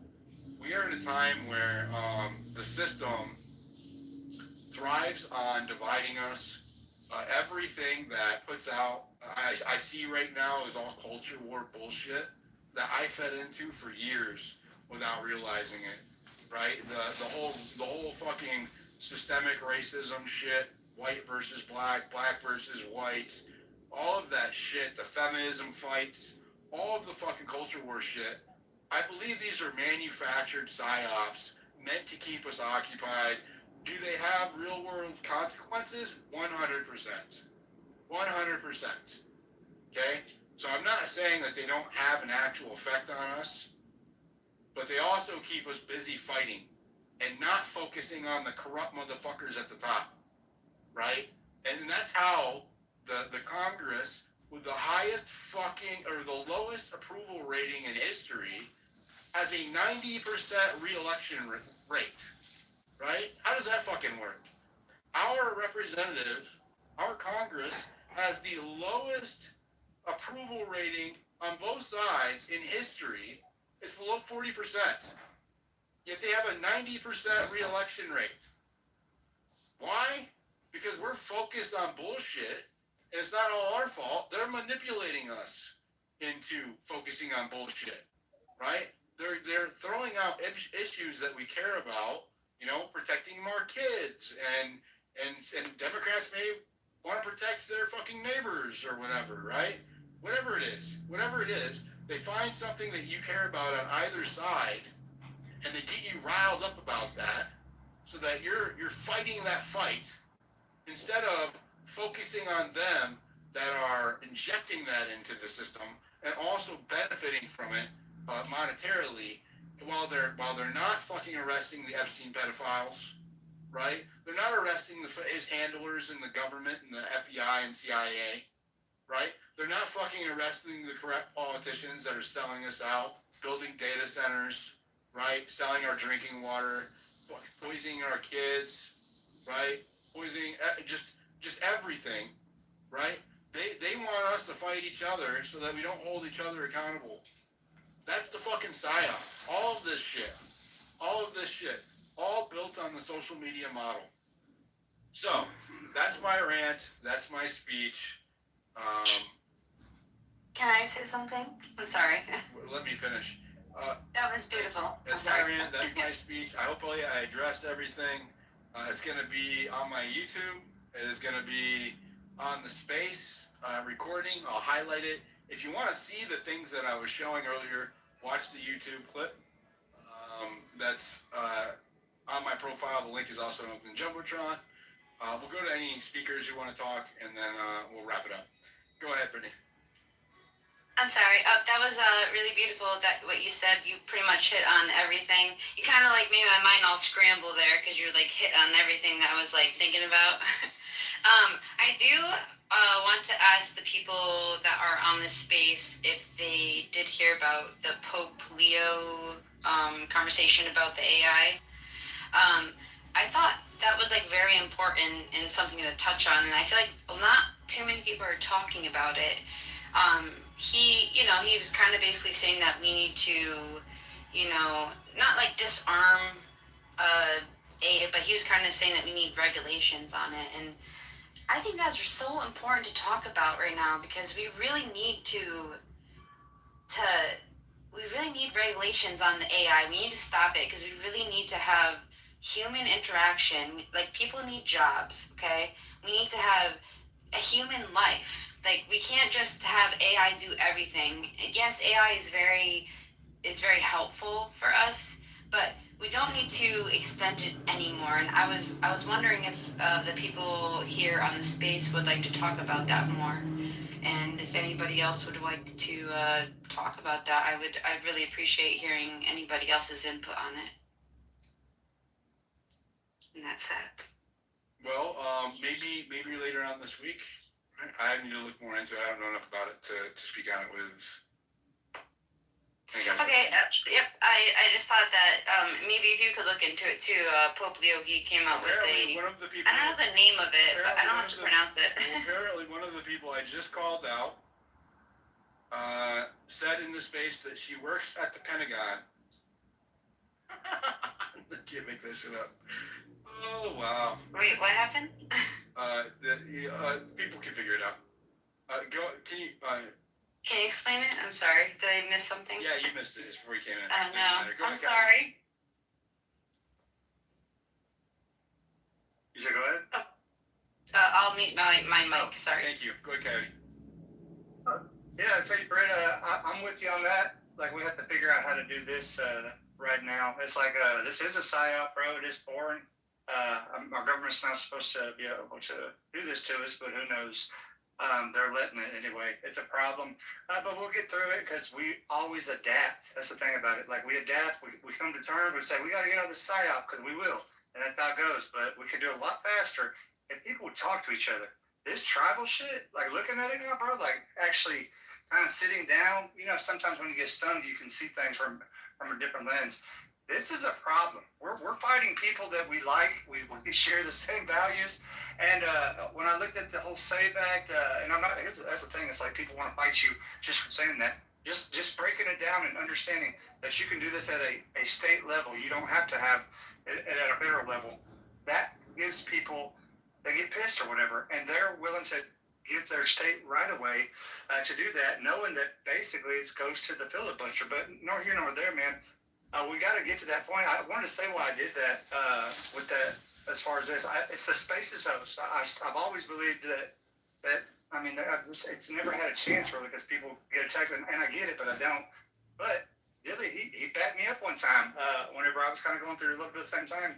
And that's a little bit of loyalty, and there's nothing wrong with that when it goes, because it's like, you don't forget it when it gets there, because it's lonely, bro. Like, people they talk free speech and stuff. They ain't about that life, bro. Really, they're not about that life. But I hope we get about that life, because we have to fix this, man. This is not working. Being silent and is being complicit. Is it not? Yeah, no, Coyote, you bring up a great point. There's going to come a day where, like, the children and their children will listen back to what we said. I'm glad Diligent has these recorded, because they're going to look back and be like, what did you guys do? And I know that I, stood at the table and was able to have at least a conversation that was as real as it can get. You know what I mean? It matters to me. Just having your face up sometimes. It's just the big picture. Your face? You gonna do those reaction videos? What are you talking about? The coyote videos? The triangular coyote? I did call that one. I called that one. Yeah. I knew something was wrong. Yeah. Diligent, did you talk about the Trump BB psyop? I started with it. We can talk about it again. We didn't get into. I thought you did, like a little bit. I did touch on it, but we yeah. So I started actually did start with that. Go back to it. We get to that since the beginning of space. There's a lot of people in here. I just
same messaging yesterday. Quote, per Axios, President Trump unloaded on Israeli Prime Minister Netanyahu over Israel's escalation in Lebanon in an expletive, that means swear words, right? He's saying fuck, shit, damn, whatever. Latent call on Monday. Quote, right? You're fucking crazy. You'd be in prison if it weren't for me. I'm saving your ass. Everybody hates you now. Everybody hates Israel because of this, end quote. Now, what's interesting about this is that this was written by Axios with an anonymous source, right? What does this do? This is the psyop, the emotional part, right? Everybody is pissed off at Israel right now because of Iran in the United States, right? A lot of people think that Trump is Israel's bitch. I'm going to say it, right? I see it. People reply to that to me in posts all the time. I've never said it, but that's a fact. A lot of people think that America is acting like Israel's bitch right now, right? And that Trump is beholden to Israel for whatever reason, right? Now, I didn't understand before that he was a Zionist. A Zionist told me he was a Zionist. I didn't know that. When I was like trying to help get him elected, I didn't know he was a Zionist. And I was ignoring the people who were trying to warn me. Shout out You to never Maze, said that, yeah. Maze and Destiny and many others, right? I got sick of the fucking whole October 7th battle between it's the Jews people and the Jews. Like, I got fucking tired of it. So anytime somebody brought it up to me, I would shut down. And to my credit, sometimes I would be talking about shit that had nothing to do with the Jews, and people were bringing it up. So I'm just gonna throw that out there. But right, this is a PR move to make Trump seem independent, right? To make Trump look strong as an American leader when it comes to Israel. That's what the intent is here. It is a psychological operation to invoke an emotional response of loyalty from you, right? And if you don't believe me, right, I'm going to copy the first sentence of this, right, and we'll do a search, and you'll see that all of the most viral posts spreading this did the same thing. They all have the exact same F word, completely start out exactly the same, right? It's verbatim. There we go. Verbatim. So, look, the bolded titles are what hit. The bolded search terms are what are exactly the same in every post. So Andrew Colvett used the search term. Look, you're fucking crazy. You'd be in prison everywhere for me. Blah, blah, blah, blah, blah.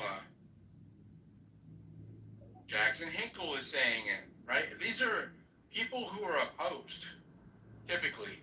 It's so weird to see all of them. The mainstream media, right? The legacy media, the Democrats, influencers, the Republican influencers. I mean, all of them, almost all of them, even though typically Jackson Hinkle does not typically agree with fucking TPUSA. But here he is quoting the same fucking thing. Why? Right? Why? And not just yesterday. He posted this today, 13 hours ago. Doesn't make any sense. Spectator, and look at the views, okay? 3 million views on that post of this. Can you read it again? It says,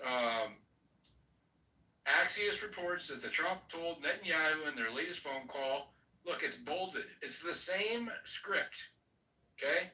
The same 3 letters are censored out in the same spots on this post as they are on the other one. On Andrew Colvin's. They literally took this talking point, copied it, and pasted it on all of the major influencer accounts on X. And if you don't know how it works, X isn't the biggest platform, but information starts here. Okay? It's a brevity-built platform. Information propagates. I'll tell you something scientific that makes me a good citizen journalist. I'm good. Okay? If you understand the fundamental of how Twitter operates, when it was Twitter, it was a text-based app that allowed for the quick propagation of information in a way that no other social media platform does. It makes it unique, right? And because of the timeline and how it's all speed and time-based, right? It's not about really long fucking form content. It's all about how fast you can get accurate or any information, because bad actors put out inaccurate information this way. It's about how fast you can propagate information. So think of Twitter or X as the fountain, right? Or the source of the water, and all of the information water flows out from here down to other social media platforms and down to the legacy media platforms. The reason why all the journalists are here is because this is where the information starts. Period. That's why it's the #1 news app on Apple, right? So if you understand this and you put your and you use that for that's you can use that as a journalist or as a researcher, right?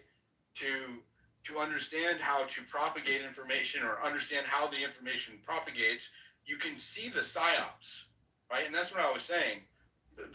All of these accounts some of them are opportunists that see a viral story and they're taking an opportunity to get in on the action, right? So these are not all, because I did the same thing when I was a cheerleader for Trump, right? I would take cues. They're cues, right? C-U-E.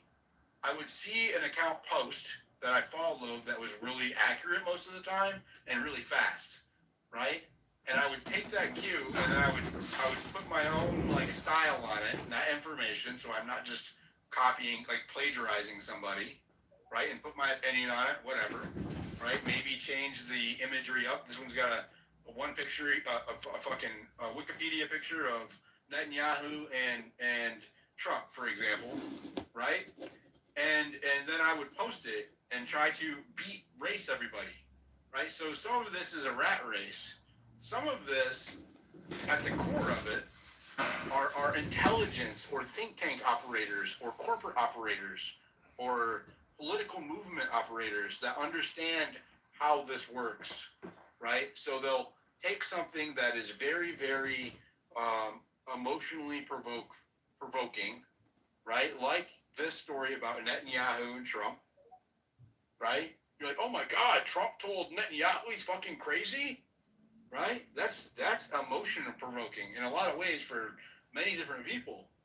So they throw that out there knowing that it's going to go viral, and all of the big accounts do their job for it, right? When all of the accounts are all telling you the same thing and they don't have any fucking evidence to back it up, the system is manipulating the public, right? If there's no fucking receipts, if there's no witness that's coming forward, if there's no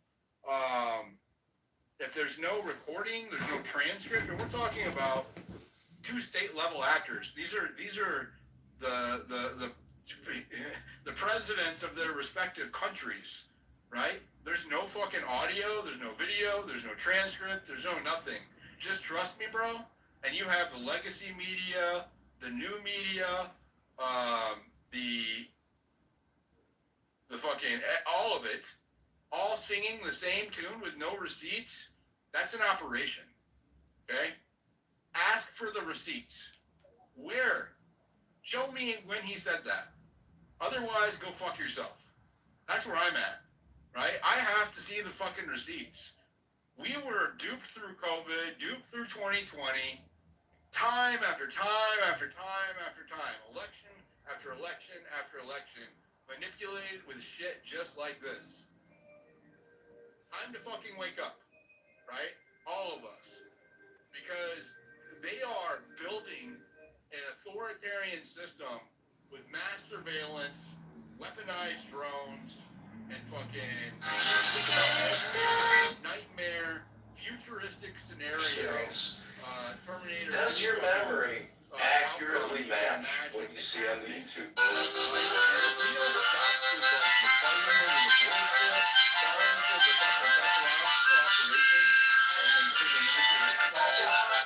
never gonna unite long enough to free ourselves from it, right? Our government is working on behalf of a foreign country right now, and it is devastating our economy, right? We had one good year of energy prices that were okay, gas, and now that's gone. Now gas prices are higher than the average when Biden was in office and Trump ran on gas. That's the one thing he always delivered on, right? And now we don't even have that. And you're not allowed to say it out loud if you're on the right, or they will come after you. Right? Something is going on here. Our country is ruining itself on the behalf of another interest, and we don't know why. Right? How is this happening? Why is this happening? And if you try to ask those questions or speak about it, they come after you. Go ahead, Mace. You know, fuck, my voice is going bad again, so I'll make it very, I think the biggest psyop is partisanship within our political. Yeah, the two-party system is a psyop. I think that's definitely a big psyop. I won't be able to, I'm gonna write what I want to say and have Lene read it, so I don't hurt you guys' ears. Well, I mean, you sound okay now, but you sound strained. If you talk, Try taking a drink of water, Maze. it sounds better now. Yeah, you're good. Talk You slow. sound good. Okay. Yeah. So, yeah, the whole Trump, I'm so proud of you, okay? I feel like you just graduated to the next level. Wow. So, it is absolutely true. He upgraded, according to Maze Love's upgrade laws. Where Trump has to redeem himself in the sense of the power dynamic between him and Bibi. And I think also that there is a very time-sensitive kind of issue when it comes to having to get this over with Iran and with Lebanon, because China's advancing its Belt and Road Initiative, like literally leaps and bounds ahead, to where they'll literally be a monopoly until there's actual competition. So long story short, I think that what he's also doing is distancing himself from whatever Israel may or may not do in the near future, so that he's not kind of pinned by that too. This is just my theory, and I'm throwing it out there as a theory.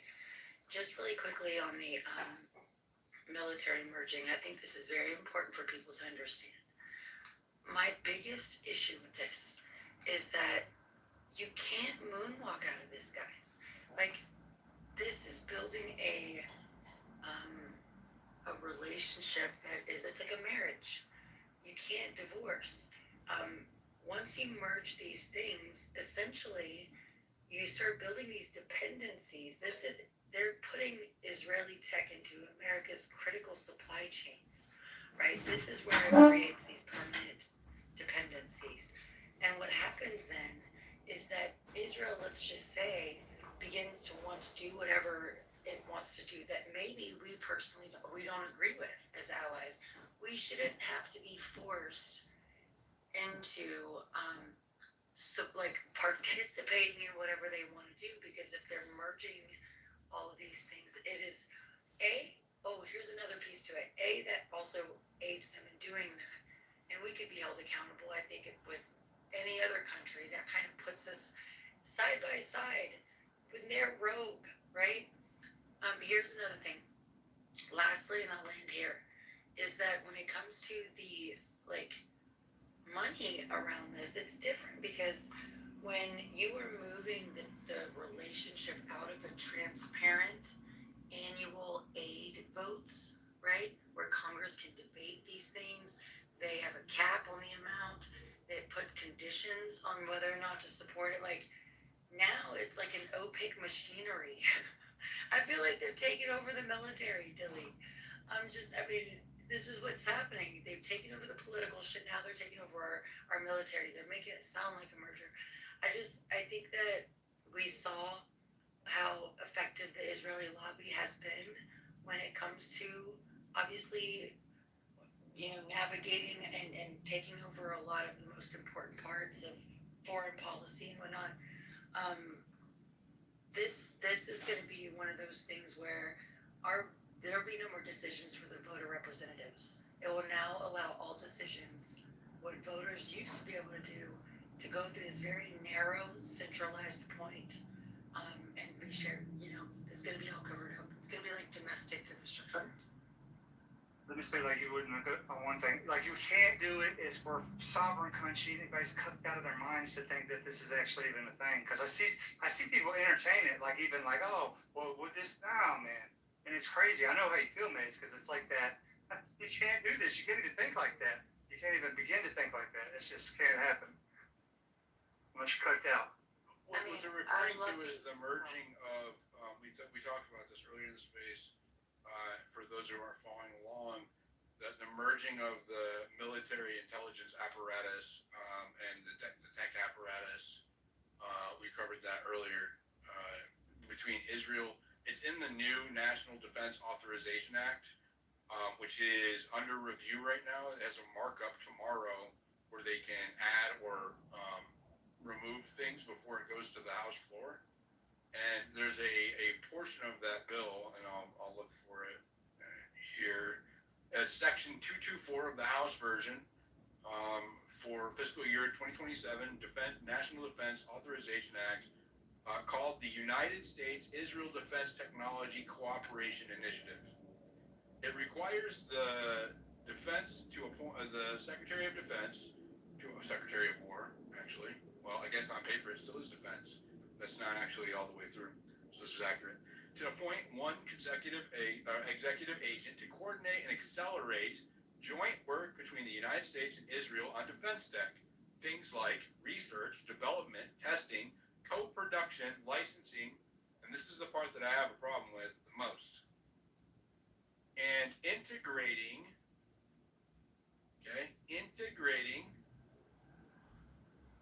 Israeli origin tech into U.S. systems. Okay? Why would it need to specifically say that? Right? Because we don't do that shit already now. Right? We don't, they already have prohibitions against using foreign, like Chinese. That's why, remember they got rid of all the fucking Huawei phones or any apps that had Chinese origin on their phones in Washington, D.C. If you're in the government, it doesn't matter if you are a congressman or if you're a federal employee, if you're a fucking mailman, they did not allow any Chinese origin shit on the phones. The reason why is because it can be hijacked at a hardware level, right? That's not detectable at the software level, right? They got caught doing it with the Huawei chipsets. China did. So why would you open the floodgates for Israel to do that to our highest? Did you hear what it says? These are the domains that they want to integrate Israeli origin technology from. Okay, it covers a wide range of areas: counter drones, missile defense, AI, quantum. They mean quantum computing, cyber, biotech. Okay, let me say that again: biotech. Think COVID. Okay. Network integration, data fusion, and more, right? Why would we want to allow a foreign country to have that much fucking leverage over us? What if that foreign country does shit that's not in our best interest? Israel has been caught before selling our shit to China, right? This is documented. It came up when I was looking it up the first time, right? So obviously, they get involved. They like to fight, apparently. They get involved with wars that are not in our best interest. We get involved in wars on their behalf that are not in our best interest. And now we're talking about compromising our systems at the highest, most critical levels with their technology. Why? We have the most advanced fucking tech industry in the world. We are a service economy based on how advanced our technology is, right? That is how we survived after the loss of the manufacturing base, as a service economy based on our technology, right? So why would we outsource our most critical infrastructure to them? That is fucking stupid, right? That is stupid. These decisions, the fact that this is even in a bill, the fact that so many of our congressmen not only are not going to oppose this, that they are endorsing it, tells you how captured we are to this ideology, right? That's what it does, right? This shouldn't be China, this should not be Israel, it should not be Austria, it shouldn't be Australia, it shouldn't be any fucking other country. It shouldn't be Mexico.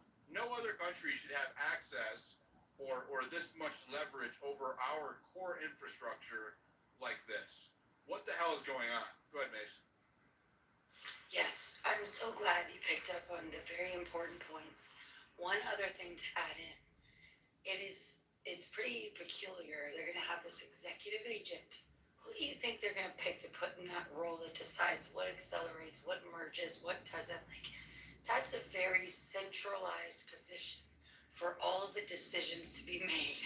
Like, we don't know if they're more Israeli first or America first. Do they care about our national security, independent national security? Because whoever's in that position, Dilly, is going to be making those decisions. And are they ever going to put somebody in that position that is not necessarily 100% Israel first? I doubt it. And I think that they're going to be advancing things that would really put us on our fucking knees. This is what bothers me. People need to understand that this is the hill to die on, bro. I don't care. I'm going to keep saying it. I'm telling you, this is the hill to die on. I mean, this is where we need to focus the conversation. Also, can I tell you something else? I'm so glad. I'll host a space about this tomorrow specifically. Okay. Yes, please do. This is the hill to die. What you brought up is actually a great observation, because when you talk about the Israeli origin, are you familiar? Do you know about the whole pager thing? Do you know what happened? This is exactly how they did it. Yeah, they posed as a manufacturer of pagers, and for years it was a high-level, very deep operative situation, and then they intercepted the orders and sent them pagers. Yeah, they centralized also kind of the flow of the manufacturing, the production of it, right? Yeah, they bottlenecked it, so it would have to come through them.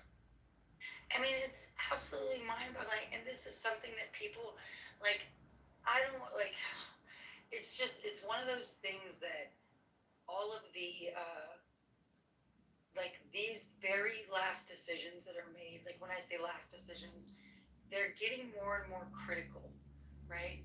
We're running out of time. I think everybody can kind of sense it. Yeah. Yep. I agree.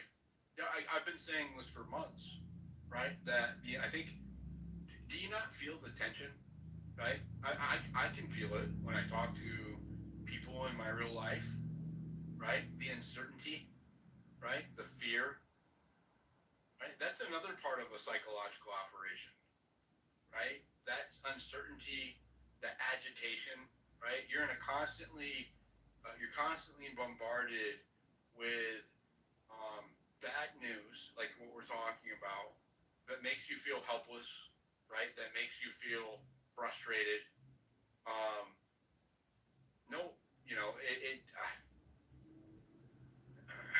There's I think that there's a demoralization there, right? That occurs, right? They want you to feel completely powerless and helpless, so that you do not resist, or they try to trigger you into an emotional reaction, right? That creates the response that they want, so that they can employ policy to deal with that. What do I mean by that? Well, it's inciting a problem so that you can offer a solution. It's called the Hegelian dialectic, right? David knows what I'm talking about. No, that's. But wait, one really quick statement. That's not what that is. One quick statement. Bad analogy. But I get it. Yeah, it is. The Hegelian dialectic is proposing a problem per se, and then creating a offering. problem, and then No, decision. that's Guys, you gotta make me Well, forget my David is fucking thought. David is our stationary philosopher. yeah. So correct me, David. I'm willing Okay. to be corrected. Well, Can I for just the, get this out really quickly and Please, correct yes, him? my And friend. I'm gonna Go shut up ahead. because I'm having my tea. absolutely, my friend. Diligent. This is what I want you to understand. This is so golden. I'm so impressed with you right now because I actually think that what we can do, it helped me think of a goal. I think what's the solution, the healing to the learned helplessness, and we talked about this. Des has been bringing this up, and it's really helped me recognize it. It is to actually win something. We haven't had a win, right? Like what I mean by that is that we've been pretty. I don't know what's the word. I mean, we did. The Well- people, Trump supporters did. And I then know, they got I rug know. pulled. Yeah. But that's what I'm saying. Do you remember the momentum? Do you remember the high after that? Because it felt like we finally are doing. Yeah, I went to something. DC and I covered the inauguration on the ground. And it was amazing. I walked the entire 3-mile line and video recorded all of it and turned it into like a fast-paced video with like music, and was really felt hopeful and like accomplished 100%. And so, and don't forget your thought there, David. I'm coming to you, but this is where I think we should focus a lot of the attention is in making sure, and like this is where we put it all. Like we have to be able to organize and channel the energy into something and apply pressure at the same time.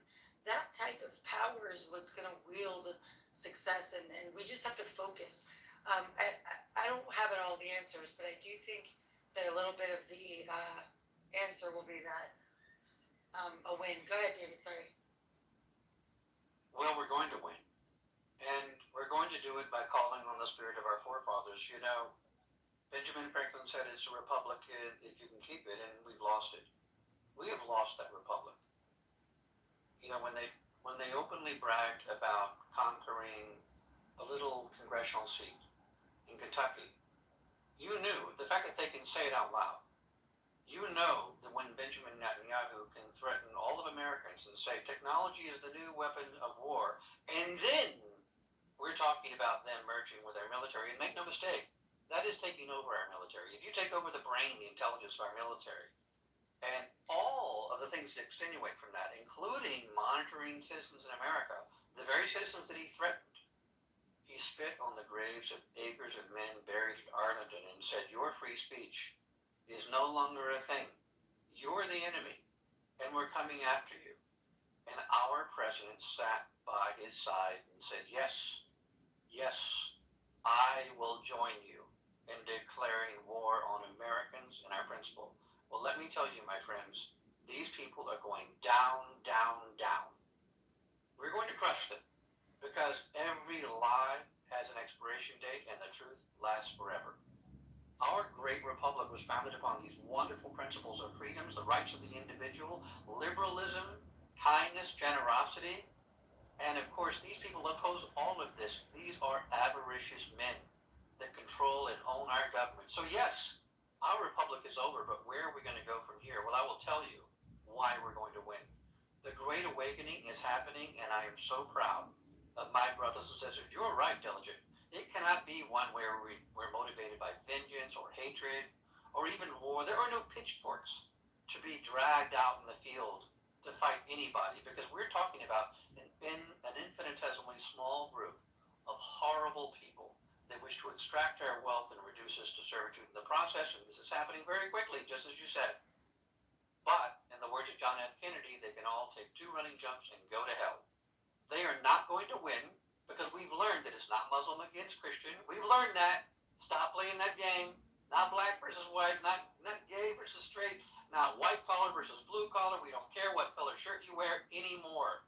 No, it's about a small group of people. And by the way, the reason why we appeal to our Jewish brothers and sisters by calling out Jewish supremacy is because it is more than just Israel, right? When he's saying we got these things, he's talking about American companies, American media. It is much more than just corporations own us too. Right. Absolutely. And what do we have? They have the military, they have the media, and they have the money, and all we have is the advantage because the atomic power of truth wins.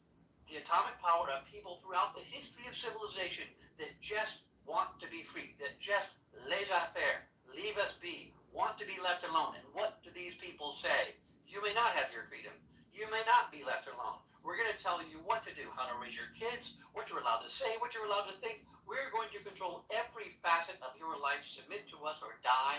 And let me tell you something. If Jurassic Park, if that line in it is right, that life finds a way, truth finds a way, every idea, every truth, as Victor Hugo said, when a truth's time has come, you cannot stop it. Nothing can stop an idea whose time has come, he said.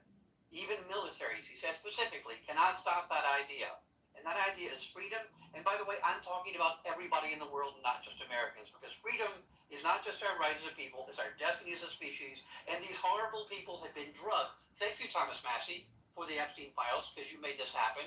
Thank you, Thomas Massey, for making them buy your seats, because you made this happen.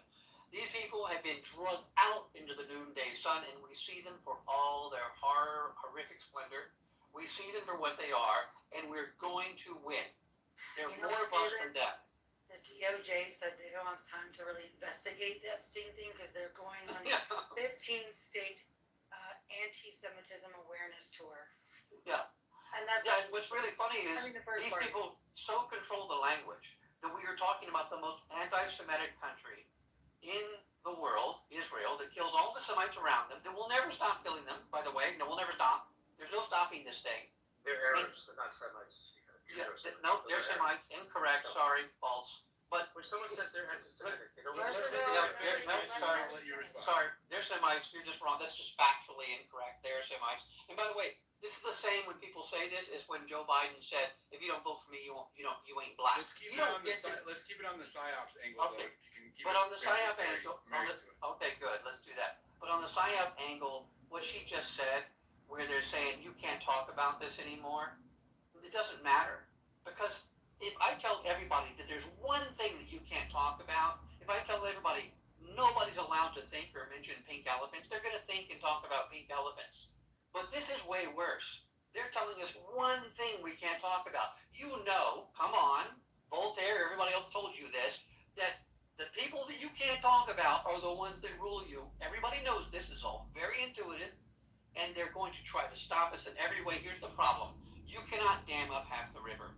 If you're going to really, really put that authoritarian, as George Orwell said, that boot stamping on a human face forever, if you're going to do that, you got to do it well. Because if we can whisper, if we can tap it like prisoners of war through the walls, then we are going to overcome, and that is exactly what's going to happen. Mitch. Thank you, David. Oh, Mitch. Well, I was just gonna highlight that I think that we're gonna see a lot of ramping up. I think I'm seeing it, but I also see it kind of more in the public arena and more in the of like strategy and task force to really curb quote unquote anti-Semitism. And I don't know if they're putting that out there on purpose. Are you guys seeing that in your pipeline? Like there's just so many things. Like even all of I've always seen the anti-Semitism stuff, but I also the DOJ is I also saw like some guy giving a speech was like this last week or something. He said that they spent $600 million trying to combat anti-Semitism, and it did not make a measurable impact. He said that it's because anti-Semites are cannot be changed. Right? He said that you can't reason with hate is what he alluded it to. And I would argue that it's because your definition of anti-Semitism is too broad, right? It's any term that is hateful, right? You deem to be hateful is subjective fundamentally, right? And therefore, it does not exist. Hate speech does not exist, and I'll tell you why. Because it cannot be clearly defined, right? The definition depends on who you ask, right? There is no consensus on what hate speech is.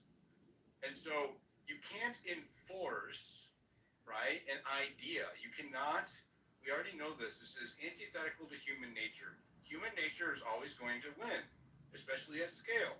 So you can't enforce an idea that is fluid, that doesn't have a firm foundation in reality, right? And you just can't. So stop trying to prevent people from thinking or saying something, and start fostering a culture of education or information. And I don't mean propaganda when I say education, right? Be like, own up to things that are true, right? Stop trying to convince people that Israel doesn't have an oversized influence in the United States, for example. One, right? Stop trying to convince people what you're trying to say are your lying eyes are deceiving you. Don't believe what you see. Believe what I tell you. Stop doing that. It doesn't work, especially over time. A lying, as David says, a lying liar.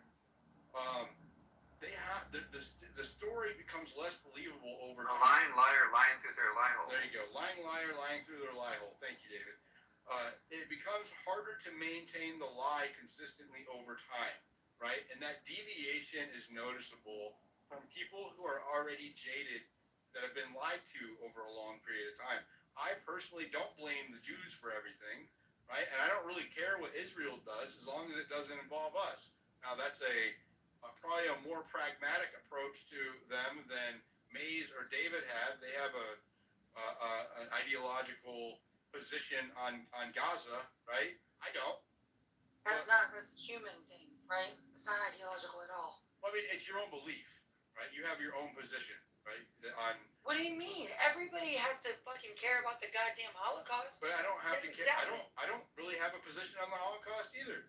Okay, well, it is not. I'll just say this then. I don't really right? have a But position on events that I wasn't there to. Wait, hold on. I'm not really. I don't really take positions on events that I'm not there to participate in, or that don't affect me in some way, shape, or form. I think it's interesting, whatever, right? I'm not saying that I'm not like condoning what's happening there. There's no good guys in war, right? But I'm just saying, like, I don't have to take a strong position where I need to fight at home based on what's happening on some other place, right? If they want to fucking rule the roost around them, let them do it, but not with us using us to do it. Either they can do it on their own or they can't, right? Period. What you don't understand is And like, and if they can't do it on their own, and they're so worried about their own existence in that area, they should be better at making friends, right? They should be better at making allies around them and making friends, as opposed to fighting with them constantly. So Dilly, let me just say this, right? I don't expect everybody to be on the same page around this, but like for me, if I was around during the time this was happening to any Jew, I would still be just as fucking passionate. You would be killing them, nice. So it's not what you're Shut the fuck up, you stupid. You know what your name rhymes with? Your name rhymes with. Listen, this is the problem. Yes, you got you. I'm a Yes, and Mitch says something to that. Mitch. let me just say this, right? Like when it comes to like what Mitch does, for example, is he actually makes it so much worse. I mean, and I think you have to know that you're doing that. Co-host the JQ, which was Maze, he's retarded. I'm going He doesn't even hold that respond Jew. and you're defending Jews. No attacking person. First of all, it's not the Mitch, Jews. I don't want to have a Mitch, long you debate fuck up. right now, Sorry. please. Listen, all I'm saying All is, I'm right, saying is I don't have a big position on what I Israel know what you or said. any He other country interrupted does in me. their own shit, right? I just Right, don't we're want gonna to. have you what you said. defending Jews. It's Like asparagus he and has it's zero this. Come on. fucking respect. I'm gonna finish what I'm saying, Mitch. You can respond to Mitch, whatever it is that you Mitch, want to she is a respond. co-host. Okay? Let her finish, then you can respond. Jeez. So all I'm saying is this: is that for me, my perspective, it is very human based. I can't, in good conscience, know that this is happening, and it's not that like it's happening way over there and we're not a part of it. We're every bit of part of it, and that fucks with me, right? Especially like anyway. That aside, I also know that the occupation there looks different, and the occupation here looks different, but it's still an occupation, and the occupiers are the same people. And when I say the same people is like Israeli, like the Israeli interest right now is dominating their country by land and our country by government.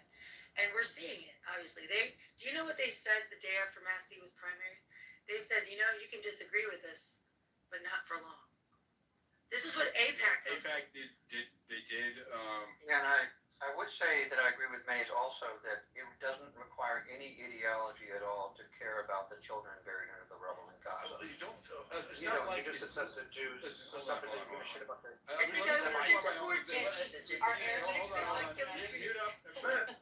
Okay, It's designed just for that. Let me clarify my own position, right?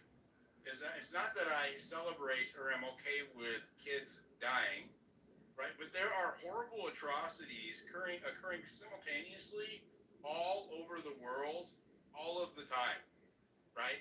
We cannot help or care about other fucking countries and save them or people or whatever without saving ourselves first, right? Our country is decaying and burning and in decline, and I have a vested interest for my progeny here, right? For our kids' futures, not just my own, but our future generations. We have a duty to ensure that they have a free and prosperous future.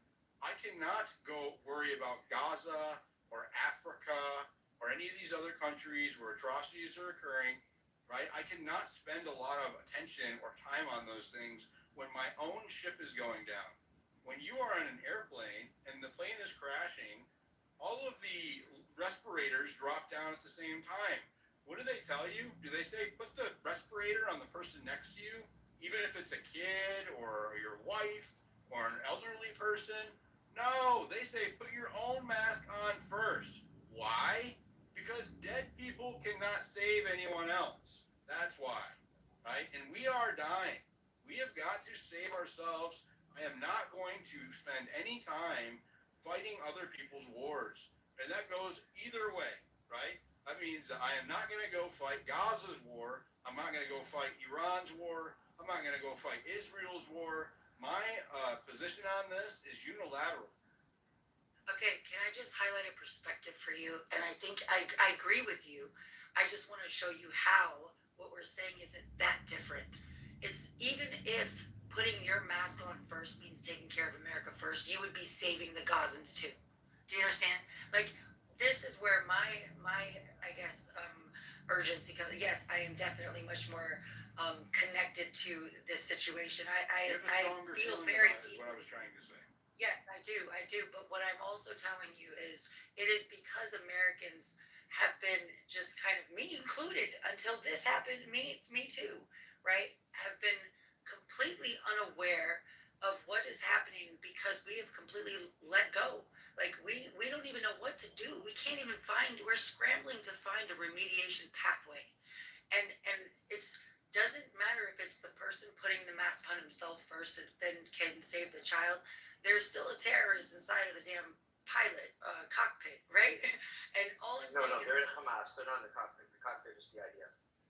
Yeah, exactly. My point. They're the ones that are hijacking. You guys are. Can I go on? You've been going on and on. He said I go after you, but you're going on and on.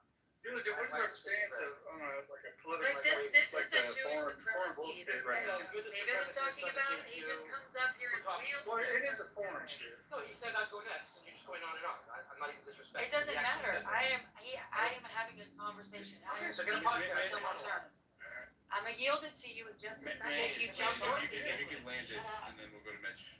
No, I'm not, because the IDF took over the cockpit. What do you mean land it? How am I gonna land it? That's the thing, David. Honestly, like, what do we do about like the foreign bullshit? I already know what's going to I happen don't right think now. that It's goes happening anywhere. right I was now. at a meeting while 3 or 4 of us were speaking. Right? I said I called on. But he's Dave, not I even called from on here, bro. names, and then I said Mitch. And now a bunch of people are dogpiling. Exactly. That's my point. They took over the cockpit. Go ahead, Mitch. Go ahead. Yeah. So I heard Diligent say something interesting. He said that it was kind of scary to see the amount of systems that this idea has. I don't know if it's going to pass or not, to integrate more fully weapon systems and capabilities of tech of Israel. But I mean, your power, if you think in your own personal life or militarily, is based upon cooperating with your friends. You do better in business when you cooperate with your friends. You already have tremendous foreign technology and foreign manufacturing doctrine in your military, like British systems. I never heard of BAE. I mean, they're huge producers of howitzers. They're part of the F-35 program. You know, you have your frigates are Italian based. You have various arms that are German based. I've never understood how this makes us want to. We're not supposed to want to have Israel. I forget the name of it exactly. It's called the Harrier jet. That's British. You have a lot of technology because you cooperate with friends and pretending that like, oh, what they blew up the enemy, the Hezbollah, and killed those assholes who are terrorists. Yeah, that's cooperate with America on doing those kind of things to take out your enemies. But even your Golden Dome system that you're planning is based upon the Iron Dome system that Israel has. You know, cooperate. Stop interrupting right now, and then you can right respond now, right after him. Your kamikaze drones, your Harpy, your Harap are Israeli based. Your Extend system, which deals with battle management systems, are Israeli based. Your trophy system that protects your armored core, your tanks and other things, the Marines integrate them, that protects them from incoming projectiles and artillery. That's with Israel. That Israel is providing things that safeguard Americans because we cooperate. So this is a scary thing. This is a good thing. Well, but we're not talking about just Mitch. You cooperate with all of them. But it's not. We're talking about integrating foreign-based technology into our core systems, not just weapon systems that are at a surface level. What you're talking about is it is crucial or critical defense technology in some regards. I've always said, and my position has not changed. As a matter of fact, I think this bolsters my position that what's going on with Israel and Gaza is so that they can develop weapons with our partners in our behalf. Yeah, and I would say that giving Israel access The fact to of our the matter is that they have increased their technological capabilities when it comes to identifying and killing targets using Gaza as a testing ground, and that technology is then passed back to us. This is a fact. This is a documented fact. Every battle, no matter what it is, I don't care where it is, improves your R&D, your technology. But it also, look, Iran. in Iran, for example, the Chinese. But that fact alone, right? I'm glad you don't disagree because it's true, right? It creates an incentive structure, right, for us to fund and promote and support those endeavors. Your enemy, the Chinese, are providing certain arms to Iran. Why? Not because first of all, they suck. As you can see what happened with Venezuela. They You're deflecting. Track U.S. technology. No, I'm not. I'm trying to get the point 100%. that every major producer of arms will put arms into the field. Like, for example, Israel didn't need the THAAD system to defend Israel, but America needed to have it R&D tested, right? Because what happened with the THAAD? The THAAD had only been used once in the UAE in 2022 to take down a projectile. It had not been battle tested in the same way. This was not about defending Israel. This was about improving an important weapon system of America. That's why the THAAD system was But it's not about again. This is about America. You're right about that. You're talking about surface level use cases. What this bill does integrates core functions, right? AI, quantum computing technology, biotechnology. We're talking about all of the leading edge, most impactful core functions in the technology defense sector in our country that is originated in a foreign country that has its own interests, right? That has its own interests, and it also has a history of working with our adversaries, China, for example. No, it doesn't. You had one person who operated outside the law and sent arms to China. This was not a country thing. In fact, Do you know what the tip of the iceberg is, Mitch? Man, you've had Americans who supply technology. Didn't Jonathan Pollard This steal happens in nuclear secrets from America? This happens in every. Did you hear? Didn't There Jonathan are Pollard citizens of steal America. secrets from America? There are Have citizens you heard of of America. Jonathan Pollard? And there are Literally stole secrets You're from not America. Okay, so you're just, but instead of You're right. I'm not denying even it arguing with you. or No, I'm acknowledging not the denying it. concern, I'm saying you're that justifying you're what occurred. pretending that this is Israeli policy or on a national level. This is It doesn't matter if it's Israeli policy or not. It's You're missing my point. No, hold on. Gilligan. I'm responding to your point. How about you let me finish the point and then counter it? I'm trying to say that you have Americans who are in the military who end up supplying things to your enemies. And then they the end up same going thing to happened prison. in Israel. Right. Yeah, the same thing happened in But we don't arrest So them. trust now, do we? Yes, Wait, they when, put a prison in when Israel. Jonathan Pollard stole American secrets and gave them to Israel, they liked it. They liked it. They wanted that, right? Right? Okay. You So, spy on all of okay, your allies yes. too. Yeah, so why would we let our enemy that spies on us share our secrets? It's like giving, hold on. Let me give you the comparison. Giving them access to all that information, our military information, is like giving Ted Bundy your little black book, okay? These clearly are not. Look, the biggest threat to America, and everybody knows this. Hold on. No, we're not. Unfortunately, not. The biggest threat. Hold on. The biggest threat to America of any country in the entire world is by far Israel. In fact, Israel is more of a threat to America than all the other countries combined. And let's take. Let me give you some examples. Okay? Hold on. Calm down. Don't splurge out. I'm representing America. You can represent the foreign country that's our enemy in a second. Hold on. Not America. Now, hold on. America. Far from it, my friend. Far from it. Okay, really? Mitch was promised to have some time uninterrupted. Well, he's got Mitch, some time. hold on. No, because I did. Mitch, go. Dave, I'll let you respond. Terry, I'll let you jump in. We'll go to your your allies is the history of the intelligence services. Literally, do you remember? I forget which year it was. I think it was during the Obama years. Literally, you were phone tapping and device tapping every single one of the world leaders of your allies in NATO. That's what the CIA does. That's what every intelligence services does. This is part. Hold on, It's not interrupt about being right. It's not about being right or wrong. It is part of what is the intelligence world. And you can't pretend that this is an Israeli thing. The British are spying on you. You're spying on the British. They're spying on the Chinese. The Polish are spying on the Hungarians. Everybody does this. Are we And you're integrating? pretending as if this is something- Integrating British technology into these systems? Are they dancing British or just dancing Israeli? Deeply integrated in the British military system. Wait. And how many dancing British? We're taking British AI and sticking it into our core defense systems here? You understand what NATO is for the most part. We it is certainly not an don't organization have like Russia anymore. a It is law. a weapons Well, platform. first of all, NATO is a chartered ally that we don't have with Israel. A treaty ally. And we don't have British information between this. You've talked for quite a while, you and David. I want to talk. I didn't let him finish. Terry, you were after him. Land your plane, Mitch. I told you the IDF stole the plane. We kept interrupting him so then he doesn't get to finish his point.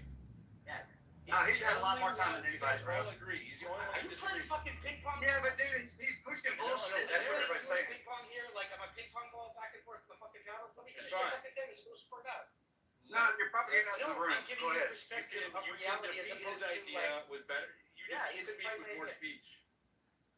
Nobody will let me It's talk. literally very simple. NATO is a weapons sharing platform, and for every reason, while they're not a formal member, Israel is part of that NATO system, whether you like it or not.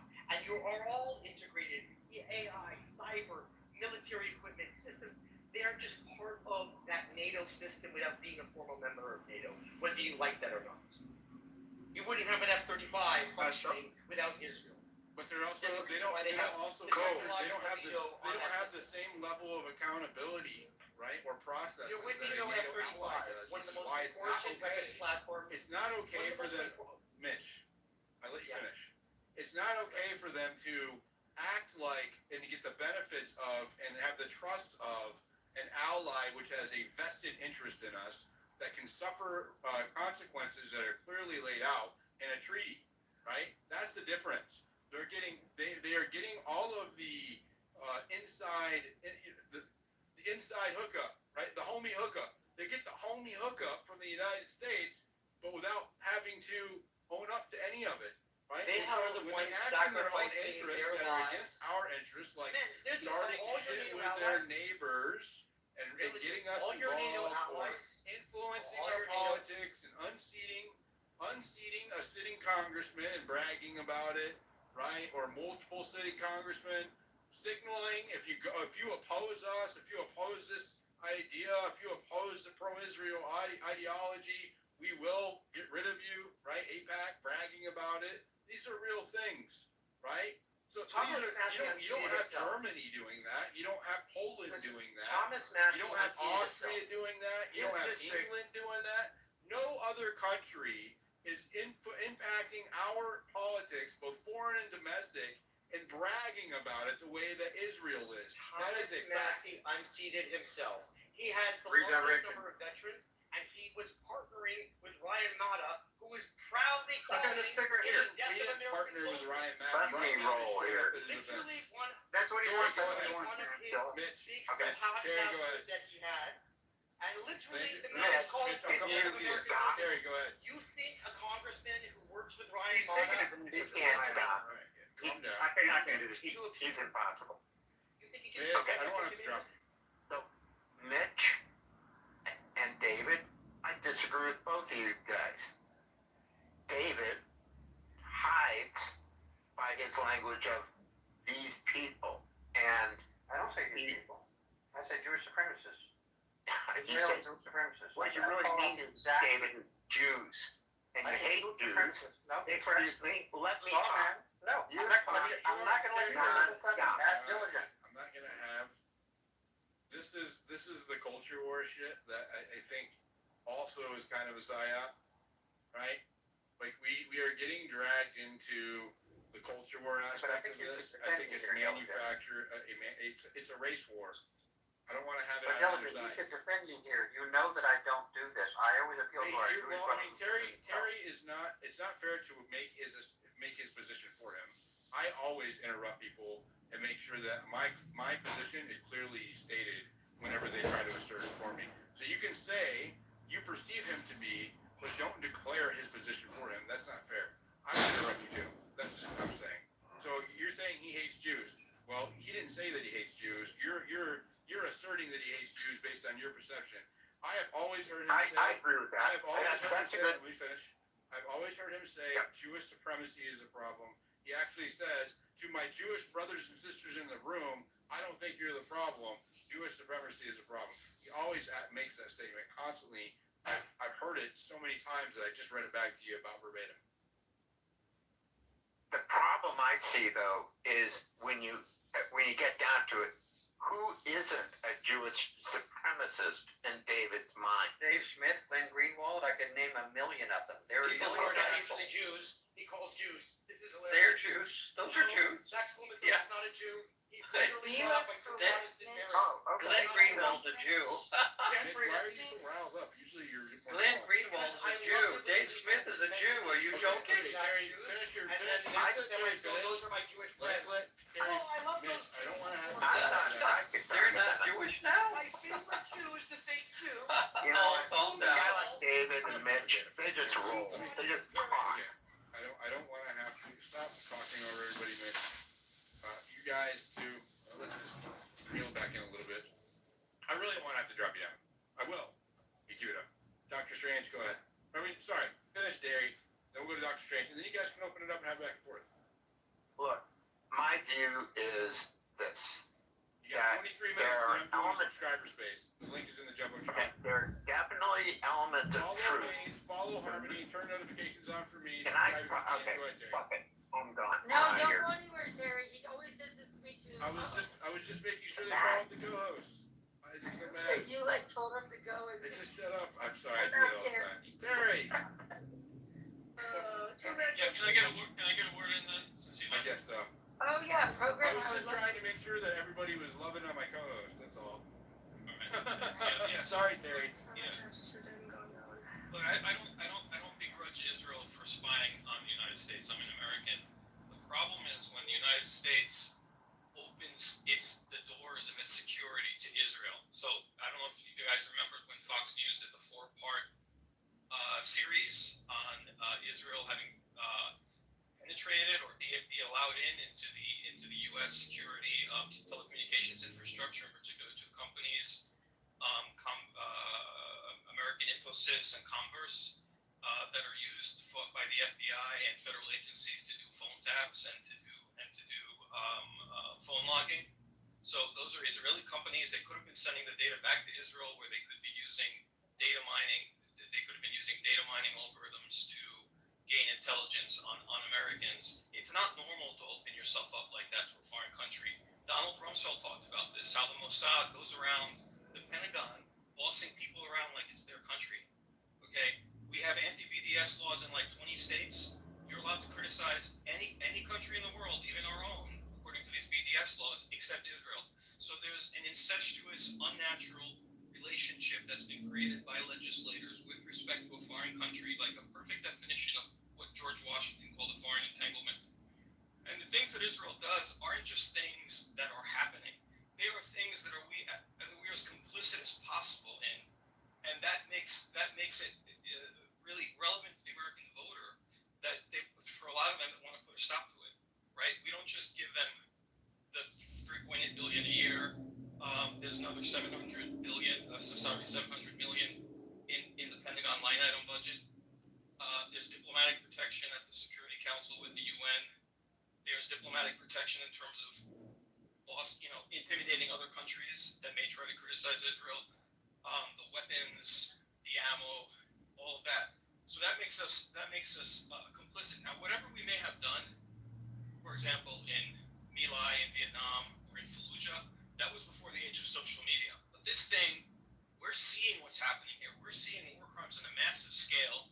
Putting aside the issue of genocide, there's clearly war crimes on a massive scale. Israel killed 15 medics in Gaza, then they buried the bodies, and they buried the ambulances too. They crushed and they buried the ambulances. You don't do that unless you're committing a war crime or unless you're covering up a war crime.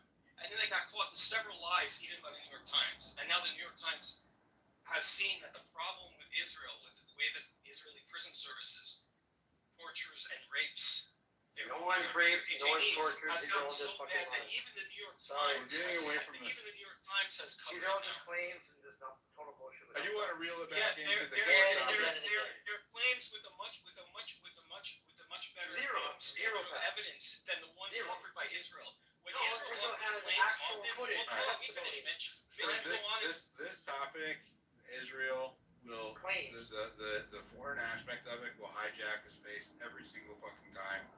Right? If I let it, it does it every time.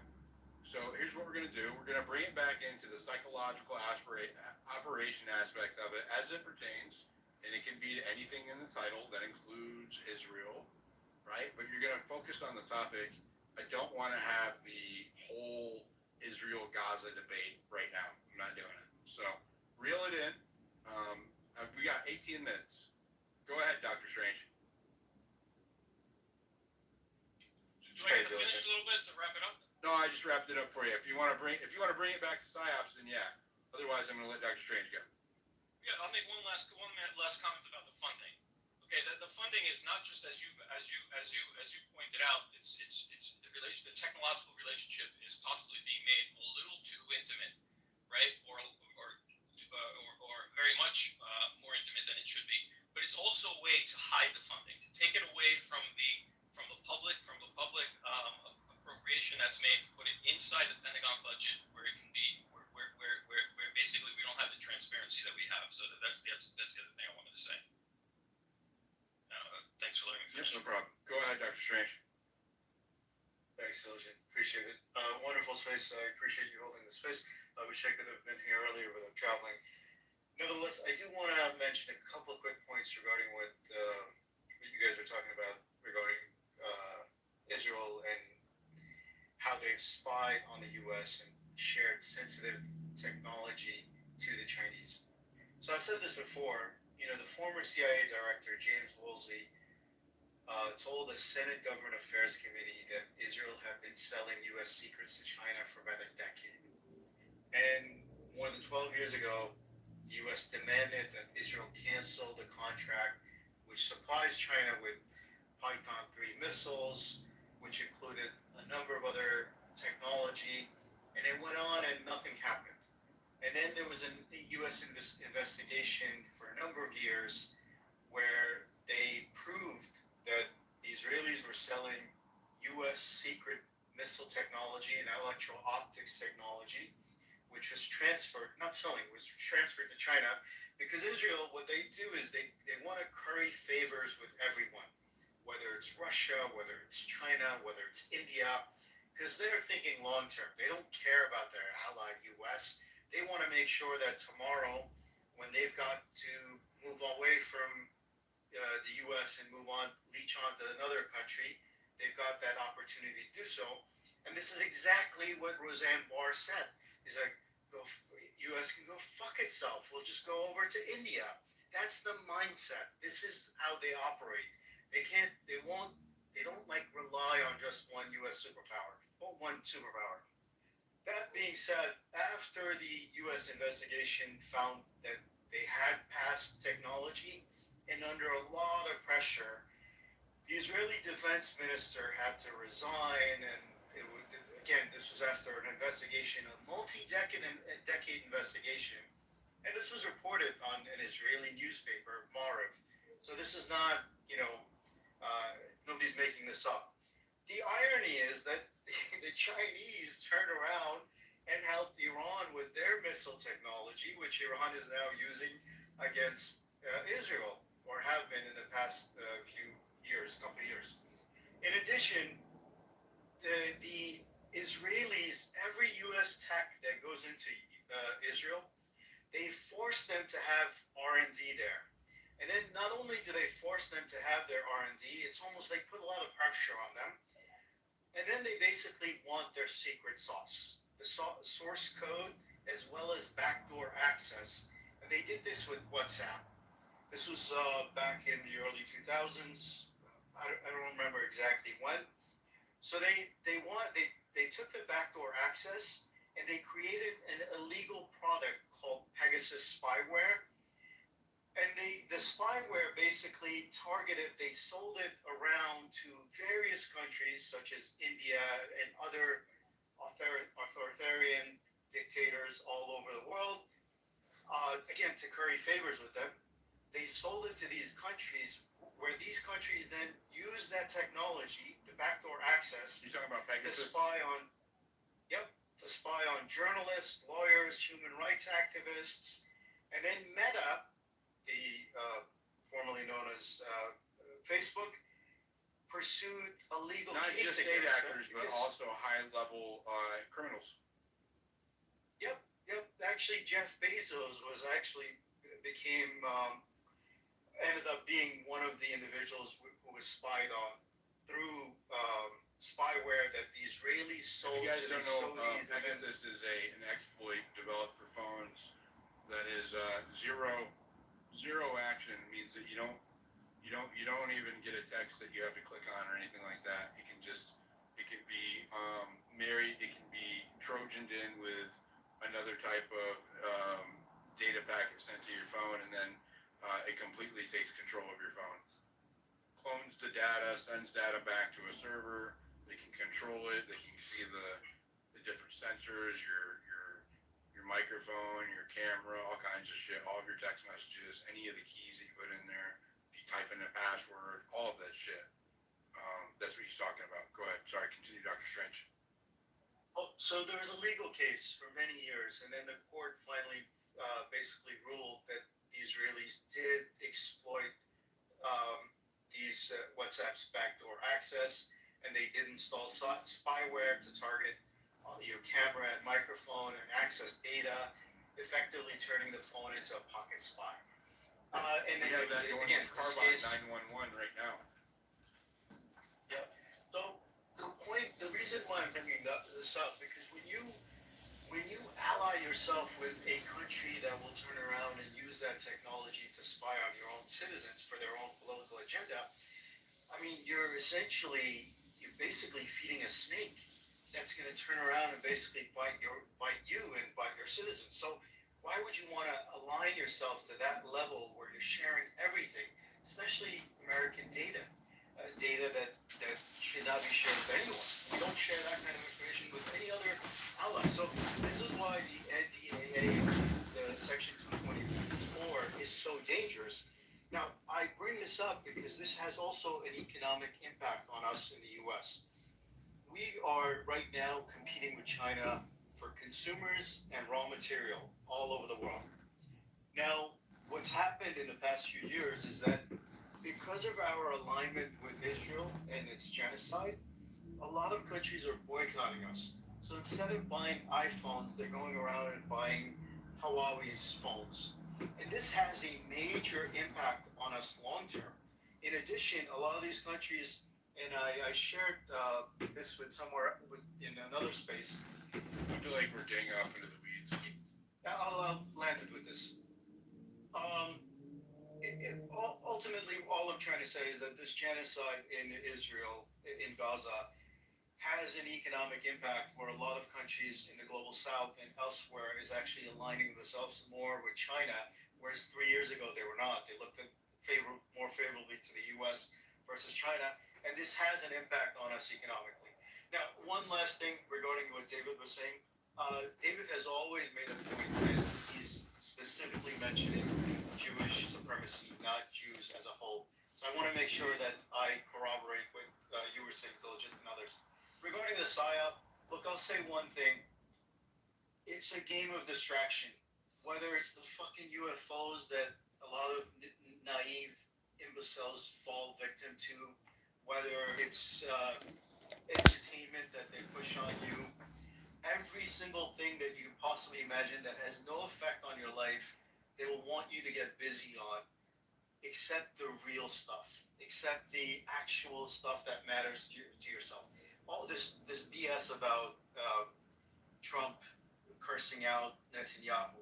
One, they would never leak that unless they didn't want that to be leaked. Subsequently, I don't even think it happened. I want the receipts. Even if it did, right? Even if I agree, but even if it did, ultimately what they're trying to, it's all a preparation for the midterms. In addition, what to note is that if you really wanted to do something, you change policy. You don't just go yell and scream and curse. That's meaningless. You threaten saying, I'm not going to deliver any weapons to you in the next month unless you back off. And then advertise that. That actually says something, that I'm going to change policy instead of just cursing and showcasing bravado, meaningless bravado, which means nothing at the end of the day unless you change policy. So, or at least the threat of policy that we're not going to supply you with weapons. We're not going to basically provide you these missiles or that stuff. There's a lot we can do in terms of policy. Otherwise, I don't buy into it. I think it's all a facade just to fool people, because a lot of people have realized that the Israeli lobby has a significant influence over the U.S. presidency as well as a lot of politicians. And this is detrimental to Israel's future. So they're trying to showcase that, no, these politicians actually have agency and they can think for themselves. In reality, they don't, because ultimately money talks, bullshit walks. And a lot of these, we know who funded a lot of these campaigns with hundreds of millions of dollars. It's essentially as simple as that. Unless and until we get money out of elections, we don't have a country, we don't have politicians, they become prostitutes to somebody else. I'll end it there. Thanks. Thank you. Go ahead, Mitch, you can respond if you keep it short, and then we'll go. So Massey didn't lose because of Israel, Massey lost because of Massey. Massey aligned himself with people who called him their soldiers. That's not a good message in a district that literally, that's not a message that's going to do well in a district that has 50,000, 60,000 US veterans. Did AIPAC take credit for his loss? I'm sure they will. They'll take credit. But No, they his did. loss, No, his this already message happened. himself, his message and his behavior resulted in But AIPAC did take credit for his loss. Are the people in that district voting because of Israel or the Jews? And they also spent more money than any other organization They're in history. voting because they saw Massey as becoming, once upon a time, a patriotic American, become delusional, and they no longer wanted to have him as a politician. People have brains. The people Is it anti-Semitic to not want hold on? Is it anti-Semitic to not want to integrate our military So technologies I'm together? actually, like, look, to me it's a double-edged sword. Like, I see it as golden handcuff, right? Like, just like I want to see the end of military dollar support to Israel, because I do think it restricts Israel's military industrial complex, which I think should be strong and developed and should be able to trade with others. I think this integration is handcuffing the IDF because it will become overly integrated with the U.S. and therefore something that could be detrimental to the IDF. So I also see it the same as you, but from the other direction. Fair. That's fair. Thank you. Go ahead, Ms. Lou. Thank you, Diligent. I'll be real quick here. I heard something disturbing today, and it's an actual addendum to the arm of surveillance in this country. But when you think about it, it's perfectly logical. Apparently, the NSA and the various IC community is targeting U.S. citizens who are criticizing data centers and criticizing the development of AI. They're just being monitored. Social media, anyone who does this is being monitored because they want to. Monitored for a whole bunch of shit. So. Yeah, it's the idea that, you know. Who do you think's on more Hello? lists, Maze or me? Hello? More on a list? I think Who you're. do you think is on more lists, Maze or me? Oh, that's neck and neck. Dr. Strange. Yeah, right. No, that's neck and neck. But I do want to say that so many of these people now, you remember about all the We parents need to that ask wasn't. Mitch that question. You need to remember the lists. Miss Lou, go ahead. Thank you. You remember the parents that were, you know, considered domestic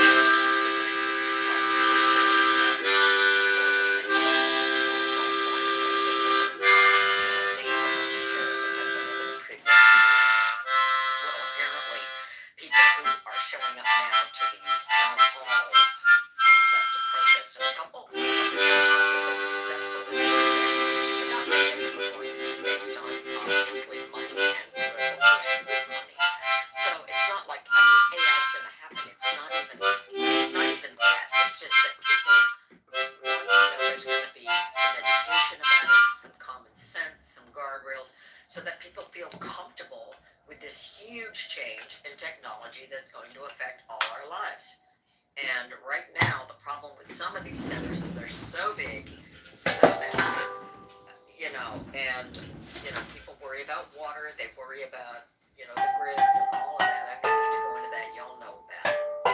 But people are experiencing real-time problems with this. For instance, light that never goes away. In other words, your nighttime is basically, if you're permitted to do these things, it's 24 hours a day. That's how much light is going out.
committee is pro-Israel.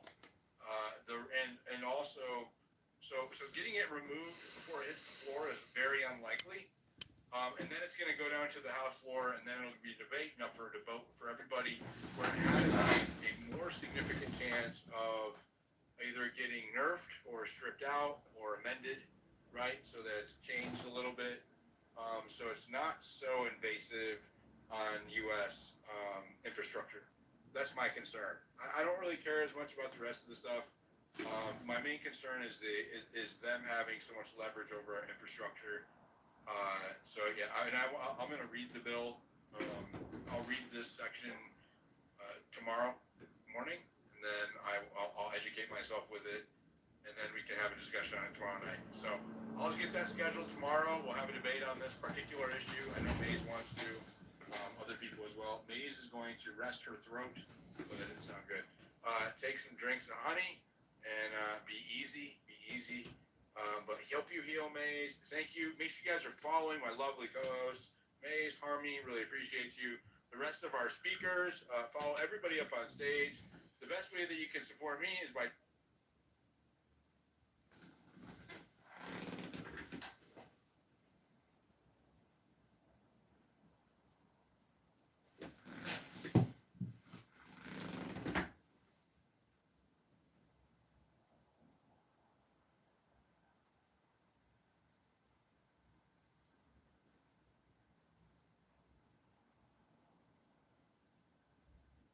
powwow is about the person, and then once they have the powwow, everybody sit down and come to a notion that you're gonna.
I was just watching. People should know what's going on, Olin. I was just watching. I can't explain it, but I'm gonna do it, nigga. I was just watching a barbecue video from Argentina, and the title was "The Forbidden Techniques."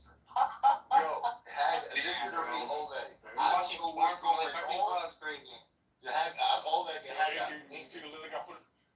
I don't know what's going on. I'll take a shower. I'll check it out right now. I'll take a shower. You look like you take showers. I'll check it out. Look, Take any shower, bro. Look, Yeah, they got this flawless thing going on.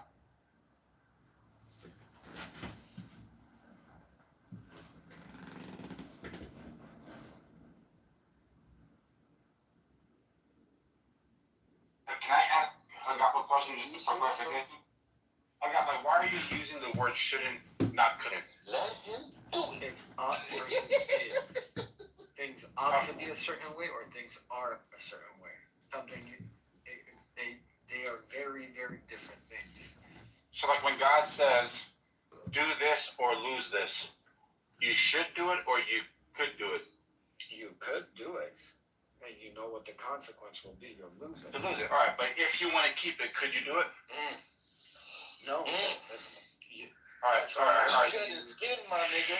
That's why there's a difference between shouldn't and couldn't.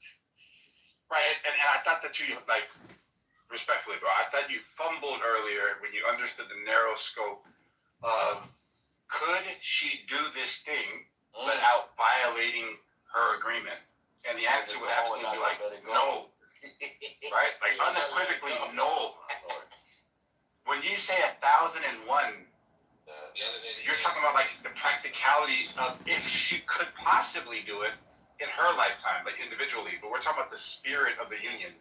In the spirit of the union, you're charitable for both parts, living to their fullest potential. So could she do it? I think that you value the win of the battle. Oh my God! All right, never mind. Now, the win of the battle versus the win of the war. No, the crazy part is like when you say identify a narrow scope, right? You say, hey, that's a narrow scope there, and then you bend the scope just to be accommodating for other people instead of letting them know that they made a mistake. Accommodate to psychics, to accommodate to what I believe. Now, hold on to the scope. Because I had him first, and now you want to just eat my food, you fucking snake. That's what Hey, y'all do. You see somebody eating, and wait, hold on. Like, so there's a difference between like being an arbiter and a combatant. You gotta pick one. Why do I have to be either? Yeah, eat your own food. Because you just said it. If you're arguing your own point, you're a combatant. If you're an arbiter, you remove like your personal position and objective and analyze the position. You say, this is the position. You're not actually addressing the position. This has been the position. Or this is a shuffle. He went from here to there. I didn't say shuffle. Let me finish with my friend. I'm just picking it, John. If I say, if the conversation is around what Jacob said earlier, or Jacob would agree with me, I need to obviously clarify what Jacob agreed with. So am I the arbiter still while being a combatant? Can I defend what I agreed with?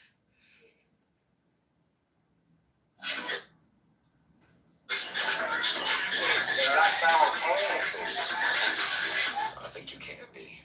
Wait, hold on. First step, I agree with you here. Second step, I argue against your point there. So let's remove the second step. How can you agree with me and argue with me in the first step, or in the same step? Because you're taking a position that I didn't fully hold. You're again only using one small portion. You're pulling context. Let me finish with my friend. Whoa, Jacobus, I got 2 seconds, bro. In the concept in itself, God says, I will bless your union if both of you satisfy my requirements. So in the concept, if everybody honors their commitments, God will bless them. Can they be broken without God unblessing them? Like, can they... Painting only a specific portion of the canvas. No, wait, hold on. This is the only thing I'm saying you agree with. That the concept is that God blesses you if you are committed to, like, the agreement. Did I not say that within the contract? Yes. But within the whole scope of it? No. Alright, there you go. So, I didn't shuffle, though, right? I mean, I think the shuffling accusation comes from you trying to narrow it to one specific portion. I don't know whether you said that within the contract was only with me, or you had that conversation with Psych. It was the same day. Bro, no way! You found my channel. Most people just scroll past, but not you. Look. The only point I want to make is... accuse you of No, I just want to provide it, right? Like, a lot of people just need to understand one thing. I look at people here as, like, very valuable and very educated people. So, all I'm trying to say is, technically that's I probably did something wrong. Over Movies Incorporated, you know, whether they're going to keyword or terms and either they like has a C element or an A element. You know, what are your keywords?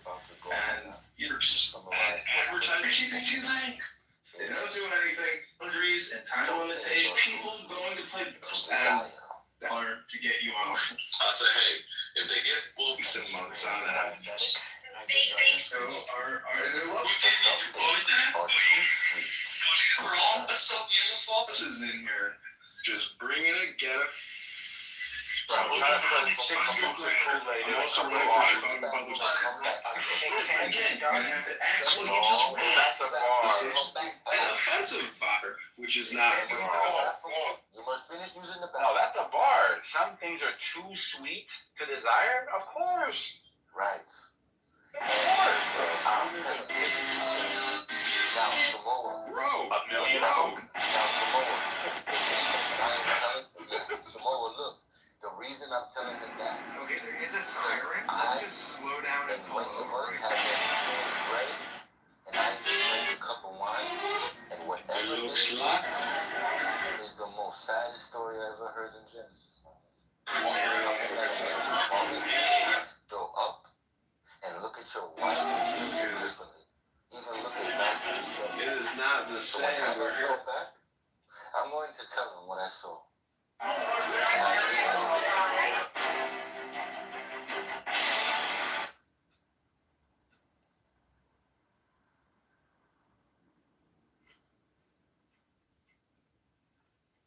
You guys ever ate, we'll wait till it gets back to COVID. You know, I told my wife I love you, Samoa, right? Oh, you know I love you too, bro. I love my friend Samoa, but I hate you. You who? You said it. You who?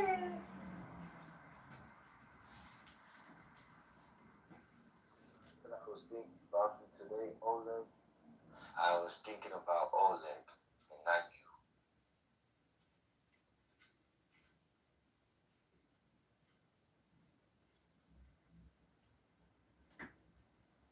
Oh, understood. And now, it already be gone, bro. And it's too late to put the cup back. Because whoever grabs it, they can't let it go. And even if I ran to a friend to help me pull it off, his hand would get stuck to him.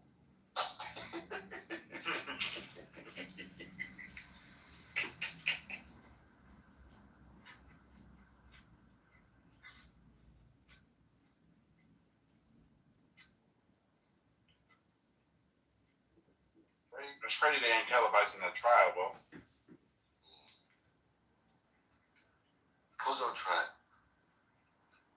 Boy, Carmelo Anthony.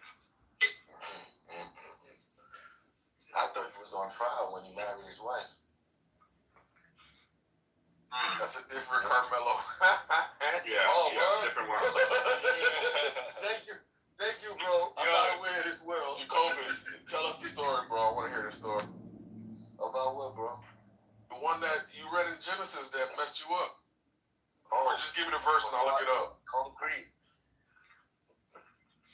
I told you I saw an angel, right? I mean, I In met real an life? angel, not so. In real life? I met him. Yeah, I met one, but not seen him. You mean figuratively or literally? As real as I'm talking to you, and 2 days after I kissed the feet of Christ. Come on now, Jacobus. Dead ass, bro.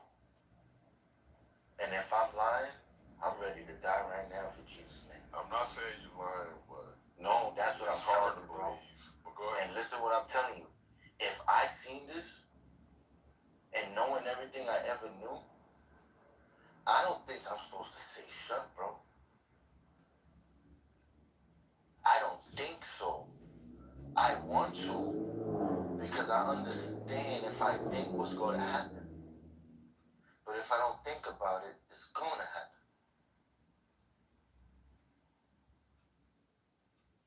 I'm going to tell you what I saw today in Genesis.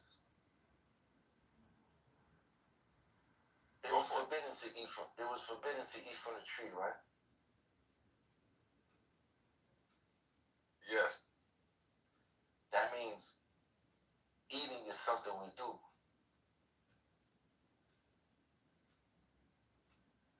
Right? Take the walk. Yes. Concrete. The way Eve ate is not the same way Adam ate, right? I'm gonna cut the light off as I talk to you. I disagree. Bro. I disagree. They both ate. They ate the same thing, right? But did they eat the same way? I didn't see a difference. Listen. Did Adam look at the tree and see that it was desirable for food, or did Eve do that?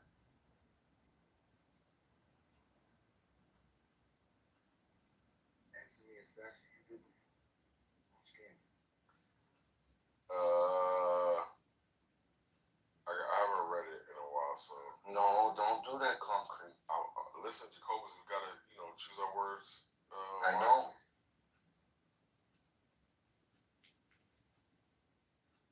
Read it. And then we're gonna come back and talk. Because whatever I saw, you're gonna see it too if you follow me. Or walk with me, I should say. Because how can two walk together unless they agree?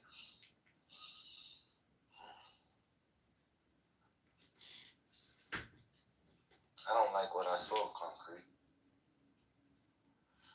Jacobus, what are you talking about, bro? I don't like him, bro. It's crazy. Look, bro. All right, look. Start from the beginning, as usual. Did Adam and Eve eat the same way when they ate that fruit?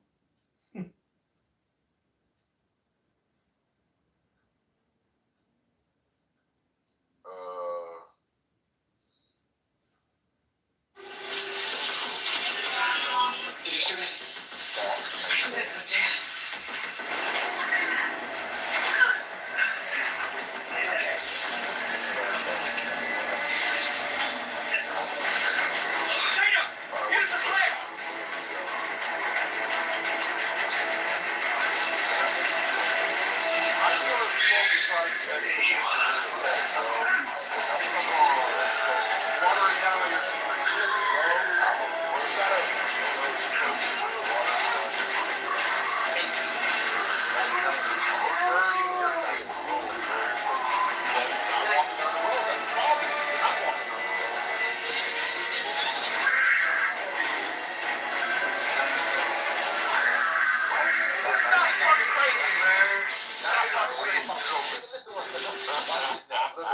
You realize we're too far.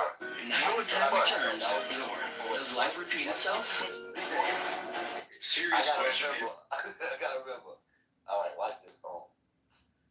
I looked it up. I was curious, bro, because I started studying. I was like, yo, do animals commit suicide, bro? Is that normal? Is that something that we do? And you know what I found out? No, it does not. None whatsoever, my man.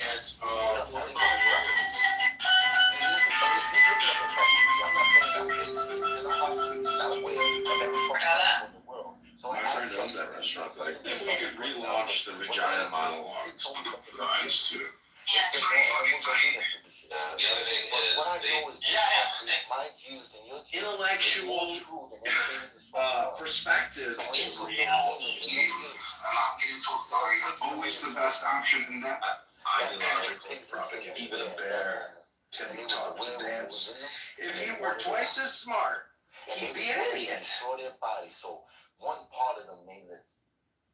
And our Jesus told us, if your right hand offend you, cut it off. For it's better that your whole body lived in your own than that thing that be cut off. So what I'm about to tell you, Concrete, is very simple, is that when they ate from that tree, they did not eat from it the same. Eve gazed upon it. She saw and she felt that it would be pleasing to her. She saw and she felt that it ate from it. After she enjoyed it, after she was pleased by it, she gave some to her husband, who also was standing right there while it was happening. And while it was happening, he said and did nothing. And after he participated in it, and he knew he was naked, and when he knew he was naked, he knew what he had done. He knew he had did something forbidden. And then I asked myself, I said, hold on. Why would this even take place? And God said, look at the nature of the dove and the serpent. He said, I explained to you, but you ignored one part. It seeks a mate. And then I was like, well, why is this even important, my Lord? Then he told me, he said, look, what did I promise man? That I will be born of a virgin. And I asked myself, what is it about the snake that is likened to him on the cross? And I looked at that brass serpent. And I said, the serpent can do something called parthenogenesis. It can be born without a mate. It can be created without a mate. like one thing, like boom. And I'm looking like if this is the original nature of it, and it seemed, man, it would say, I want that, but it would want something outside of its nature. So in order to have it, it would have to change, yet remain the same. Now the snake has the woman's nature. It can have a mate. But the woman was so shamed by it. Even a husband who looked at it and did the same blamed her for it. Adam was the greatest cuckold of all.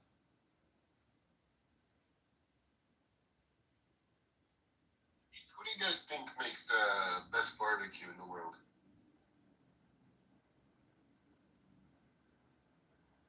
Which region of the world, or which region of the country? The world. Christian I content can creators. only judge them. Only the Jews. I never even thought of barbecue as a concept in any other places. Well, Except I know China has barbecue, Korea has barbecue, but not in the same way, right? Like, I think American When you get barbecue by is yourself, more that's the real. It's there's complex smoking involved, like you said, right? But I'm looking at Argentina right now and Brazil. They're probably coming on second and third. Seems like the Argentinian one's pretty legit. Brazil too. How long have you been in the barbecue? I mean, I've been doing Armenian barbecue since I was young. I watched my dad do it, but Armenian barbecuing is more grilling. It's similar to, I guess, the smoking aspect is what I'm intrigued with. So I'm gonna start smoking. So these other countries are smoking or grilling? They're grilling, but like very indirectly. Like there's a huge like bonfire situation, and then they make like a circle of meat around it.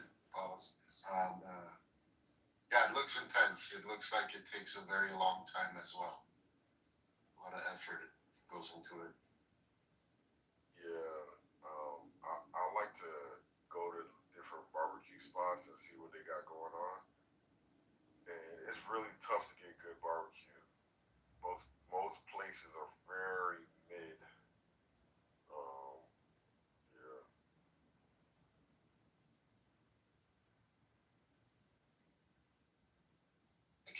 I can't imagine being a vegetarian.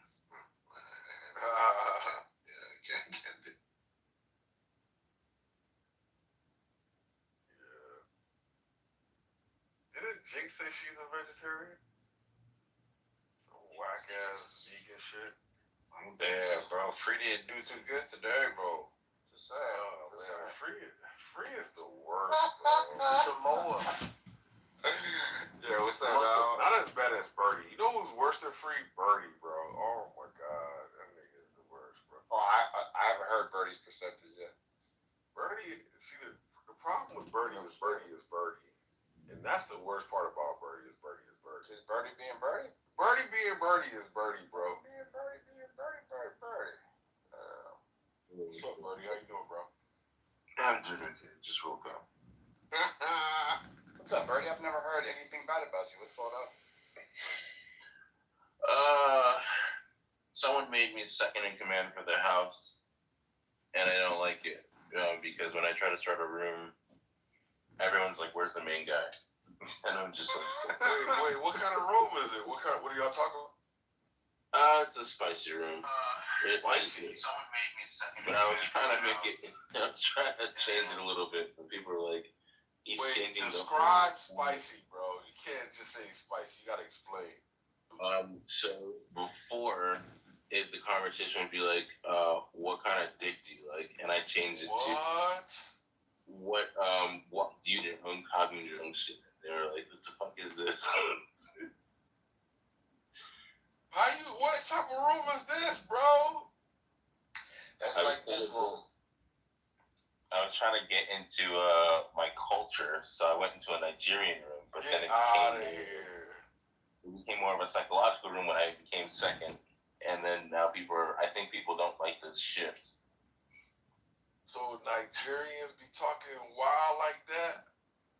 Yeah. What type of dick do you like? I'm sorry. Yo, Oleg.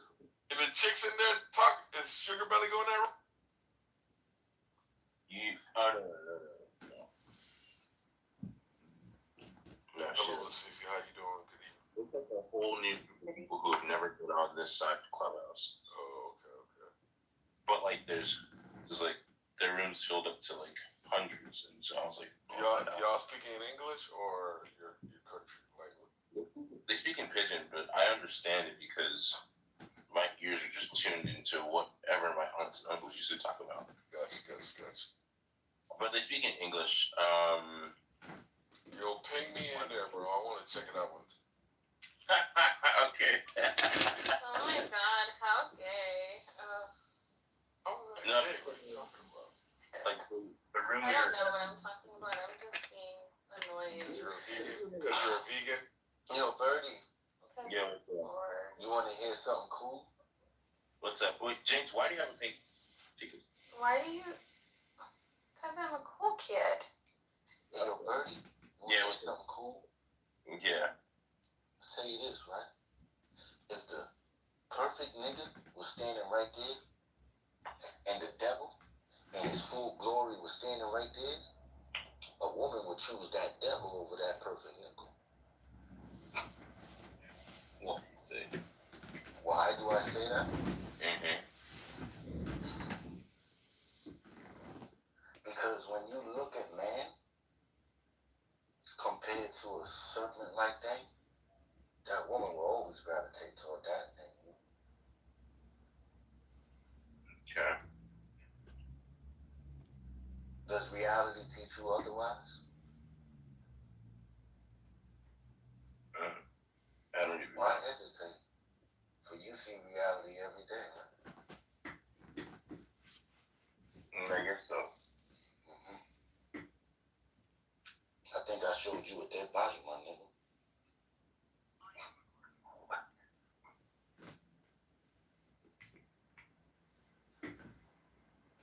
Wait, what part don't you understand, Birdie? No, he understood. Yeah, someone just messaged me something. This shit is gonna get fun, nigga. Okay, so I guess I wanted to know your advice or get your opinion on something.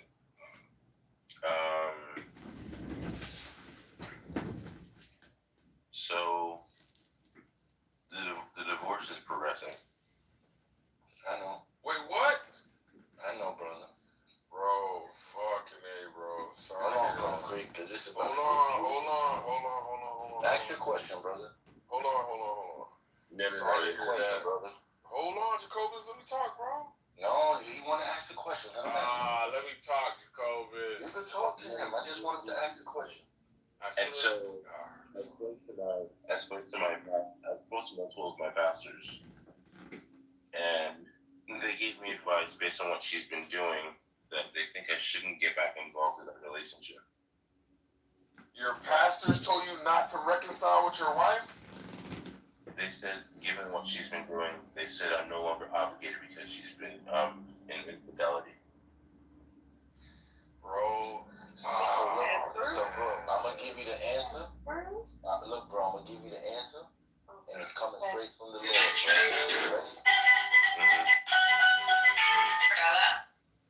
Right? Not to pass judgment on you know. Objective reality, is that true? Objective reality, is that true? Took time. But there really is a world really out there independent of everybody. So if you love her as you love God, right?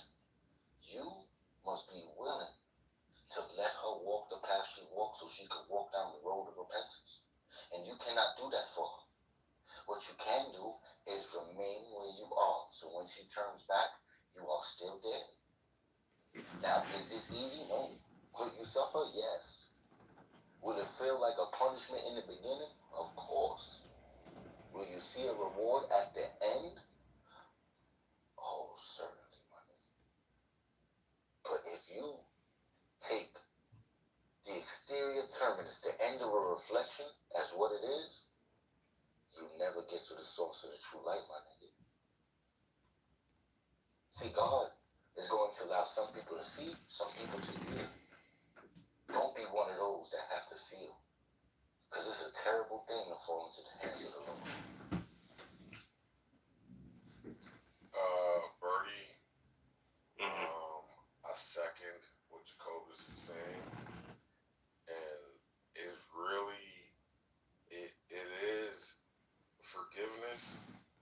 suffering is emblematic of God in Israel. You can look at one of the examples. What was his name?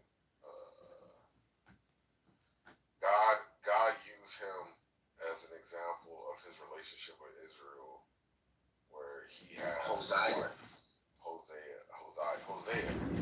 You know I can't say words, nigga. Hosea. Yeah, Hosea. There's no I. Yeah, Hosea.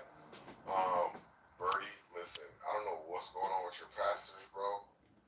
The Bible, the whole doctrine about infidelity, I think is really misunderstood.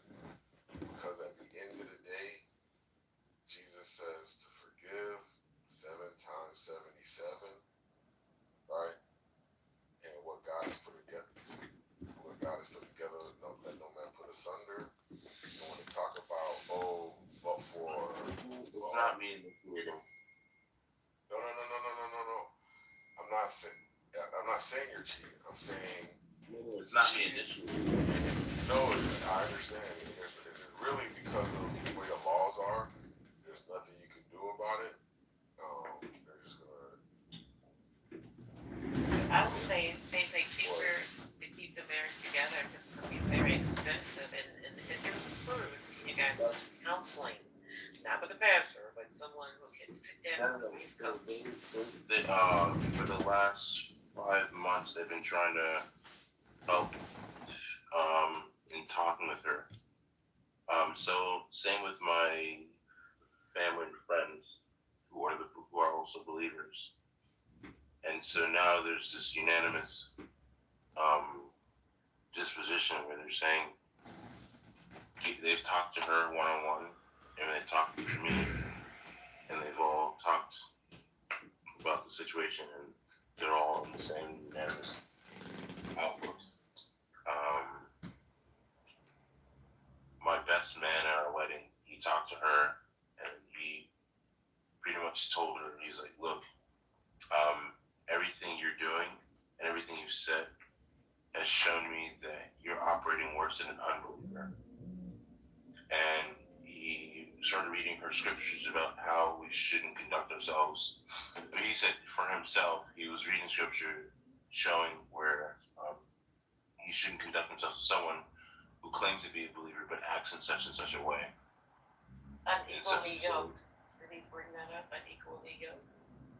Yeah, and so, I mean, not that was the main point, but he also let her know, he's like, as far as I'm concerned, he's like, you and I have no business together. We're no longer friends. And he's just like, if you call me, all I have to tell you is you need to admit yourself into a mental home. You have children? I mean, we have 2. Oh, wow, I'm sorry.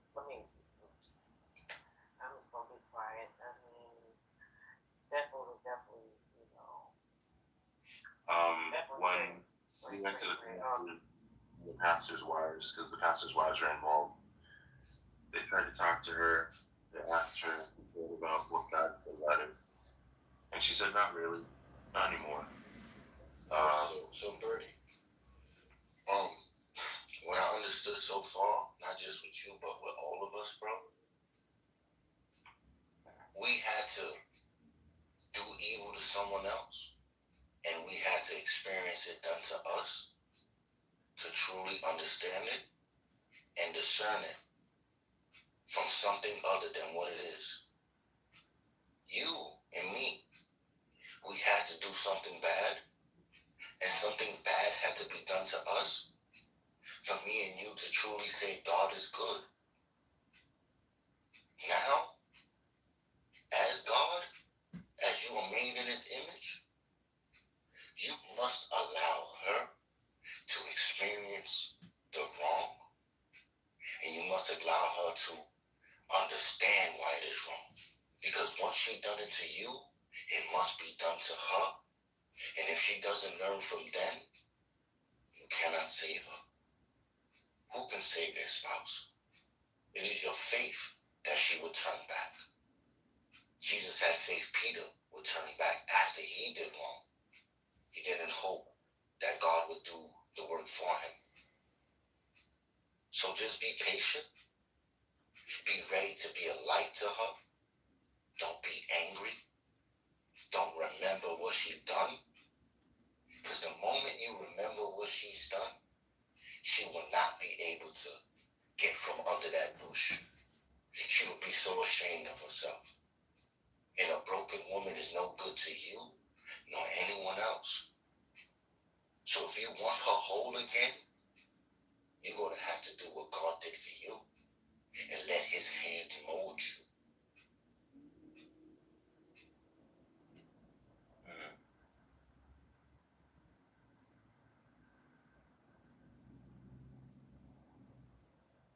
What's your plan, Bernie? Let me continue to pray against some scriptures. You don't need a plan. Your plan is Christ, and every action of yours should be instinct of what he commands. Once you plan, bro, you're going to try to create a world of your own and play God. Let God be your plan. Give your burden to God. Give your strategizing to God. I know that sounds difficult. It sounds like you're committing suicide, putting yourself in danger, like a sheep amongst wolves. But that's where he sent you. How do I do that, Jacobus? Do what, bro? Not plan and give it to God. When you flinch, that motherfucker protect you so fast without thinking. Trust that nigga to do it. Trust you. The last time I checked, you ain't the one who flinching, Olin. Yet that nigga saves you all the time. And you're not willing to save him by letting him take control. How many times whatever it is, gotta grab you out the way and say, no, watch out, don't do that. Even though you knew better, but you wanted the immediate pleasure. Not realizing that immediate pleasure was just a reflection of what it really was. So you drinking something that hurts you is no good for you. You are beautiful in God's sight. Your mind, the work of your hands, but you numb it for no reason at all. All because of something that's invisible.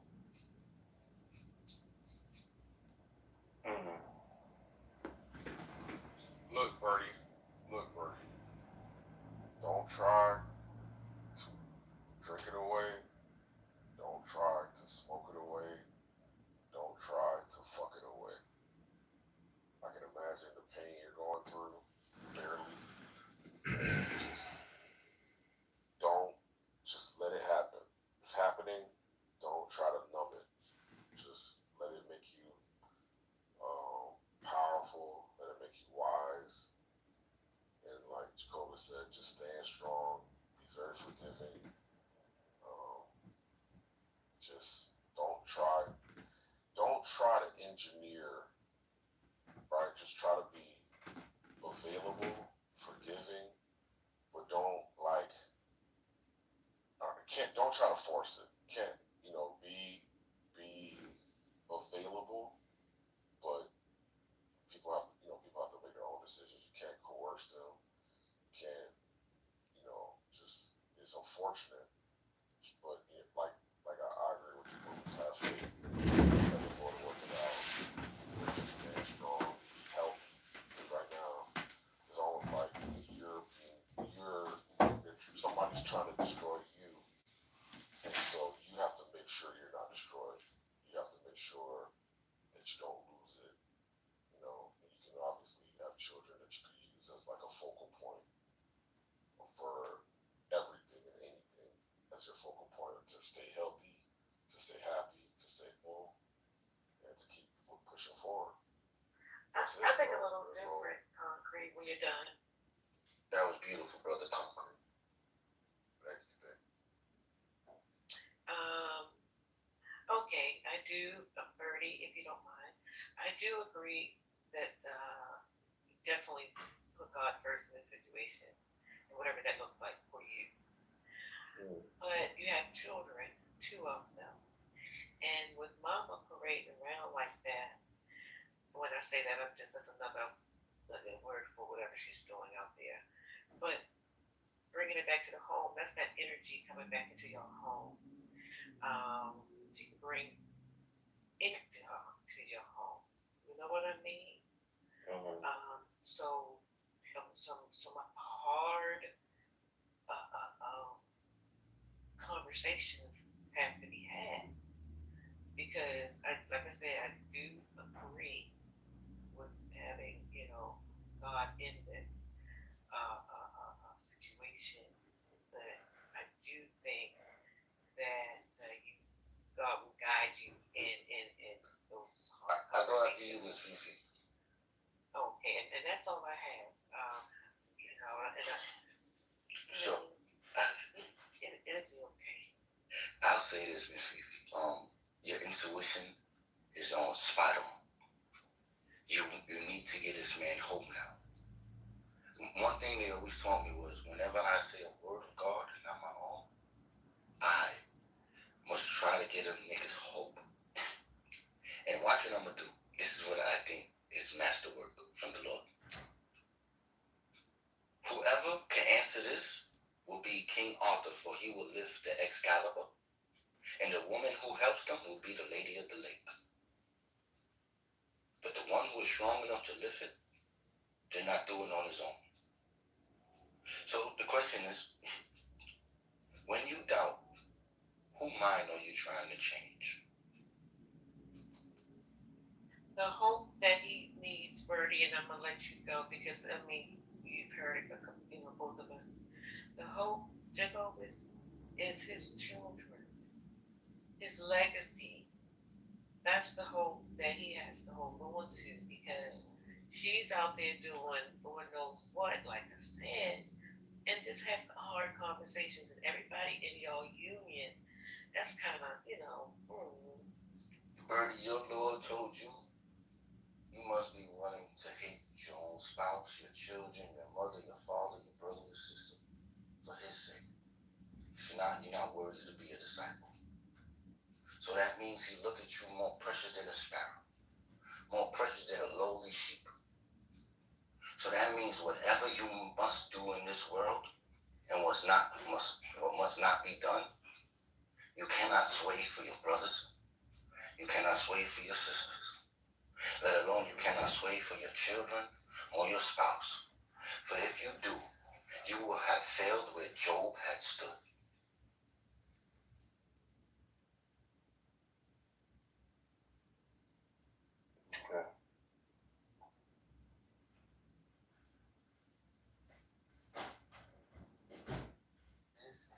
I guess Concrete dropped the mic and just kind of, say what he said.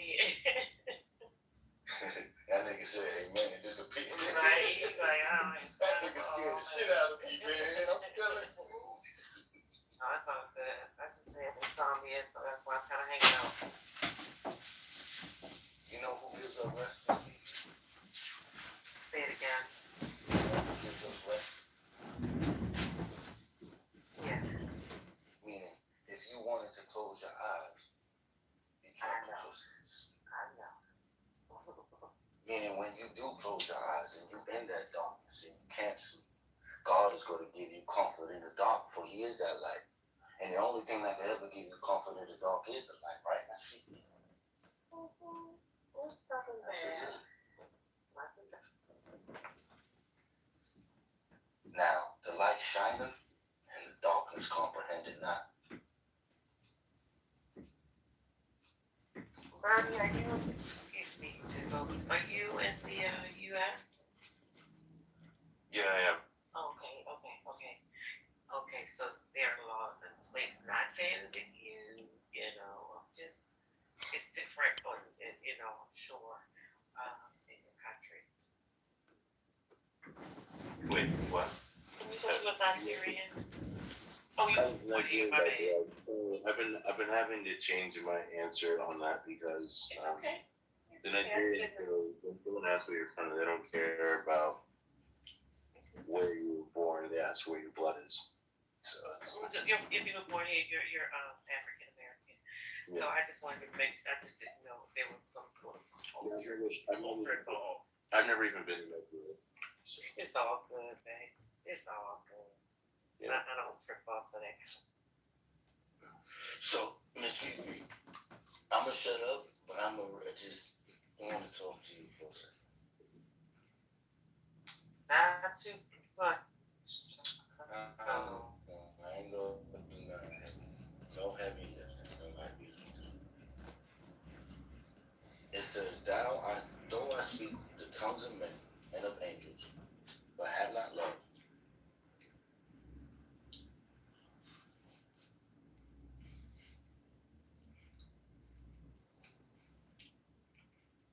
Successful. Now, mind you, this was the first 4 years when they did that interview. So they only had 4 years of data. There's more data that came out, and I was reading it like 2 years ago about Robin Children's Zone, and that's where I got black.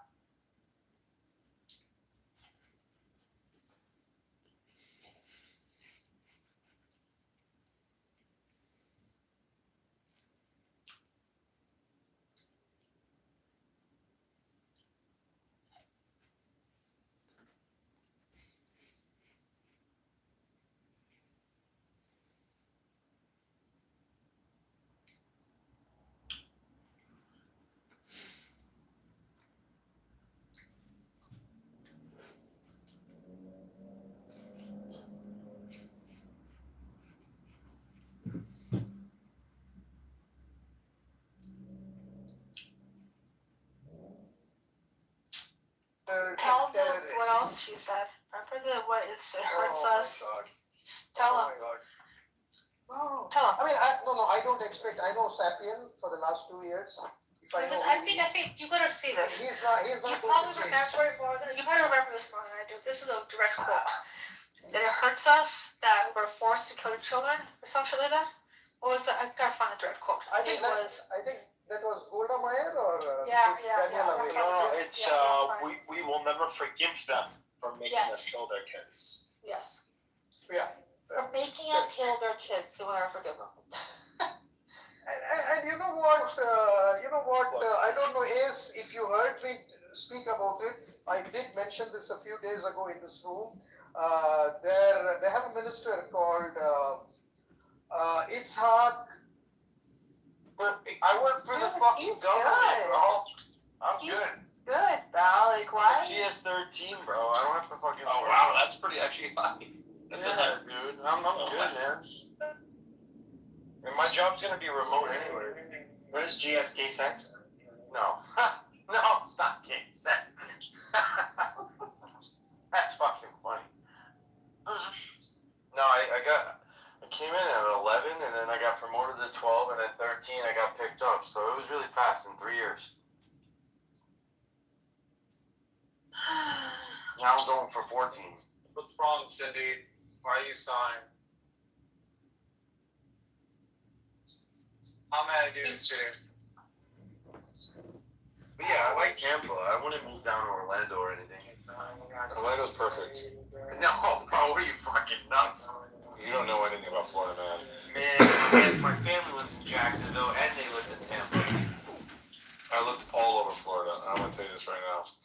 South Florida is not at all what you want to be. I love Clearwater though. Oh, Clearwater's okay. Clearwater's different. I visited on last year. Yeah, well, not what just happened over there with the pew-pews, but yeah, but. Well, yeah, that was a fucking teen takeover or whatever, but like, it's all Scientology, and it's a very empty area. No, it's not Very awesome. empty. I never met a Scientology. Well, you're gonna go to the headquarters. You're I gonna go spent to like 3 weeks in Florida. I have. Joey, the headquarters are in Clearwater. Everybody is I met Scientology. John Travolta, Tom Cruise, Grant Yeah. Jones, my friend who passed away, God rest his soul. Now, you want to come with me to be a Scientologist? I actually do want to go into the Scientology You're stupid. building. There you go, Sangre. That's your answer. What? Hey, listen. When I was in Florida, I met Lil Wayne. I met Diddy. Like, I mean, Florida was like Did you get ass the raped? spot. No. Why? What do you mean? Why did Sangre leave? Why are you doing this shit, Bow Wow? I hate you. Hates me. Bow's just doing Bow things. He's being a Bow boy. Bow Wow makes everyone like. He's trying to like. I don't know what he's trying to do. He's trying to hook you up. With. Angry. Bow's actually a wedding singer. You know that? Oh my gosh, he's a wedding singer.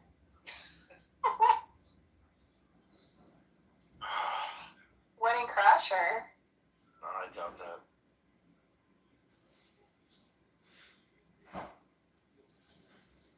Well, I'm trying to find a picture of my house out there. I was in Clearwater like not too long ago. Yeah, what happened? I just went to. I was supposed to go to like work out because the gyms are really good there. My friend works for a YouTuber. Supposed to. I got invited to 4th of July in Sarasota. Yeah, Sarasota's a nice city. Because everyone from Clearwater was going to Sarasota for some reason. I guess it's better, like nightlife or something. I don't know. It's like a newer city, right? Where? Yeah, because Clearwater is just a beach touristy vibe. I was staying on the beach in a nice resort. And I just stopped for a day and checked it out, basically. I used to live in Tampa, and I know a lot about Clearwater. And let me tell you, I'm kind of glad that it's actually like. I'm kind of glad that all the scammers of Scientology took over, and they bought out most of the town. It's empty. It's empty as fuck. So it's really it's super cool because they've been trying very, very hard for many years to kind of get the height that Miami did, because it is you get sunsets. It's basically you have a beautiful row of high rise hotels, and they're all gorgeous. They're all like top tier fucking hotels, and there's no fucking ooga boogas like anywhere remotely, and it's just super clean, super pretty. You get sunsets, okay, and they could basically in terms of like scenic, like for scenery and all that, it definitely beats Miami for sure. So.